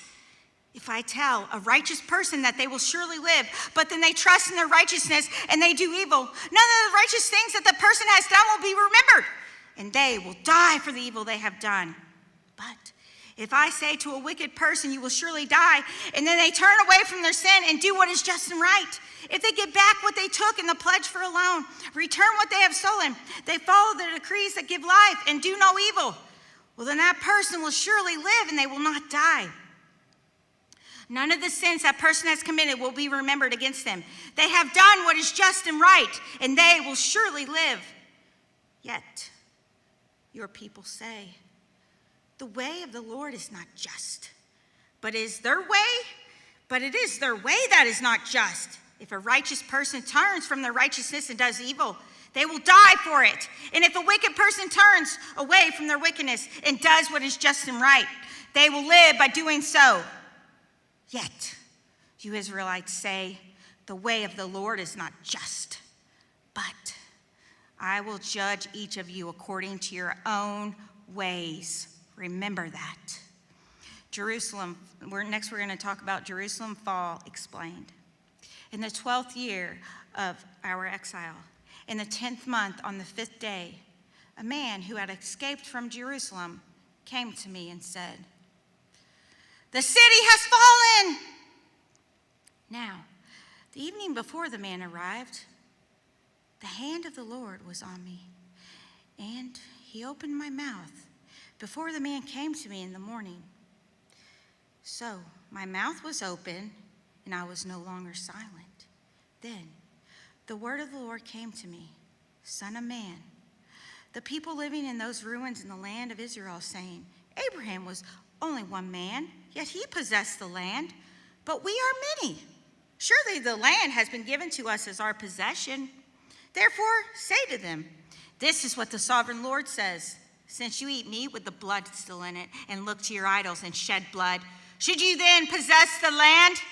You rely on your sword. You do detestable things as each of you defiles his neighbor's wife. Should you then possess the land? We'll say to them this. This is what the sovereign Lord says. As surely as I live, those who are left in the ruins will fall by sword. Those out in the country I will give to the wild animals to be devoured. And those in the strongholds and the caves will die of a plague. And I will make the land a desolate waste, and her proud strength will come to an end. The mountains of Israel become desolate, so that no one will cross them. Then they will know that I am the Lord, when I have made a land a desolate waste because of the detestable things they have done. As for you, son of man, your people are talking together about you by the walls and at the doors of the houses, saying to each other, come and hear the message that has come from the Lord. My people come to you, as they usually do, and they sit before you to hear your words. But they do not put them into practice. Their mouths speak of love, but their hearts are greedy for unjust gain. Indeed, to them you are nothing more than one who sings love songs with a beautiful voice and plays an instrument well, for they hear your words, but they do not put them into practice. When all this comes true, and yes, it surely will, then they will know that a prophet has been among them. Next, we're going to go into Ezekiel chapter 34. The Lord will be with Israel's shepherd. The word of the Lord came to me, Son of man, prophesy against the shepherds of Israel. Prophesy and say to them, this is what the sovereign Lord says. Woe to you shepherds of Israel who only take care of yourselves. Should not shepherds take care of the flock? You eat the curds, clothe yourselves with wool, and slaughter the choice animals, but you do not take care of the flock. You have not strengthened the weak, or healed the sick, or bound up the injured. You have not brought back the strays, or searched for the lost. You have ruled them harshly and brutally. So they scattered because there was no shepherd. And when they were scattered, they became food for all the wild animals. My sheep wandered over all the mountains on every high hill. They were scattered over the whole earth, and no one searched or looked for them. Shameful.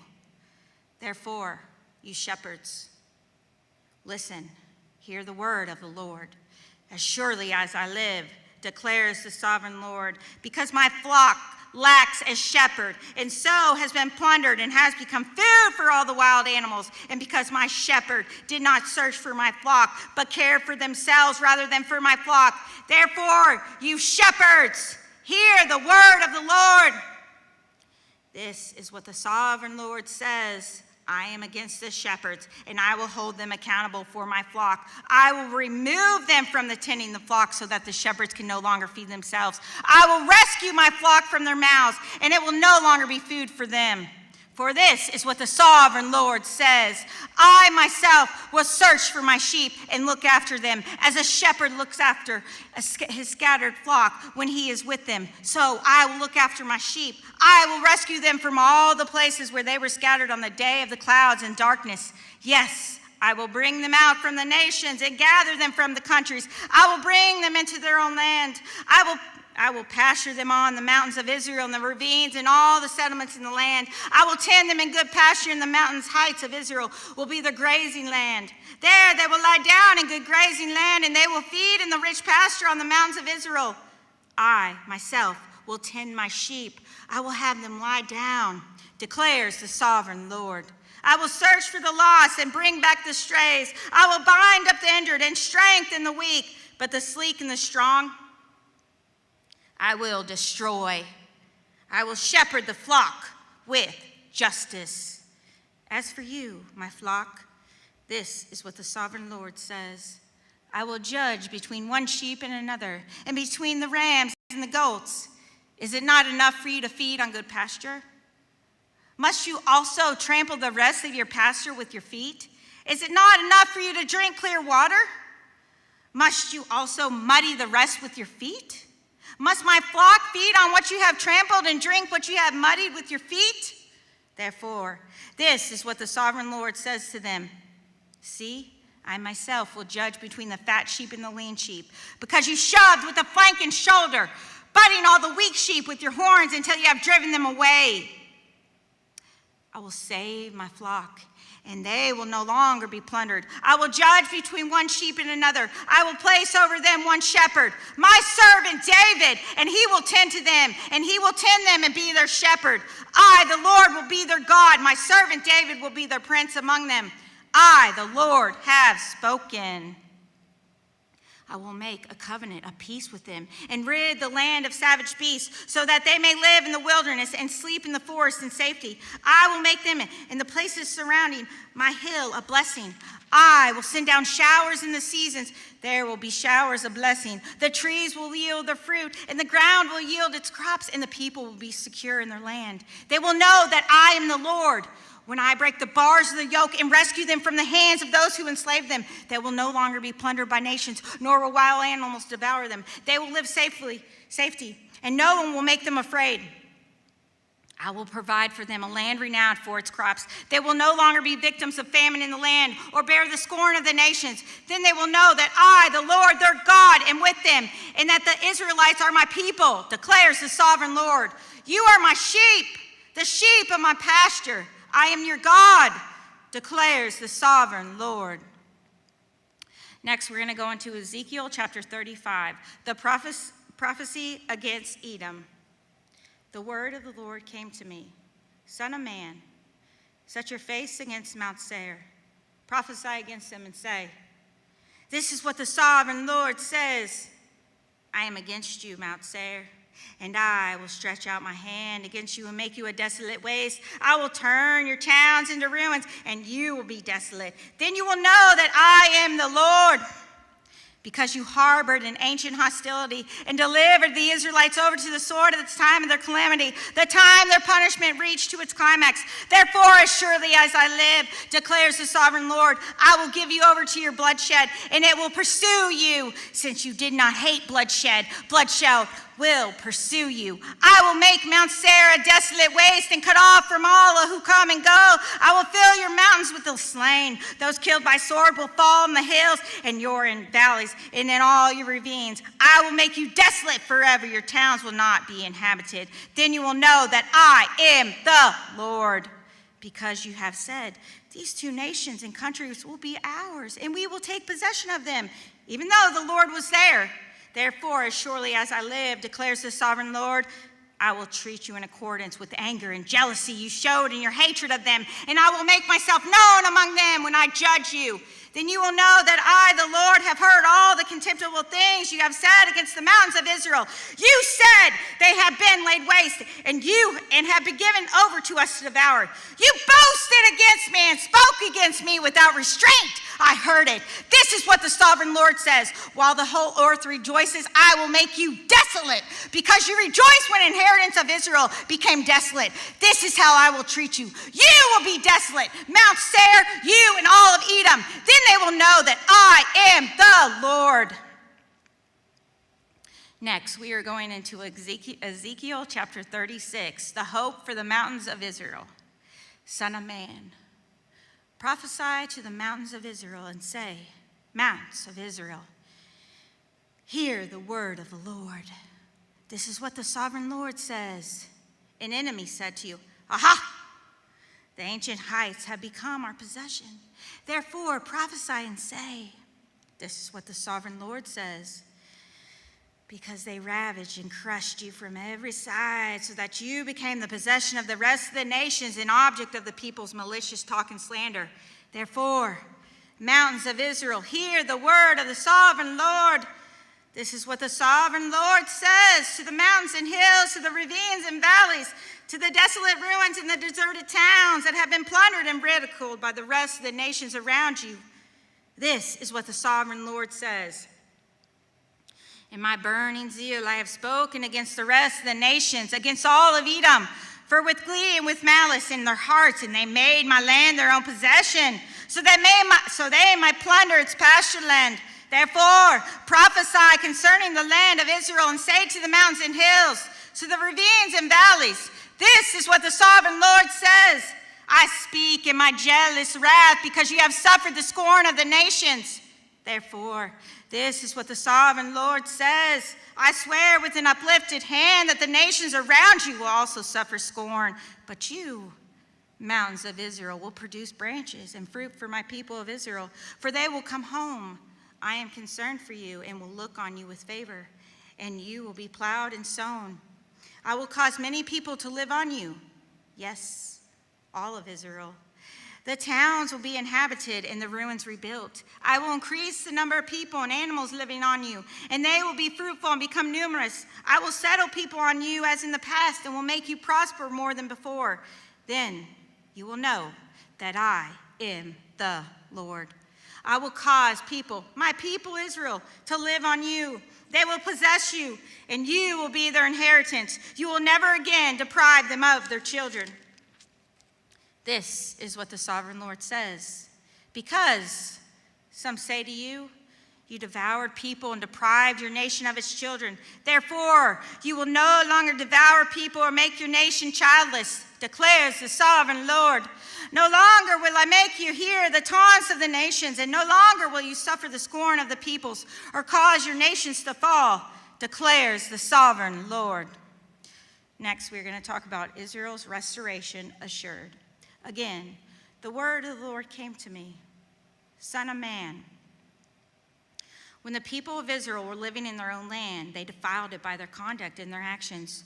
The conduct was like a woman's monthly uncleanness in my sight. So I poured out my wrath on them because they had shed blood in the land, and because they had defiled it with their idols. I dispersed them among the nations, and they were scattered through the countries. I judged them according to their conduct and their actions. And wherever they went among the nations, they profaned my holy name. For it was said of them, these are the Lord's people. And yet they had to leave his land. I had concern for my holy name, which the people of Israel profaned among the nations where they had gone. Therefore, say to the Israelites, this is what the sovereign Lord says. It is not for your sake, people of Israel, that I'm going to do these things, but for the sake of my holy name, which you have profaned among the nations where you have gone. I will show holiness of my great name, which I have been profaned among the nations, the name you have profaned among them. Then the nations will know that I am the Lord, declares the sovereign Lord, when I am proved holy through you before their eyes. For I will take you out of the nations. I will gather you from all the countries. I will bring you back into your own land. I will sprinkle clean water on you, and you will be clean. I will cleanse you from all your impurities and from all your idols. I will give you a new heart and put a new spirit in you. I will remove from you your heart of stone, and I will give you a heart of flesh. I will put my spirit in you and move you to follow my decrees and be careful to keep my laws. Then you will live in the land I gave your ancestors. You will be my people, and I will be your God. Yes, I will save you from all your uncleanness. I will call for the grain and make it plentiful, and will not bring famine upon you. I will increase the fruit trees and the crops of the field, so that you will no longer suffer disgrace among the nations because of famine. Then you will remember your evil ways and wicked deeds, and you will loathe yourself for the sins and detestable practices. I want you to know that I am not doing this for your sake, declares the sovereign Lord. Yes, be ashamed and disgraced for your conduct, people of Israel. This is what the sovereign Lord says. On the day I cleanse you from all your sins, I will resettle your towns, and the ruins will be rebuilt. The desolate land will be cultivated instead of lying desolate in the sight of all who pass through it. And they will say, this land that was laid waste has become like a garden of Eden. The cities that were lying in ruins, desolate and destroyed, are now fortified and inhabited. Then the nations around you that remain will know that I, the Lord, have rebuilt what was destroyed and have replanted what was desolate. I, the Lord, have spoken, and yes, I will do it. This is what the sovereign Lord says. Again, I will yield to Israel's plea and do this for them. I will make their people as numerous as sheep, as numerous as the flocks for offerings at Jerusalem during her appointed festivals. So will the ruined cities be filled with flocks of people? Then they will know that I am the Lord. Ezekiel chapter 37, the valley of dry bones. The hand of the Lord was on me, and he brought me by the Spirit of the Lord. And he set me in the middle of a valley. Well, it was full of bones. He led me back and forth among them, and I saw a great many bones on the floor of the valley, bones that were very dry. Well, he asked me, Son of man, can these bones live? I said, Sovereign Lord, you all alone know. Then he said to me, Prophesy to these bones and say to them, Dry bones, hear the word of the Lord. This is what the sovereign Lord says to these bones. I will make breath enter you, and you will come to life. I will attach tendons to you and make flesh come upon you and cover you with skin. I will put breath in you, and you will come to life. Then you will know that I am the Lord. So I prophesied as I was commanded. And as I was prophesying, there was a noise, a rattling sound, and the bones came together, bone to bone. I looked, and the tendons and the flesh appeared on them, and the skin covered them. But there was no breath in them. Then he said to me, Prophesy to the breath. Prophesy, Son of man, and say to it, This is what the sovereign Lord says. Come, breath, from the four winds, and breathe into these slain, and that they may live. So I prophesied as he commanded me, and the breath entered them. They came to life and stood up on their feet, a vast army. Then he said to me, Son of man, these bones are the people of Israel. They say, Our bones are dried up, and our hope is gone, and we are cut off. Therefore, prophesy and say to them, This is what the sovereign Lord says, My people, I am going to open your graves and bring you up from them. I will bring you back to the land of Israel. Then my people will know that I am the Lord. When I open your graves and bring you up from them, I will put my spirit in you, and you will live, and I will settle you in your own land. Then you will know that I, the Lord, have spoken, and I have done it, declares the Lord. Next, we're going to talk about one nation under one king. The word of the Lord came to me, Son of man, take a stick of wood and write on it, belonging to Judah, and the Israelite associated with him. Take another stick of wood and write on it, belonging to Joseph, parentheses, that is to Ephraim, close parentheses, and all the Israelites associated with him. Join them together into one stick, so that they will become one in your hands. When your people ask you, Won't you tell us what you mean by this? Say to them, This is what the sovereign Lord says. I am going to take the stick of Joseph, which is in Ephraim's hand, and of the Israelite tribes associated with him, and join it to Judah's stick. I will make them into a single stick of wood, and they will become one in my hand. Hold before their eyes the sticks you have written on, and say to them, This is what the sovereign Lord says. I will take the Israelites out of the nations where they have gone. I will gather them from all around and bring them back into their own land. I will make them one nation in the land on the mountains of Israel. There will be one king over all of them, and they will never again be two nations or be divided into two kingdoms. They will no longer defile themselves with their idols and vile images or with any of their offenses, for I will save them from all their sinful backsliding, and I will cleanse them. They will be my people, and I will be their God. My servant David will be king over them, and they will all have one shepherd. They will follow my laws and be careful to keep my decrees. They will live in the land I gave to my servant Jacob, the land where your ancestors lived. They and their children's children will live there forever. And David, my servant, will be their prince forever. I will make a covenant of peace with them. It will be an everlasting covenant. I will establish them and increase their number, and I will put my sanctuary among them forever. My dwelling place will be My dwelling place will be with them, and I will be their God, and they will be my people. Then the nations will know that I, the Lord, make Israel holy, when my sanctuary is among them forever. Next, we are going to go into Ezekiel chapter 38, the Lord's great victory over the nations. The word of the Lord came to me. Son of man, set your face against Gog, of the land of Magog, the chief prince of Meshach and Tubal. Prophesy against them and say, this is what the sovereign Lord says. I am against you, Gog, chief prince of Meshach and Tubal. I will turn you around. I will put hooks in your jaws.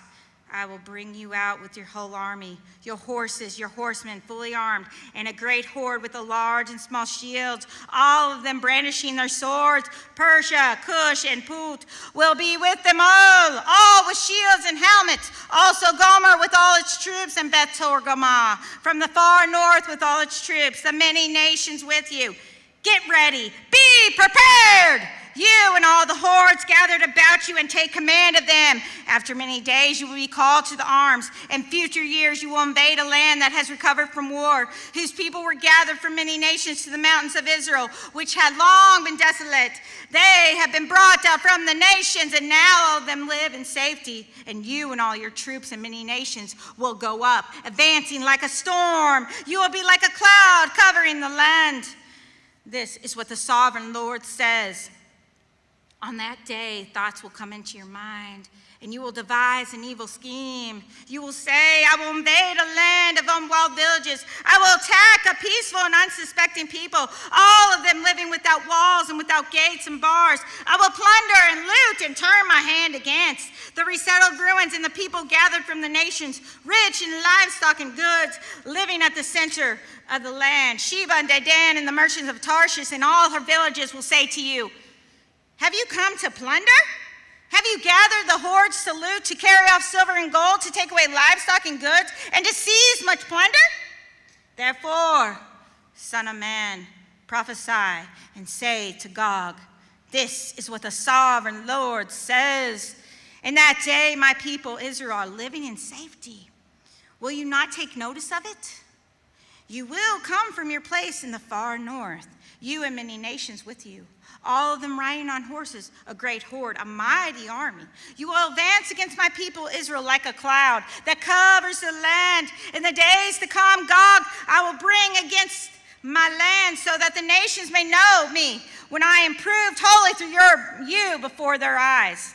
This is what the sovereign Lord says. You are the one I spoke of in my former days by my servants, the prophets of Israel. At what time they prophesied for years that I would bring you against them. This is what will happen in that day. When Gog attacks the land of Israel, my hot anger will arouse, declares the sovereign Lord. In my zeal and my fiery wrath, I declare that at the time there shall be a great earthquake in the land of Israel. The fish in the sea, the birds in the sky, the beasts of the field, every creature that moves along the ground, and all the people on the face of the earth will tremble at my presence. The mountains will be overturned and the cliffs will crumble, and every wall will fall to the ground. I will summon a sword against Gog on all my mountains, declares the sovereign Lord. Every man's sword will be against his brother. I will execute judgment on him with the plague and bloodshed. I will pour down torrents and rain, hailstone, burning sulfur on him and on his troops, on the many nations with him. And so I will show my greatness and my holiness. I will make myself known in the sight of many nations. Then they will know that I am the Lord. Okay, we're going to go into Ezekiel chapter 39. Son of man, prophesy against Gog and say, this is what the sovereign Lord says. I am against you, Gog, chief prince of Meshach and Tubal. I will turn you around and drag you along. I will bring you from the far north and send you against the mountains of Israel. Then I will strike your bow from your left hand and make your arrows drop from your right hand. On the mountains of Israel you will fall, you and all your troops and the nations with you. I will give you as food to all the kinds of carrion birds and to the wild animals. You will fall in the open fields, for I have spoken, declares the sovereign Lord. I will send fire on Magog and on those who live in safety in the coastlands, and they will know that I am the Lord. They will make known my holy name among my people, Israel. I will no longer let my holy name be profaned in the nations. Will know that I, the Lord, am Holy One in the Israel. It is coming. It will surely take place, declares the sovereign Lord. This is the day I have spoken of. Then those who live in the towns of Israel will go out and use the weapons for fuel and burn them up, the small and the large shields, the bows and the arrows, the war clubs and the spears. For 7 years they will use them for fuel. They will not need to gather wood from the fields or cut it from the forest, because they will use the weapons for fuel, and they will plunder those who plunder them and loot those who looted them, declares the sovereign Lord. On that day, I will give Gog a burial place in Israel, in the valley of those who travel east of the sea. It will block the way of travelers, because Gog and all his hordes will be buried there. So it'll be called the valley of Hamon Gog for 7 months. The Israelites will be burying them in order to cleanse the land. All the people of the land will bury them, and the day I displayed my glory will be Memorial Day for them, declares the sovereign Lord. People will be continually employed in the cleansing of the land. They will spread out across the land along with the others. They will bury any bodies that are lying on the ground. After 7 months, they will carry out a more detailed search. They will go through the land. Anyone who sees a human bone will leave a mark beside it until the grave diggers bury it in the valley of Hamon Gog, near a town called Hamonia, and so they will cleanse the land. Son of man, this is what the sovereign Lord says. Call out to every kind of bird and the wild animals. Assemble, come together from around to sacrifice. I am preparing for you the great sacrifice on the mountains of Israel. There you will eat flesh and you will drink blood. You will eat the flesh of mighty men and drink the blood of princes of the earth, as if they were rams and lambs, goats and bulls, all of them fattened animals from Bashan. At the sacrifice I am preparing for you, you will eat fat till you are glutted and drink blood until you are drunk. At my table you eat your fill of horses and riders, mighty men and soldiers of every kind, declares the sovereign Lord. I will display my glory among the nations, and all the nations will see the punishment I inflict and the hand I lay on them. From that day forward, the people of Israel will know that I am the Lord their God. And the nations will know that the people of Israel went into exile for their sin, because they were unfaithful to me. So I hid my face from them. I handed them over to their enemies, and they all fell by sword. I dealt with them according to their uncleanness and their offenses, and I hid my face from them. Therefore, this is what the sovereign Lord says. I will now restore the fortunes of Jacob, and I will have compassion on all the people of Israel. I will be zealous for my holy name. They will forget their shame and all the unfaithfulness they showed toward me, when they lived in safety in their land, with no one to make them afraid. When I have brought them back from the nations and have gathered them from the countries of their enemies, I will prove holy through them in the sight of many nations. Then they will know that I am the Lord their God. For though I sent them into exile among the nations, I will gather them to their own land, not leaving any behind. I will no longer hide my face from them, for I will pour out my spirit on the people of Israel, declares the sovereign Lord. Next, we're going to go into Ezekiel chapter 40, the temple area restored. In the 25th year of our exile, at the beginning of the year, on the 10th month, in the 14th year after the fall of the city, on that very day, the hand of the Lord was on me, and he took me there. In visions of God, he took me to the land of Israel and he set me on a very high mountain, on whose south side were some buildings that, well, they looked like a city. He took me there, and I saw a man whose appearance was like bronze. He was standing in a gateway with a linen cord and a measuring rod in his hand. The man said to me, "Son of man, look carefully and listen closely and pay attention to everything I'm going to show you. For that is why you have been brought here. Tell the people of Israel everything you see." So we're going to talk about the east gate to the outer court. I saw a wall completely surrounding the temple area. Well, the length of the measuring rod in the man's hand was 6 long cubits. Each was a cubit and a handbreadth. He measured the wall. It was 1 measuring rod thick and 1 measuring rod high. Then we went to the east gate, and he climbed its steps and measured the threshold of the gate. It was 1 rod deep. The alcoves for the guards were 1 rod long and 1 rod wide, and projecting walls between the alcoves were 5 cubits thick. And the threshold of the gate next to the portico facing the temple was 1 rod deep. Well, then he measured the portico of the gateway, and it was 8 cubits deep, and its jambs were 2 cubits thick. The portico of the gateway, well, it faced the temple. Now, inside that east gate were 3 alcoves on each side. The 3 had the same measurement, and the faces of the projecting walls on each side had the same measurement. Then he measured the width of the entrance of the gateway, and it was 10 cubits, and its length was 13 cubits.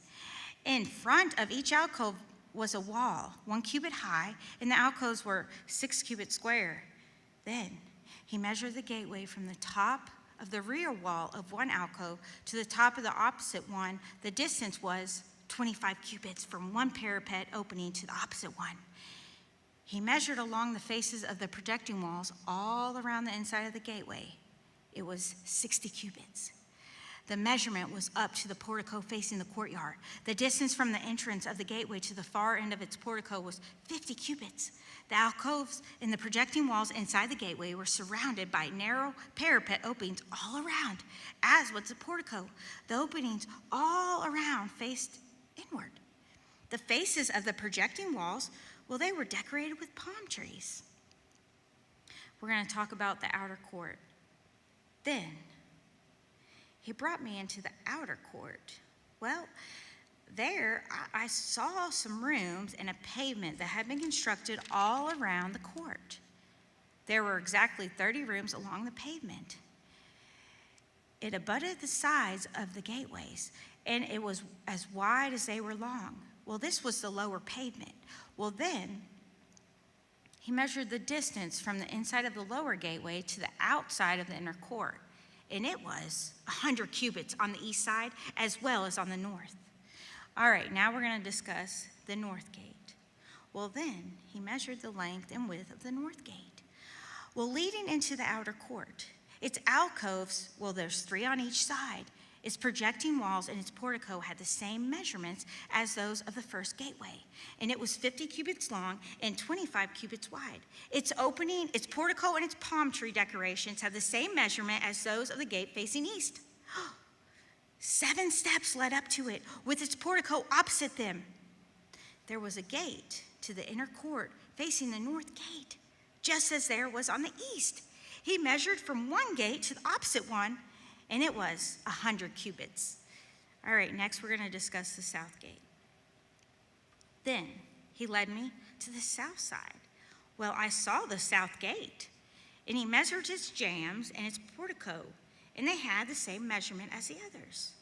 The gateway and its portico had narrow openings all around. Like the openings of the others, it was 50 cubits long and 25 cubits wide. Well, 7 steps led up to it, with its portico opposite of them. It had palm tree decorations on the faces of the projecting walls on each side.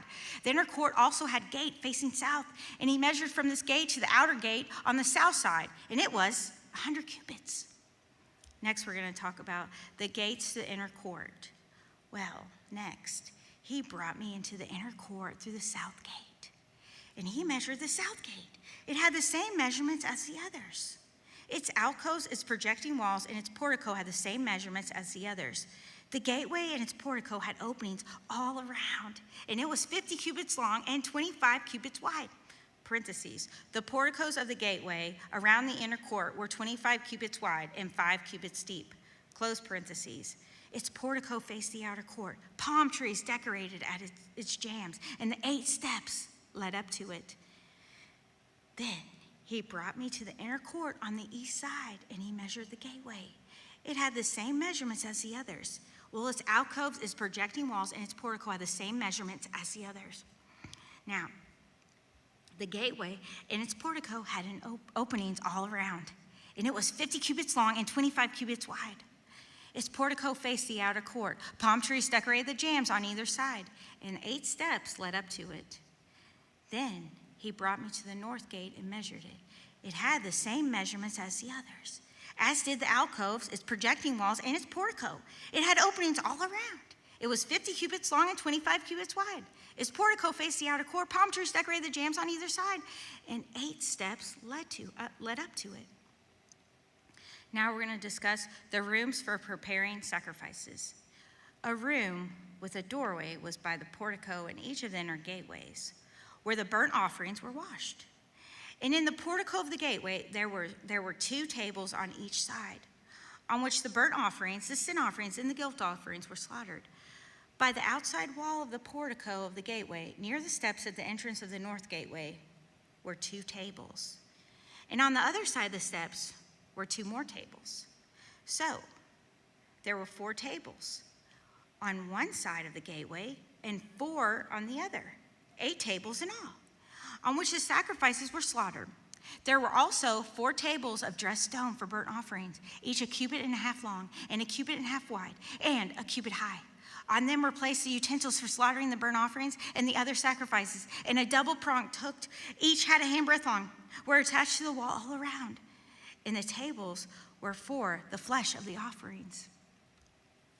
Now we're going to talk about the rooms for the priest. The outside of the inner gate within the inner court were 2 rooms, one on each side of the north gate and facing the south, and another at the side of the south gate and facing north. And he said to me, "The room facing south is for the priest who guard the temple, and the room facing north is for the priest who guard the altar. These are the sons of Zadok, who are the only Levites who may draw near to the Lord to minister before him." Then he measured the court. It was square, 100 cubits long and 100 cubits wide, and the altar was in front of the temple. Next, we are going to talk about the new temple. Now, he brought me to the portico of the temple and measured the jambs of the portico, and they were 5 cubits wide on either side. And the width of the entrance was 14 cubits, and its projecting walls were 3 cubits wide on either side. And the portico was 20 cubits wide and 12 cubits from front to back. It was reached by a flight of stairs, and there were pillars on each side of the jambs. Okay, now we're going into Ezekiel chapter 41. Then the man brought me to the main hall and measured the jambs. And the width of the jambs was 6 cubits on each side. And the entrance was 10 cubits wide, and the projecting walls on each side of it were 5 cubits wide. And he also measured the main hall, and it was 40 cubits long and 20 cubits wide. Then he went into the inner sanctuary and measured the jambs of the entrance, and it was 2 cubits wide. The entrance was 6 cubits wide, and the projecting walls on each side of it were 7 cubits wide. And he measured the length of the inner sanctuary. It was 20 cubits, and its width was 20 cubits across the end of the main hall. And he said to me, "This is the most holy place." Then he measured the wall of the temple, and it was 6 cubits thick, and each side room around the temple was 4 cubits wide. The side rooms were on 3 levels, one above another, 30 on each level. There were ledges all around the wall of the temple to serve as supports for the side rooms, so that the supports were not inserted into the wall of the temple. And the side rooms all around the temple were wider at each successive level. The structure surrounding the temple was built in ascending stages, so that the rooms widened as one went upward. And a stairway went up from the lowest floor to the top floor through the middle floor. I saw that the temple had a raised base all around it, forming the foundations of the side rooms. It was a length of a rod, like 6 long cubits. The outer wall of the side rooms was 5 cubits thick, and the opening area between the side rooms of the temple and the priests and the rooms was 20 cubits wide, all around the temple. And there were entrances to the side rooms from the open area, one on the north and another on the south. And the base adjoining the open area was 5 cubits wide all around. The building facing the temple courtyard on the west side was 70 cubits wide. And the wall of the building was 5 cubits thick all around, and its length was 90 cubits. Well, then he measured the temple, and it was 100 cubits long. And the temple courtyard and the building with its walls were also 100 cubits long. And the width of the temple courtyard on the east, including the front of the temple, was 100 cubits. Well, then he measured the length of the building that was facing the courtyard at the rear of the temple, including its galleries on each side, and it was 100 cubits. The main hall, the inner sanctuary, and the portico facing the court, as well as the thresholds and the narrow window and the galleries around the 3 of them, everything beyond and including the threshold was covered with wood. The floor, the wall up to the windows, and the windows were covered. In the space above the outside of the entrance to the inner sanctuary and all the walls at the regular intervals all around the inner and outer sanctuary were carved cherubim and palm trees. Palm trees alternated with cherubim. Each cherub had 2 faces, the face of a human being toward the palm on one side, and then the face of a lion toward the palm tree on the other. They were carved around the whole temple, from the floor to the area above the entrance. Cherubim and palm trees were carved in the wall of the main hall. And the main hall had a rectangular door frame, and on one of the one at the front of the most holy place was similar. Well, there was like a wooden altar, 3 cubits high and 2 cubits square. Its corners, its base, and its sides were of wood. The man said to me, "Son of man, this is the table that is before the Lord." Both the main hall and the most holy place had double doors. Now, each door had 2 leaves, 2 hinge leaves for each door. And on the doors of the main hall were carved cherubim and palm trees, like those carved on the walls, and there was a wooden overhang on the front of the portico. On the side walls of the portico were narrow windows with palm trees carved on each side, and the side rooms of the temple also had overhangs. Next, we're going to lean into Ezekiel chapter 42, the rooms for the priests. Then the man led me northward into the outer court and brought me to the rooms opposite the temple courtyard and the opposite outer wall on the north side. Now, the building whose door faced north was 100 cubits long and 50 cubits wide, both in the section 20 cubits from the inner courtyard in the section opposite the pavement of the outer court. Gallery faced gallery at 3 levels. In front of the rooms was an inner passageway, 10 cubits wide and 100 cubits long, and their doors were on the north. Now, the upper rooms were narrower, for the galleries took more space from them than the rooms on the lower of the middle floors of the building. The rooms on the top floor had no pillars, as the courts had, so they were smaller in the floor space than those on the lower and middle floors. There was an outer wall parallel to the rooms in the outer court. It extended in front of the rooms for 50 cubits, while the rows of the rooms on the side next to the outer court was 50 cubits long, and the row on the side nearest to the sanctuary was 100 cubits long, and the lower rooms had entrance on the east side as one enters them from the outer court. Now, on the south side, along the length of the wall of the outer court, adjoining the temple courtyard in the opposite outer wall were rooms with a passageway in front of them. Well, they were like the rooms on the north. They did have the same length and width, with similar exits and dimensions. Well, that was similar to the doorways on the north, were the doorways of the rooms on the south. There was a doorway at the beginning of the passageway that was parallel to the corresponding wall extending eastward, by which one enters the rooms. Then he said to me, "Son of man, the north and the south rooms facing the temple courtyard are the priests' rooms, where the priests who approach the Lord will eat the most holy offerings. There they will put the most holy offerings, the grain offerings, the sin offerings, and the guilt offerings, for the place is holy. Once the priests enter the holy precinct, they are not to go into the outer court until they leave behind the garments in which they ministered, for these are holy. They are to put on other clothes before they go near the places that are for the people." Well, when he had finished measuring what was inside the temple area, he led me out by the east gate, and he measured the area all around. He measured the east side with the measuring rod, and it was 500 cubits. Then he measured the north side, and it was also 500 cubits by the measuring rod. He measured the south side, and it was also 500 cubits by the measuring rod. Then he turned to the west side and measured, and it was 500 cubits by the measuring rod. So he measured the area on all four sides, and it had a wall around it, which was 500 cubits long and, 500 cubits wide to separate the holy from the common. Next, we're going to go into Ezekiel chapter 43. God's glory returns to the temple.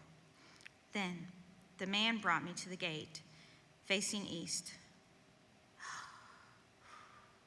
And I saw the glory of God of Israel coming from the east.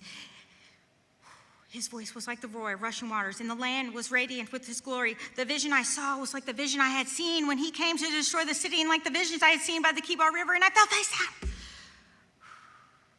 The glory of the Lord entered the temple through the gate facing east, and the Spirit lifted me up, and brought me into the inner court, and the glory of the Lord filled the temple. While the man was standing beside me, I heard someone speaking to him from inside the temple. He said, "Son of man, this is the place of my throne and the place for the soles of my feet. This is where I will live among the Israelites forever. The people of Israel never again defile my holy name, neither they nor the kings by their prostitution and their funeral offerings for their kings at their death. When they placed their threshold next to my threshold and their doorpost beside my doorpost, with only one wall between me and them, they defiled my holy name by their detestable practices. So I destroyed them in my anger. And now let them put away from me their prostitution and their funeral offerings for their kings, and I will live them among them forever. Son of man, describe the temple to the people of Israel, that they may be ashamed of their sins. Let them consider it perfection. And if they are ashamed of all they have done, make known to them the design of the temple, its arrangements, its exits and entrances, its whole design and all its regulations and laws. Write these down before them, so they may be faithful to its design and follow all its regulations. This is the law of the temple. All surrounding area on top of the mountain will be most holy. Such is the law of the temple. Next, we're going to talk about the great altar restored. These are the measurements of the altar in long cubits, that cubit being a cubit and a handbreadth. Its gutter is a cubit deep and a cubit wide, with a rim of one span around the edge.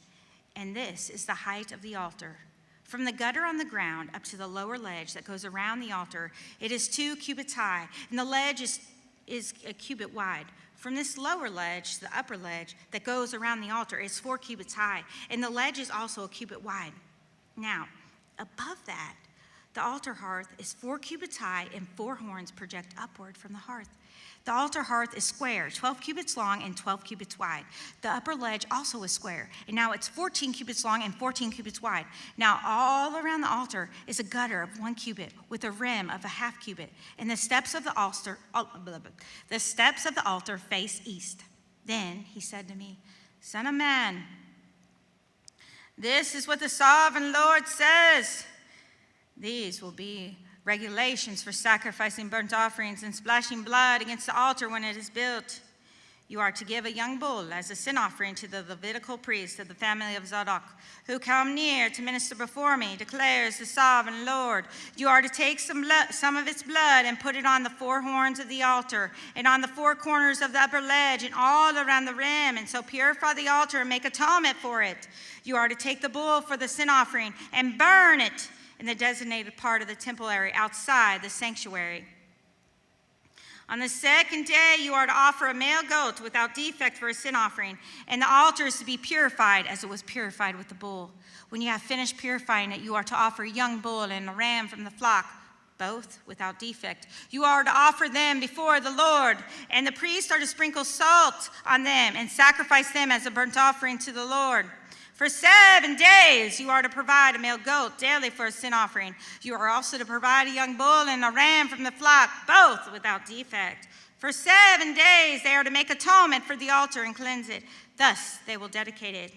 At the end of these days, from the 8th day on, the priests are to present your burnt offerings and fellowship offerings on the altar. Then I will accept you, declares the sovereign Lord. Next, we are going to go into Ezekiel chapter 44, the priesthood restored. Then the man brought me back to the outer gate of the sanctuary. This was the one that was facing east, but it was shut. The Lord said to me, Son of man, this gate is to remain shut, and it must not be opened. No one may enter through it. It is to remain shut because the Lord, the God of Israel, has entered through it.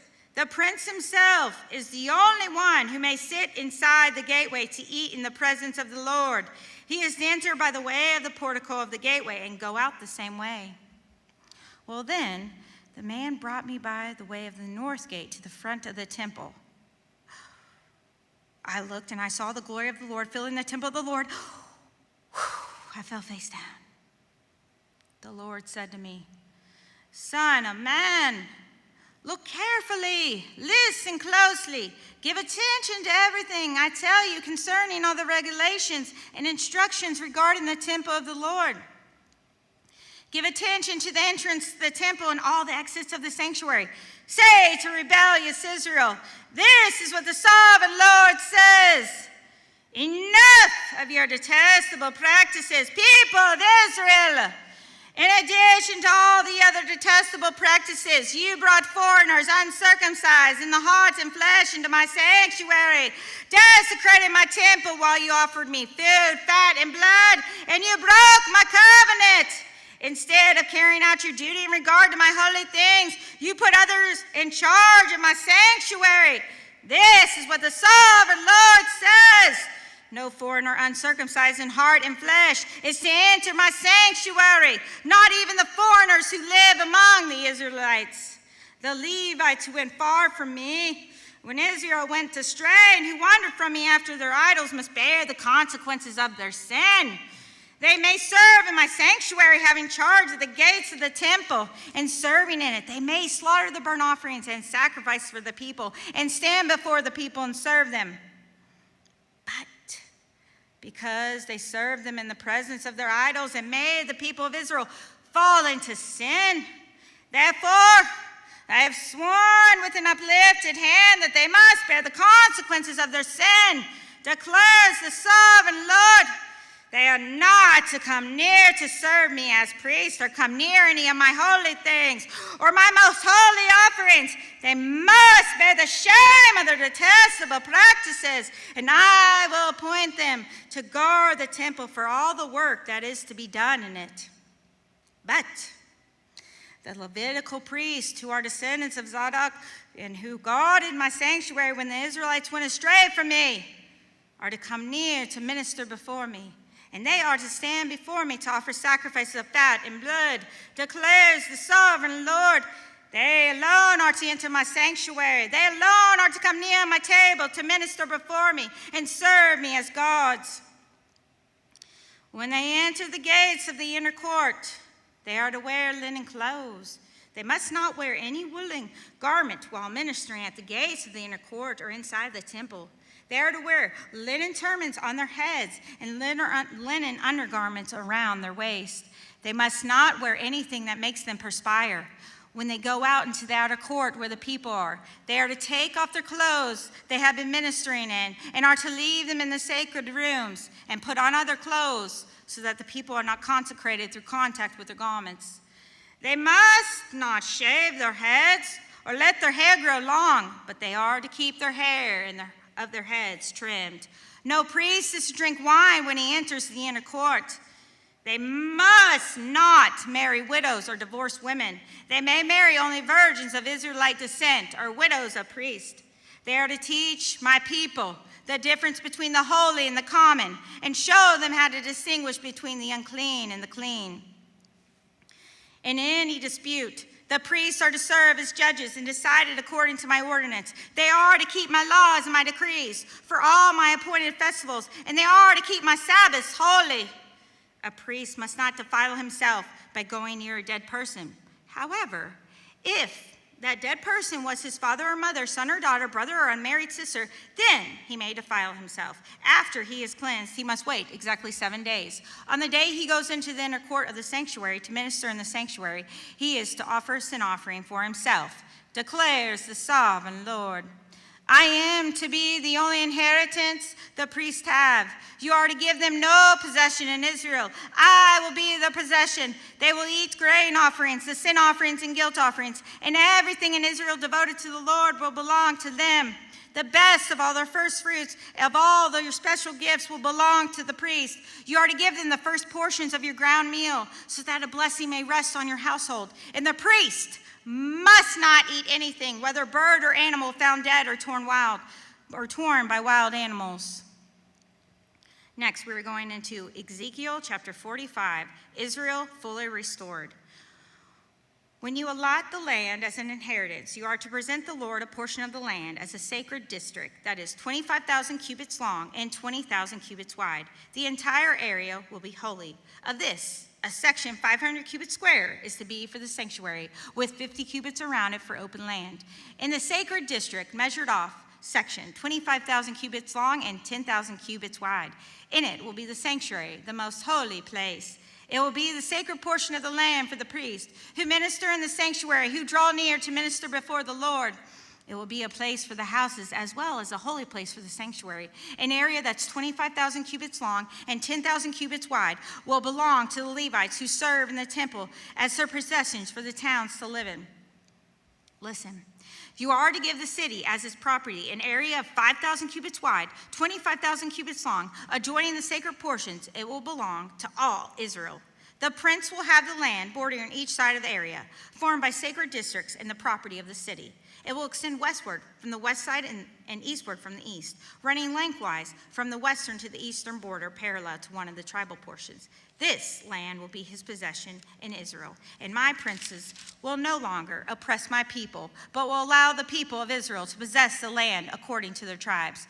This is what the sovereign Lord says. You have gone far enough, princes of Israel. Give up your violence and oppression and do what is just and right. Stop deposing my people, declares the sovereign Lord.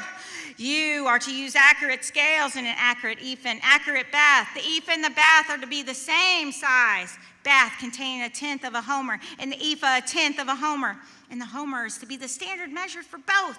The shekel is to consist of 20 gerahs, 20 shekels plus 25 shekels plus 15 shekels equals 1 mina.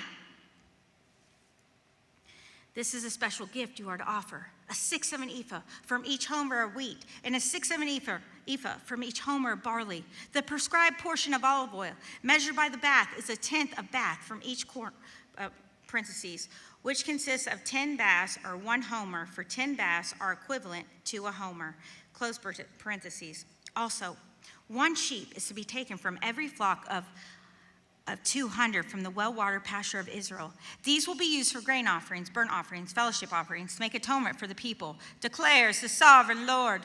All the people of the land will be required to give this special offering to the prince in Israel. It will be the duty of the prince to provide the burnt offerings, grain offerings, drink offerings, and the festival, the new moons, and the Sabbaths at all the appointed festivals of Israel. He will provide the sin offerings, grain offerings, burnt offerings, fellowship offerings, to make atonement for the Israelites. This is what the sovereign Lord says. In the first month, on the first day, you are to take a young bull without defect and purify the sanctuary. The priest is to take some of the blood of the sin offering and put it on the doorposts of the temple, on the 4 corners of the upper ledge of the altar, and on the gateposts of the inner court. You are to do the same on the 7th day of the month for anyone who sins unintentionally or through ignorance. So are you to make atonement for the temple. In the first month, on the 14th day, you are to observe the Passover, a festival lasting 7 days, during which you shall eat bread made without yeast. On that day, the prince is to provide a bull as a sin offering for himself and for all the people of the land. Every day during the 7 days of the festival, he is to provide 7 bulls and 7 rams without defects as a burnt offering to the Lord, and a male goat for a sin offering. He is to provide as a grain offering an ephah for each bull and an ephah for each ram, along with a hin of olive oil for each ephah. Now, during the 7 days of the festival, which begins in the 7th month on the 15th day, he is to make the same provisions for a sin offering, burnt offerings, grain offerings, and oil. Next, we're going into chapter 46. This is what the sovereign Lord says. The gate of the inner court facing the east is to be shut on 6 working days, but on the Sabbath day, on the day of the new moon, it is to be opened. The prince is to enter from the outside through the portico of the gateway and stand by the gatepost. The priests are to sacrifice the burnt offerings and his fellowship offerings. He is to bow down and worship at the threshold of the gateway and then go out. But the gate will not be shut until evening. On the Sabbath and the new moons, the people of the land are to worship in the presence of the Lord at the entrance of the gateway. The burnt offerings the prince brings to the Lord on the Sabbath day is to be 6 male lambs and a ram, all without defect. Grain offerings given with the ram is to be an ephah, and the grain offering with the lamb is to be as much as he pleases, along with him with a hin of olive oil for each ephah. On the day of the new moon, he is to offer a young bull, 6 lambs, and a ram, all without defect. He is to provide as a grain offering 1 ephah with the bull, 1 ephah with the ram, and with the lambs as much as he wants to give, along with a hin of olive oil for each ephah.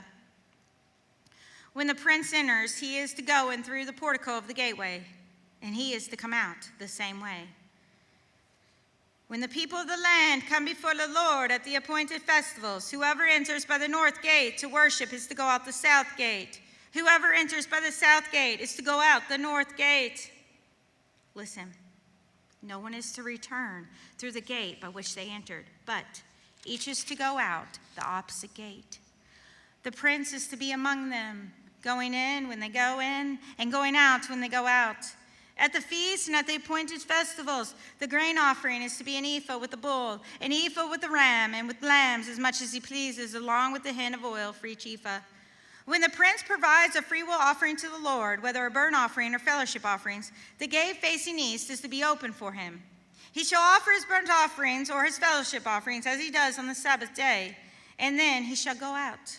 And after he's gone out, the gates will be shut.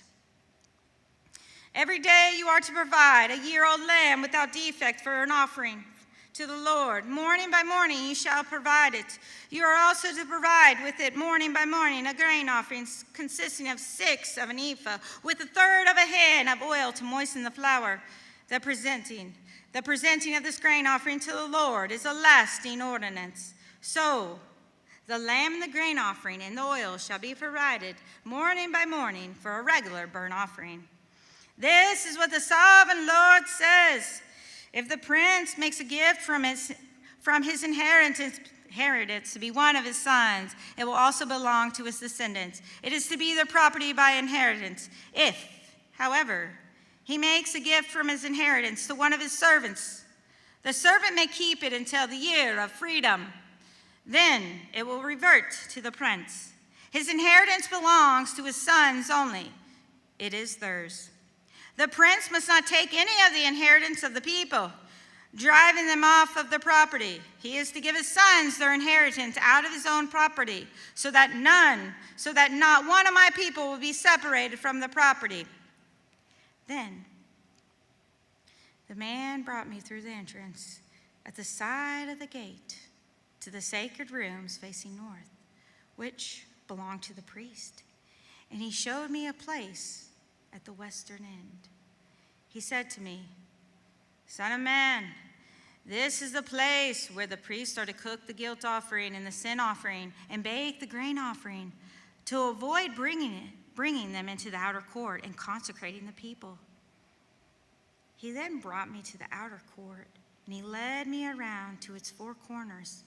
And I saw in each corner another court. In the four corners of the outer court were enclosed courts, and they were 40 cubits long and 30 cubits wide. Each of the courts in the four corners was the same size, and around the insides of each of the four courts was a ledge of stone with the places for fire built all around under the ledge. He said to me, "Son of man, these are the kitchens where those who minister at the temple are to cook the sacrifices of the people." Next, we are going into Ezekiel chapter 47, the river from the temple. The man brought me to the entrance of the temple. Wow. I saw water coming out from under the threshold of the temple toward the east, parentheses, for the temple faced east, close parentheses. The water was coming down from under the south side of the temple, south of the altar. He then brought me out through the north gate and led me around the outside to the outer gate facing east. And the water was trickling from the south side. As the man went eastward with the measuring line in his hand, he measured off 1,000 cubits and then led me through the water. It was ankle deep. He measured off another 1,000 cubits, and he led me through the water that was knee deep. He measured off another 1,000 and led me through water. It was up to my waist. He measured off another 1,000, but now it was a river I could not cross because the water had risen and it was deep enough to swim in, a river that no one could cross. Well, he asked me, "Son of man, do you see this?" Well, he led me back to the bank of the river, and when I arrived there, I saw a great number of trees on each side of the river. And he said to me, "Son of man, this water flows toward the eastern region and goes down into Arabah, where it enters the Dead Sea. When it empties into the sea, the salty water there becomes fresh. Swarms of living creatures will live wherever the river flows. There will be large numbers of fish. Because this water flows there, it makes the salt water fresh. So where the river flows, everything will live. Fishermen will stand along the shore from the En-Gedi to Englam, and there will be places for spreading nets. The fish will be of many kinds, like the fish of the Mediterranean Sea. But the swamps and the marshes will become fresh, and they will be left for salt. Fruit trees of all kinds will grow on the banks of the river. Their leaves will not wither, nor will their fruit fail. Every month they will bear fruit, because the water from the sanctuary flows to them. Their fruit will serve for food, and their leaves will be for healing." Next, we are going to talk about the boundaries of the land. This is what the sovereign Lord says. "These boundaries of the land that you will divide among the 12 tribes of Israel as their inheritance, with 2 portions for Joseph. You are to divide it equally among them, because I swore with an uplifted hand to give it to your ancestors. This land will become your inheritance. This is to be the boundary of the land. On the north side, it will run from the Mediterranean Sea by the Helon road past Labo Hamath to the Zad, Berothe and Sibram, parentheses, which lies on the border between Damascus and Hamath, close parentheses, as far as Hazar Hadikon, which is on the border of Haran. The boundary will extend from the Sea of Hazaron Nana along the north of the border of Damascus, with the border of Hamath to the north. This will be the northern border. Now on the east side, the boundary will run between Haran and Damascus, along the Jordan, between Gilead and the land of Israel, to the Dead Sea as far as Tamar. This will be the eastern boundary. On the south side, it will run from Tamar as far as the waters of Meribah Kadesh, then along the Wadi of Egypt to the Mediterranean Sea. This will be the southern boundary. On the west side, the Mediterranean Sea will be the boundary to point opposite Labo Hamath. This will be the western boundary. Son of man, you are to distribute this land among yourselves according to the tribes of Israel. You are to allot it as an inheritance for yourselves and for the foreigners residing among you and who have children. You are to consider them as native-born Israelites. Along with you, they are to be allotted as an inheritance among the tribes of Israel. And whatever tribe a foreigner resides, there you are to give them their inheritance, declares the sovereign Lord. Next, we are going into Ezekiel chapter 48, the divisions of the land. These are the tribes listed by name. At the northern frontier, Dan will have one portion. It will follow the Helon road to Laban Hamath. Hazar Enan and the northern border of Damascus next to Hamath will be part of its border from the east side to the west side.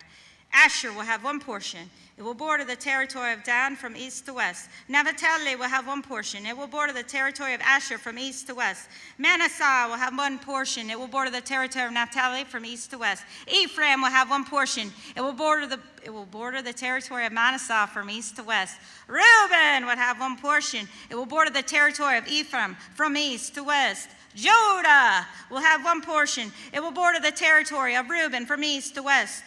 Bordering the territory of Judah from east to west will be the portion you are to present as a special gift, and it will be exactly 25,000 cubits wide, and its length from east to west will equal one of the tribal portions. The sanctuary will be in the center of it. The special portion you are to offer to the Lord will be 25,000 cubits long and 10,000 cubits wide. This will be the sacred portion for the priest. It will be 25,000 cubits long on the north side, 10,000 cubits wide on the west side, 10,000 cubits wide on the east side, and 25,000 cubits long on the south side. In the center of it will be the sanctuary of the Lord. This will be for the consecrated priests, the Zadokites, who were faithful in serving me and did not go astray as the Levites did when the Israelites went astray. It will be a special gift to them from the sacred portion of the land, a most holy portion, bordering the territories of the Levites.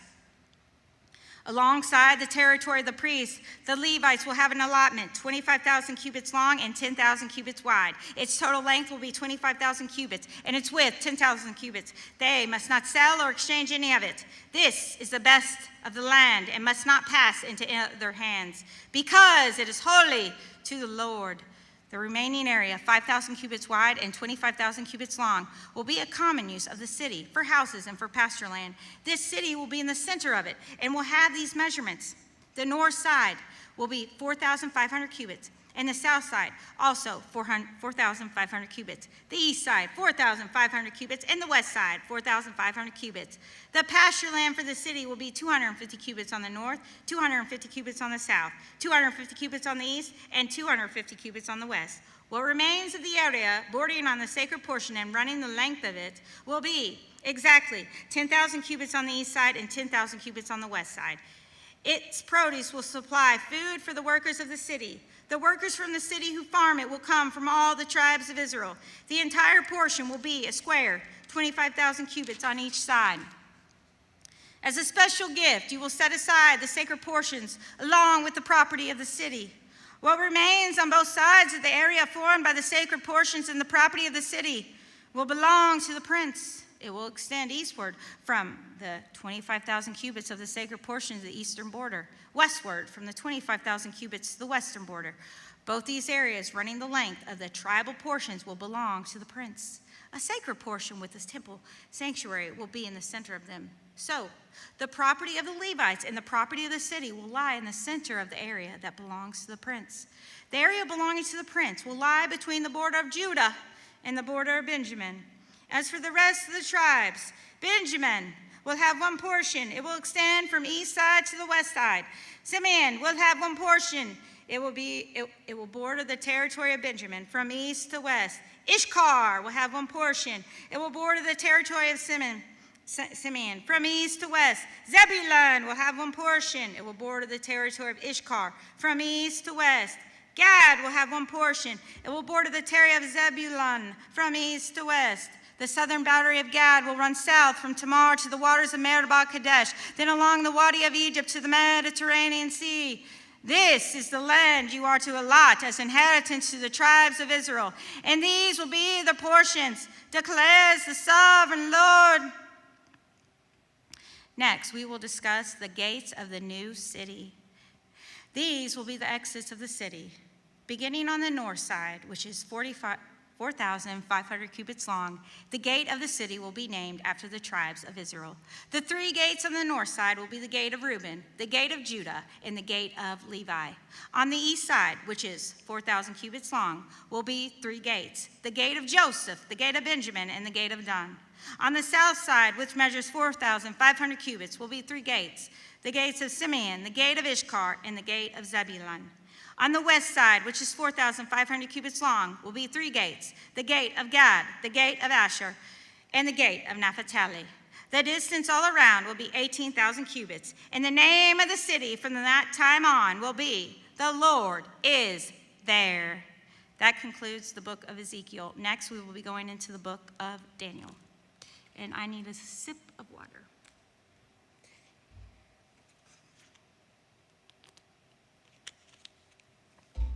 All right. Next, we are in the book of Daniel, chapter 1. We will discuss Daniel's training in Babylon. In the 3rd year of the reign of Joachim, king of Judah, Nebuchadnezzar, king of Babylon, came to Jerusalem and besieged it. And the Lord delivered Joachim, king of Judah, into his hands, along with some of the articles from the temple of God. These he carried off to the temple of his God in Babylonia and put in the treasure house of his God. And then the king ordered Ashpenaz, chief of his court officials, to bring into the king's service some of Israelites from the royal family and the nobility. Young men without any physical defect, handsome, showing aptitude for every kind of learning, well-informed, quick to understand, and qualified to serve in the king's palace. He was to teach them the language and literature of the Babylonians. The king assigned them a daily amount of food and wine from the king's table. They were trained for 3 years, and after that, they were entered into the king's service. Among those who were chosen were some from Judah: Daniel, Hananiah, Mishael, and Azariah. The chief official gave them new names. To Daniel, the name Belshazzar. To Hananiah, Shadrach. To Mishael, Meshach. And to Azariah, Abednego. But Daniel resolved not to defile himself with the royal food and wine, and he asked the chief official for permission not to defile himself this way. Now God had caused the official to show favor and compassion to Daniel, but the official told Daniel, "I'm afraid of my lord the king, who has assigned you food and drink. Why should he see you looking worse than the others, young men of your age? The king would then have my head because of you." Daniel then said to the guard, whom the chief official appointed over Daniel, Hananiah, Mishael, and Azariah, "Please, test your servant for 10 days. Give us nothing but vegetables to eat and water to drink. Then compare our appearance with that of the young men who eat the royal food, and treat your servants in according with what you see." So he agreed to this, and he tested them for 10 days. At the end of the 10 days, well, they looked healthier and better nourished than any of the young men who ate the royal food. So the guard took away their choice food and wine, and they were to drink and gave them vegetables instead. To these 4 young men, God gave knowledge and understanding of all kinds of literature and learning.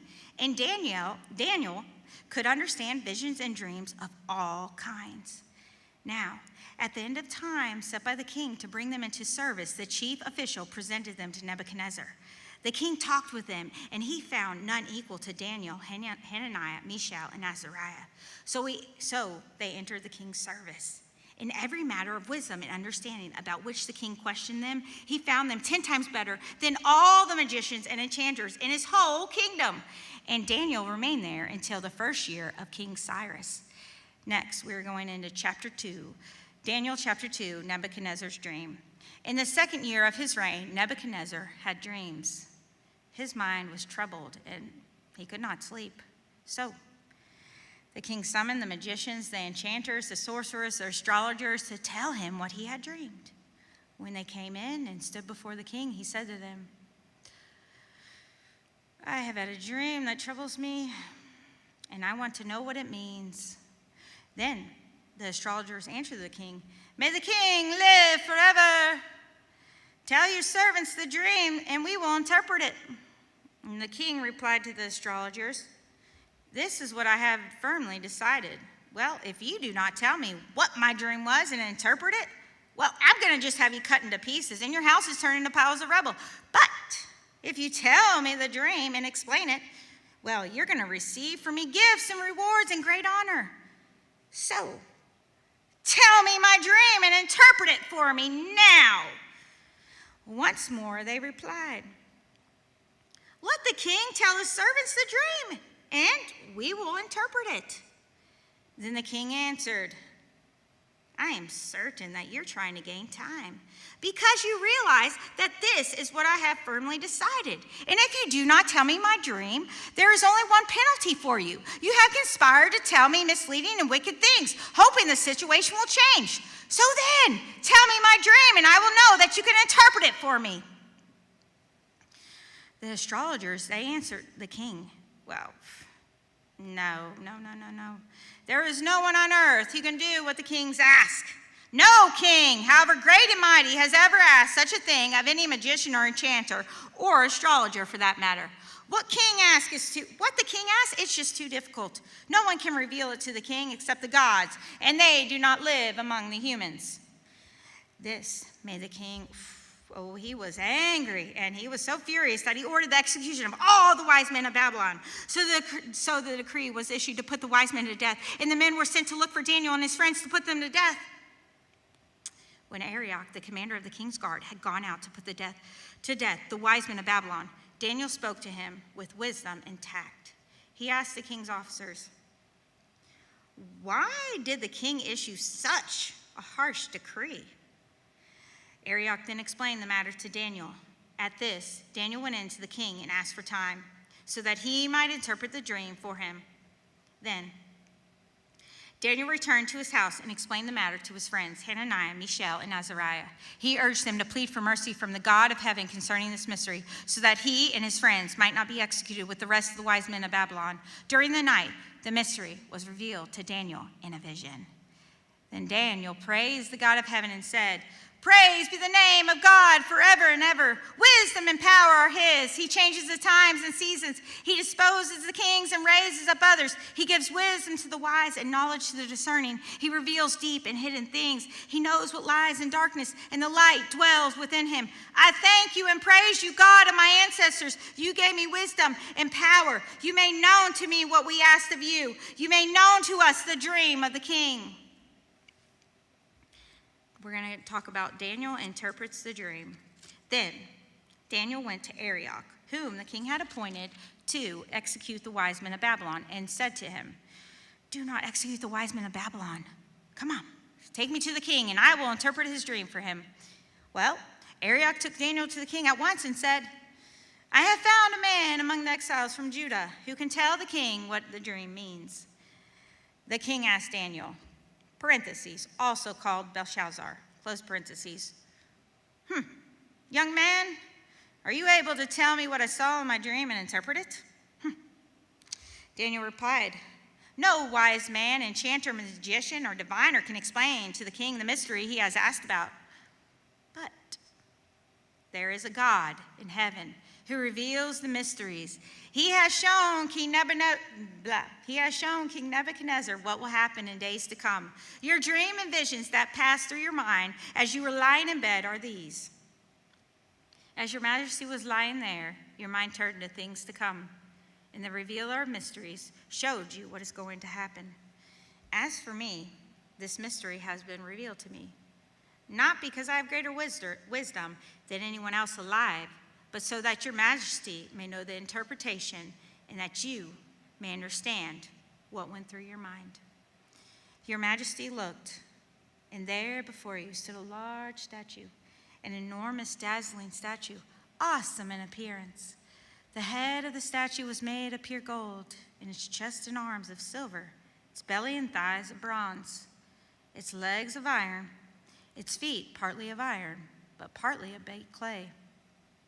While you were watching, a rock was cut out, but not by human hands, and it struck the statue on its feet of iron and clay and smashed them. Then the iron, the clay, the bronze, the silver, and gold were all broken into pieces and became like a chaff on a threshing floor in the summer. The wind swept them away without leaving a trace. But The rock that struck that statue became a huge mountain and filled the whole earth. This was the dream, and now we will interpret it to the king. Your Majesty, you are the King of kings. The God of heaven has given you dominion and power, might and glory in your hands. He has placed all mankind and the beasts of the field and the birds in the sky. Wherever they live, he has made you ruler over them all. You are the head of gold. After you, well, another kingdom will arise, yes, inferior to yours. Next, a third kingdom, one of bronze, will rule over the whole earth. And finally, there will be a fourth kingdom, and it's strong as iron, for iron breaks and smashes everything. And as iron breaks things to pieces, so it will crush and break all the others. Just as you saw that the feet and toes were partly of baked clay and partly of iron, so this will be a divided kingdom, yet it will have some strength of iron in it, even as you saw iron mixed with clay. As the toes were partly iron and partly clay, so this kingdom will be partly strong and partly brittle. And just as you saw the iron mixed with that baked clay, so the people will be a mixture and will not remain united any more than iron mixes with clay. Now, in the time of those kings, the God of heaven will set up a kingdom that will never be destroyed, nor will be left to another people. It will crush all those kingdoms and bring them to an end. But it will itself endure forever. This is the meaning of the vision of a rock cut out of a mountain, but not by human hands, a rock that broke the iron, the bronze, the clay, the silver, and the gold to pieces. The great God has shown the king what will take place in the future. The dream is true, and its interpretation is trustworthy. Then King Nebuchadnezzar fell prostrate before Daniel and paid him honor and ordered that an offering and incense be presented to him. The king said, Daniel, surely your God is the God of gods and the Lord of kings and a revealer of mysteries, for you were able to reveal this mystery. Then the king placed Daniel in a high position and lavished him with many gifts on him. He made him ruler over the entire province of Babylon and placed him in charge of all its wise men. Moreover, at Daniel's request, the king appointed Shadrach, Meshach, and Abednego administrators over the province of Babylon, while Daniel himself remained at the royal court. Next, we are going into Daniel chapter 3, the image of gold in the blazing furnace. King Nebuchadnezzar made an image of gold. Now it was 60 cubits high and 6 cubits wide, and set it up on the plain of Dura in the province of Babylon. He summoned the satraps, prefects, governors, advisors, treasurers, judges, magistrates, and all the other provincial officials to come to the dedication of the image he had set up. So the satraps, prefects, governors, advisors, treasurers, judges, magistrates, and all the other provincial officials assembled for the dedication of the image that King Nebuchadnezzar had set up, and they stood before it. Then the herald loudly proclaimed, nations and peoples of every language, this is what you are commanded to do. As soon as you hear the sound of the horn, the flute, the zither, the lyre, the harp, the pipe, and all kinds of music, you must fall down and worship the image of the gold that Nebuchadnezzar has set up. Whoever does not fall down and worship will immediately be thrown into the blazing furnace. Therefore, as soon as they heard the sound of the horn, the flute, the zither, the lyre, the harp, and all kinds of music, all the nations and people of every language fell down and worshiped the image of gold that King Nebuchadnezzar had set up. At this time, some of the astrologers came forward and denounced the Jews. They said to King Nebuchadnezzar, may the king live forever. Your Majesty has issued a decree at everyone who hears the sound of the horn, the flute, the zither, the lyre, the harp, and the pipe, and all kinds of music must fall down and worship the image of gold. And that whoever does not fall down and worship will be thrown into a blazing furnace. But, there are some Jews whom you have set over the affairs of the province of Babylon. Shadrach, Meshach, and Abednego, who pay no attention to you, your Majesty. They neither serve your gods nor worship the image of gold you have set up. Furious with rage, Nebuchadnezzar summoned Shadrach, Meshach, and Abednego. So these men were brought before the king, and Nebuchadnezzar said to them, is it true, Shadrach, Meshach, and Abednego, that you do not serve my gods or worship the image of gold I have set up? Answer me. Now, when you hear the sound of the horn, the flute, the zither, the lyre, the harp, pipe, and all kinds of music, if you are ready to fall down and worship the image of I made, very good. But if you do not worship it, you will be thrown immediately into the blazing furnace. Then God will be able to rescue you from my hand. Answer me. Shadrach, Meshach, and Abednego replied to him, King Nebuchadnezzar, we don't need to defend ourselves before you in this matter. If we are thrown into the blazing furnace, the God we serve is able to deliver us from it. He will deliver us from your majesty's hand. But even if he does not, we want you to know, your majesty, that we will not serve your gods or worship the image of gold you have set up.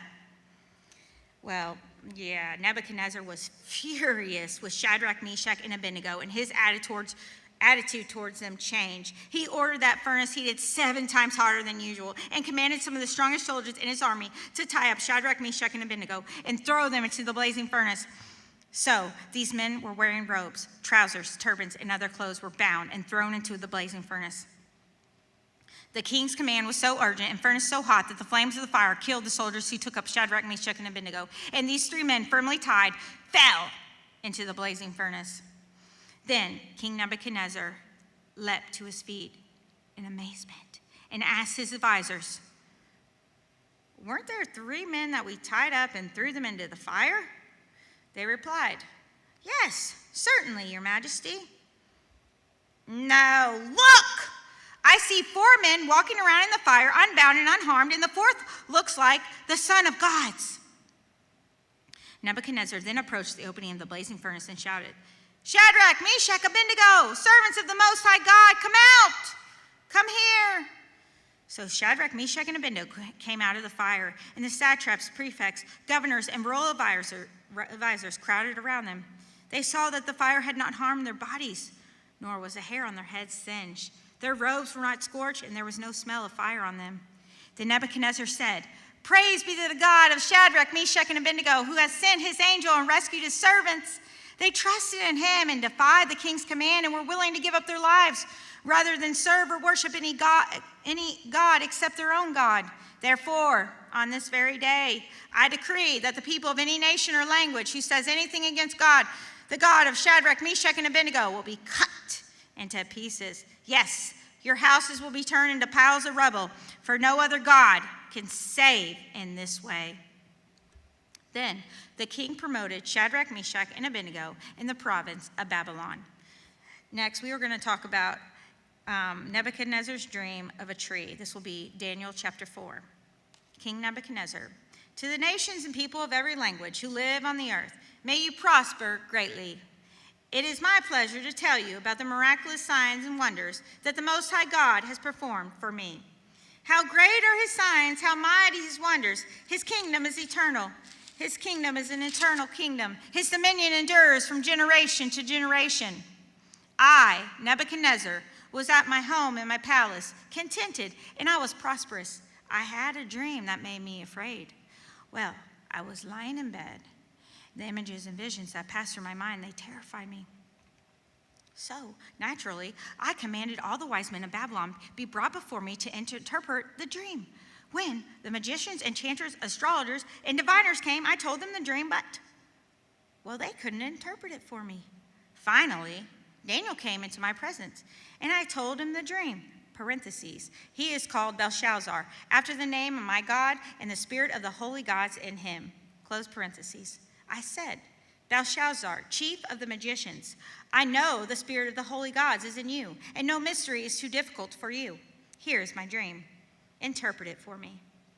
These are the visions I saw while lying in my bed. Well, I looked, and there stood before me a tree in the middle of the land. Now its height was enormous. Now the tree grew large and strong, and its top touched the sky. Now it was visible to the ends of the earth. Now its leaves were beautiful, its fruit very abundant. On it was food for all. Under it wild animals found shelter, and the birds lived in its branches. From every creature was fed. In the vision I saw while lying in bed, I looked, and there before me was a holy one, a messenger coming down from heaven. He called in a loud voice, "Cut down the tree and trim off its branches. Strip off its leaves and scatter its fruit. Let the animals free from under it and the birds from its branches, but let the stump and the roots, bound with iron and bronze, remain in the ground and the grass of the field. Let him be drenched with the dew of heaven, and let him live with the animals among the plants of the earth.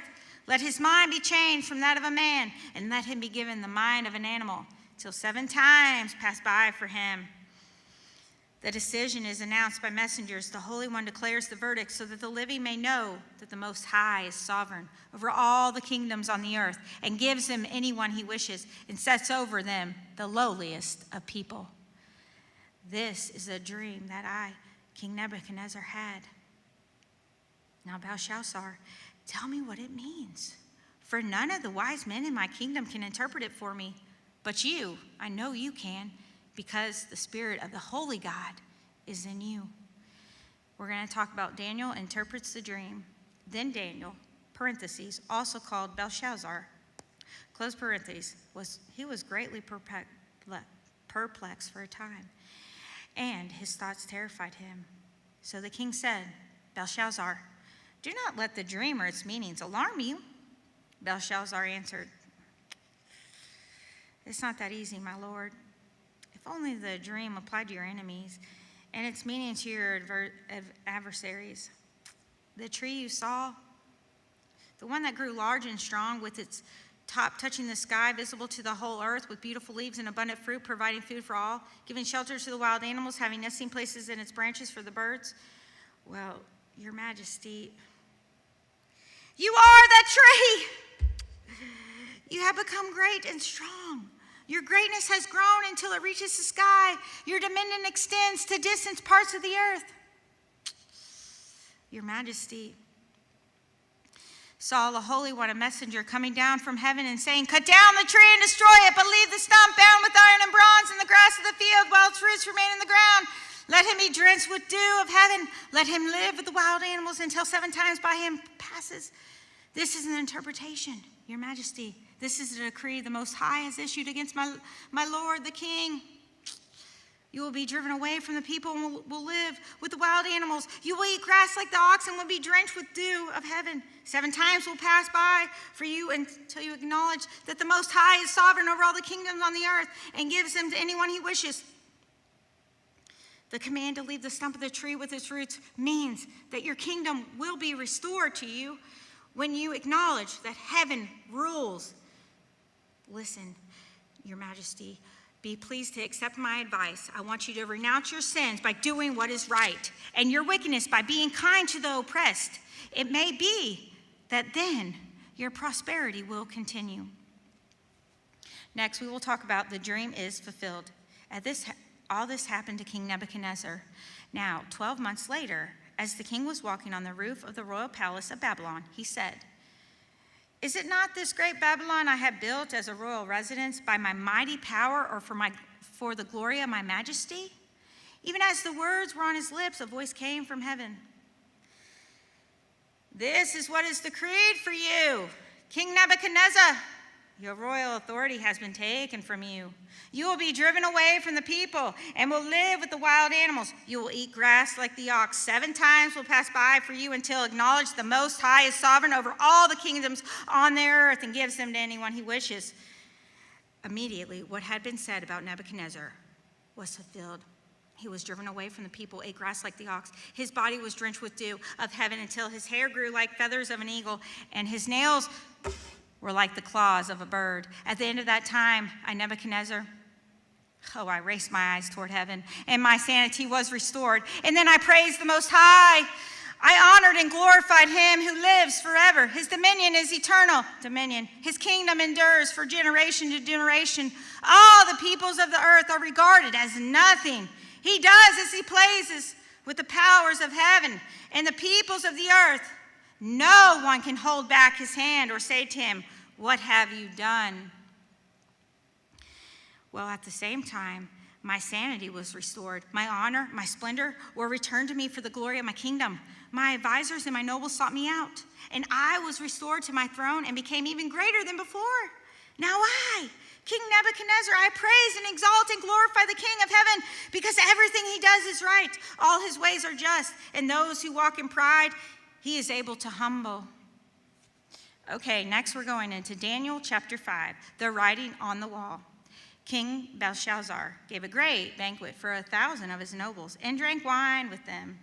While Belshazzar was drinking his wine, he gave orders to bring in the gold and silver goblets that King Nebuchadnezzar, his father, had taken from the temple in Jerusalem, so that the king and his nobles, his wives, and his concubines might drink from them. So they brought in the gold goblets that had been taken from the temple of God in Jerusalem. And the king and his nobles, his wives, and his concubines, well, they drank from them. As they drank the wine, they praised the gods of gold and silver, bronze, iron, wood, and stone. Suddenly, the fingers of a human hand appeared and were writing on the plaster of the wall near the lampstand of the royal palace. And the king watched the hand as it wrote. His face turned pale, and he was so frightened that his legs became weak and his knees were knocking. And the king summoned the enchanters, the astrologers, the diviners. And then he said to these wise men of Babylon, whoever reads this writing and tells me what it means will be clothed in purple and have a gold chain placed around his neck, and he will be made third highest ruler in the kingdom. Well, naturally, then all the king's wise men came in, but they could not read the writing or tell the king what it meant. So King Belshazzar became even more terrified, and his face grew more pale. His nobles were baffled. The king, hearing the voices of the king and his nobles, came into the banquet hall. May the king live forever, she said. Don't be alarmed. Don't look so pale. There is a man in your kingdom who has the spirit of the holy gods in him. In the time of your father, he has found to have insight and intelligence and wisdom like that of the gods. Your father, King Nebuchadnezzar, appointed him chief of the magicians, enchanters, as astrologers and diviners.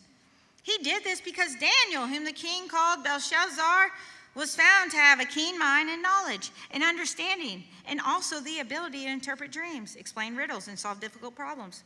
Well, call for Daniel. He will tell you what the writing means. So Daniel was brought before the king, and the king said to him, young man, are you Daniel, one of the exiles my father the king brought from Judah? I have heard that the spirit of God is in you, and that you have insight, intelligence, and outstanding wisdom. The wise men and enchanters were brought before me to read this writing and tell me what it means, but they could not explain it. Now I have heard you are able to give interpretations and to solve difficult problems. If you can read this writing and tell me what it means, well, I will clothe you in purple, and I will put a gold chain around your neck, and you will be made the third highest ruler in the kingdom. Then Daniel answered the king, well, you may keep your gifts for yourself and give your rewards to someone else. Nevertheless, I will read the writing for the king and tell him what it means. Your Majesty, the Most High God gave your father Nebuchadnezzar sovereignty and greatness, glory and splendor. Because of the high position he gave him, all the nations and people, every language, dreaded and feared him. Those the king wanted to put to death, well, he put to death. And those he wanted to spare, he spared. Those he wanted to promote, he promoted. And those he wanted to humble, he humbled. But when his heart became arrogant, hardened with pride, he was disposed from his royal throne and stripped of his glory. He was driven away from the people and given the mind of an animal. He lived with the wild donkey, ate grass like the ox, and his body was drenched with dew of heaven, until he acknowledged the Most High God is sovereign over all the kingdoms of the earth and sets over them anyone he wishes. But you, Belshazzar, his son, you have not humbled yourself, but you knew all this. Instead, you have set yourself up against the Lord of heaven. You have goblets from his temple brought to you, and you have your nobles, your wives, your concubines drank wine from them. You praise the gods of silver and gold, of bronze, iron, wood, and stone, which cannot see or hear or understand. But you did not honor the God who holds in his hand your life and all your ways. Therefore, he sent the hand that wrote the inscription.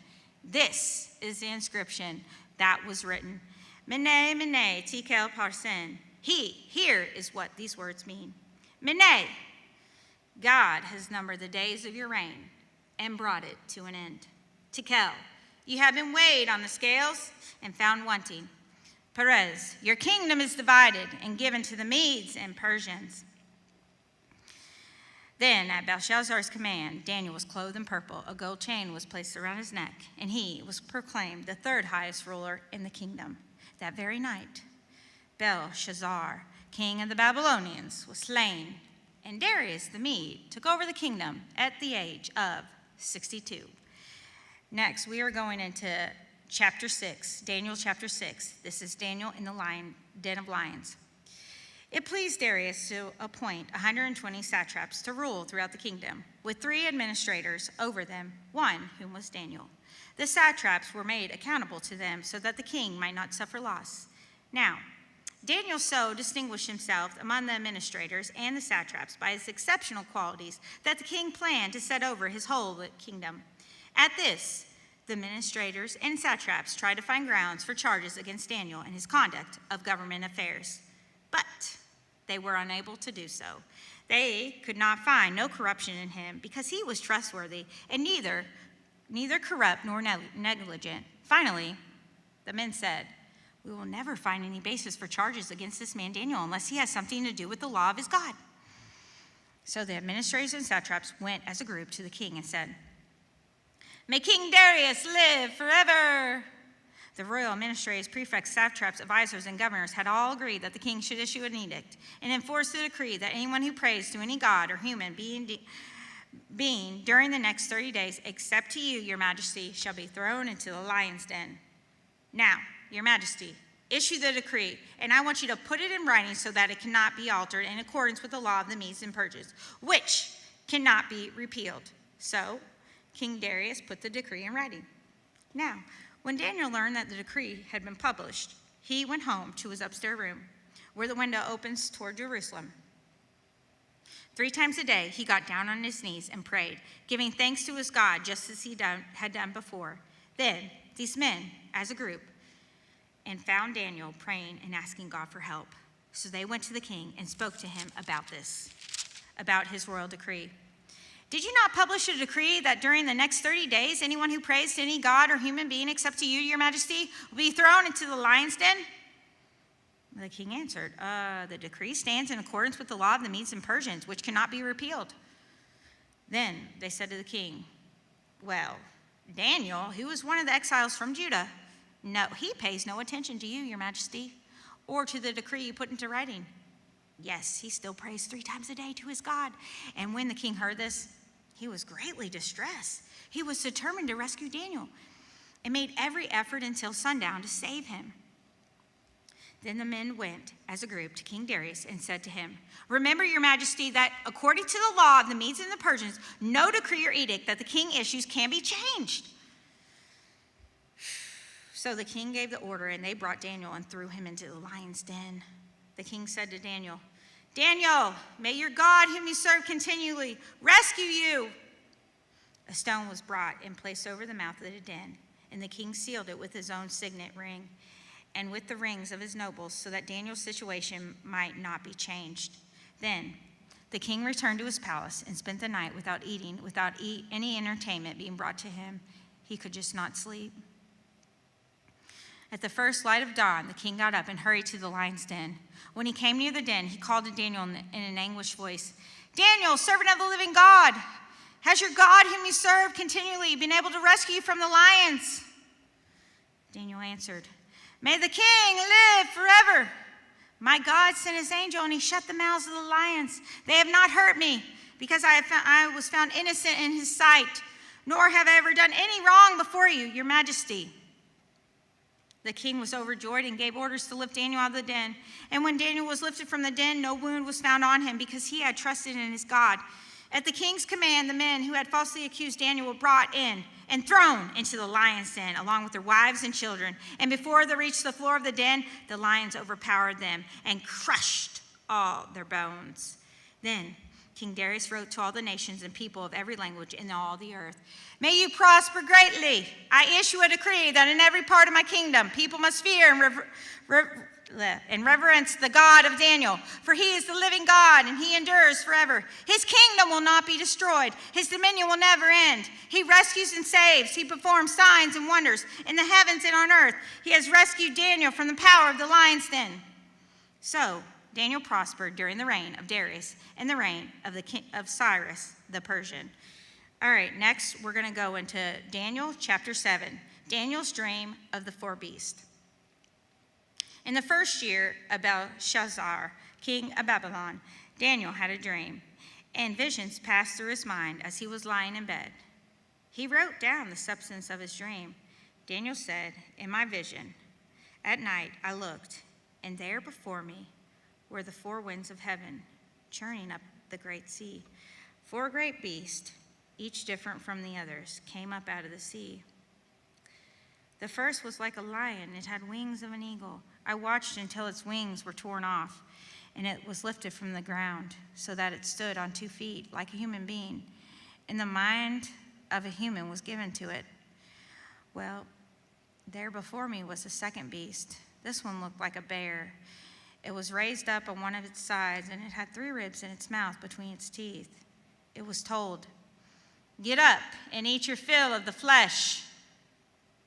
After that, I looked, and there before me was another beast, one that looked like a leopard, and on its back it had 4 wings like those of a bird.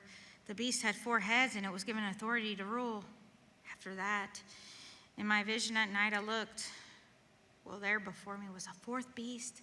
Oh man, this was terrifying and frightened and very powerful. It had large iron teeth. It crushed and devoured its victims, trampled underfoot whatever was left. It was different from all the former beasts, and it had 10 horns. While I was thinking about the horns, there before me was another horn. It was a little one, which it came up from among them, and 3 of the first horns were uprooted before it. Now this horn had eyes like the eyes of a human being, and a mouth that spoke boastfully. As I looked, As I looked, thrones were set in place, and the Ancient of Days took a seat. Well, his clothing was as white as snow. The hair of his head was white like wool. His throne was flaming with fire, and his wheels were all ablaze. A river was flowing, coming out from before him. Thousands upon thousands attended him. 10,000 times 10,000 stood before him. The court was seated, and the books were open. Then I continued to watch because of the boastful words the horn was speaking. I kept looking until the beast was slain and its body destroyed and thrown into the blazing fire. Parentheses. The other beasts had been stripped of their authority, but were allowed to live for a period of time. Close parentheses.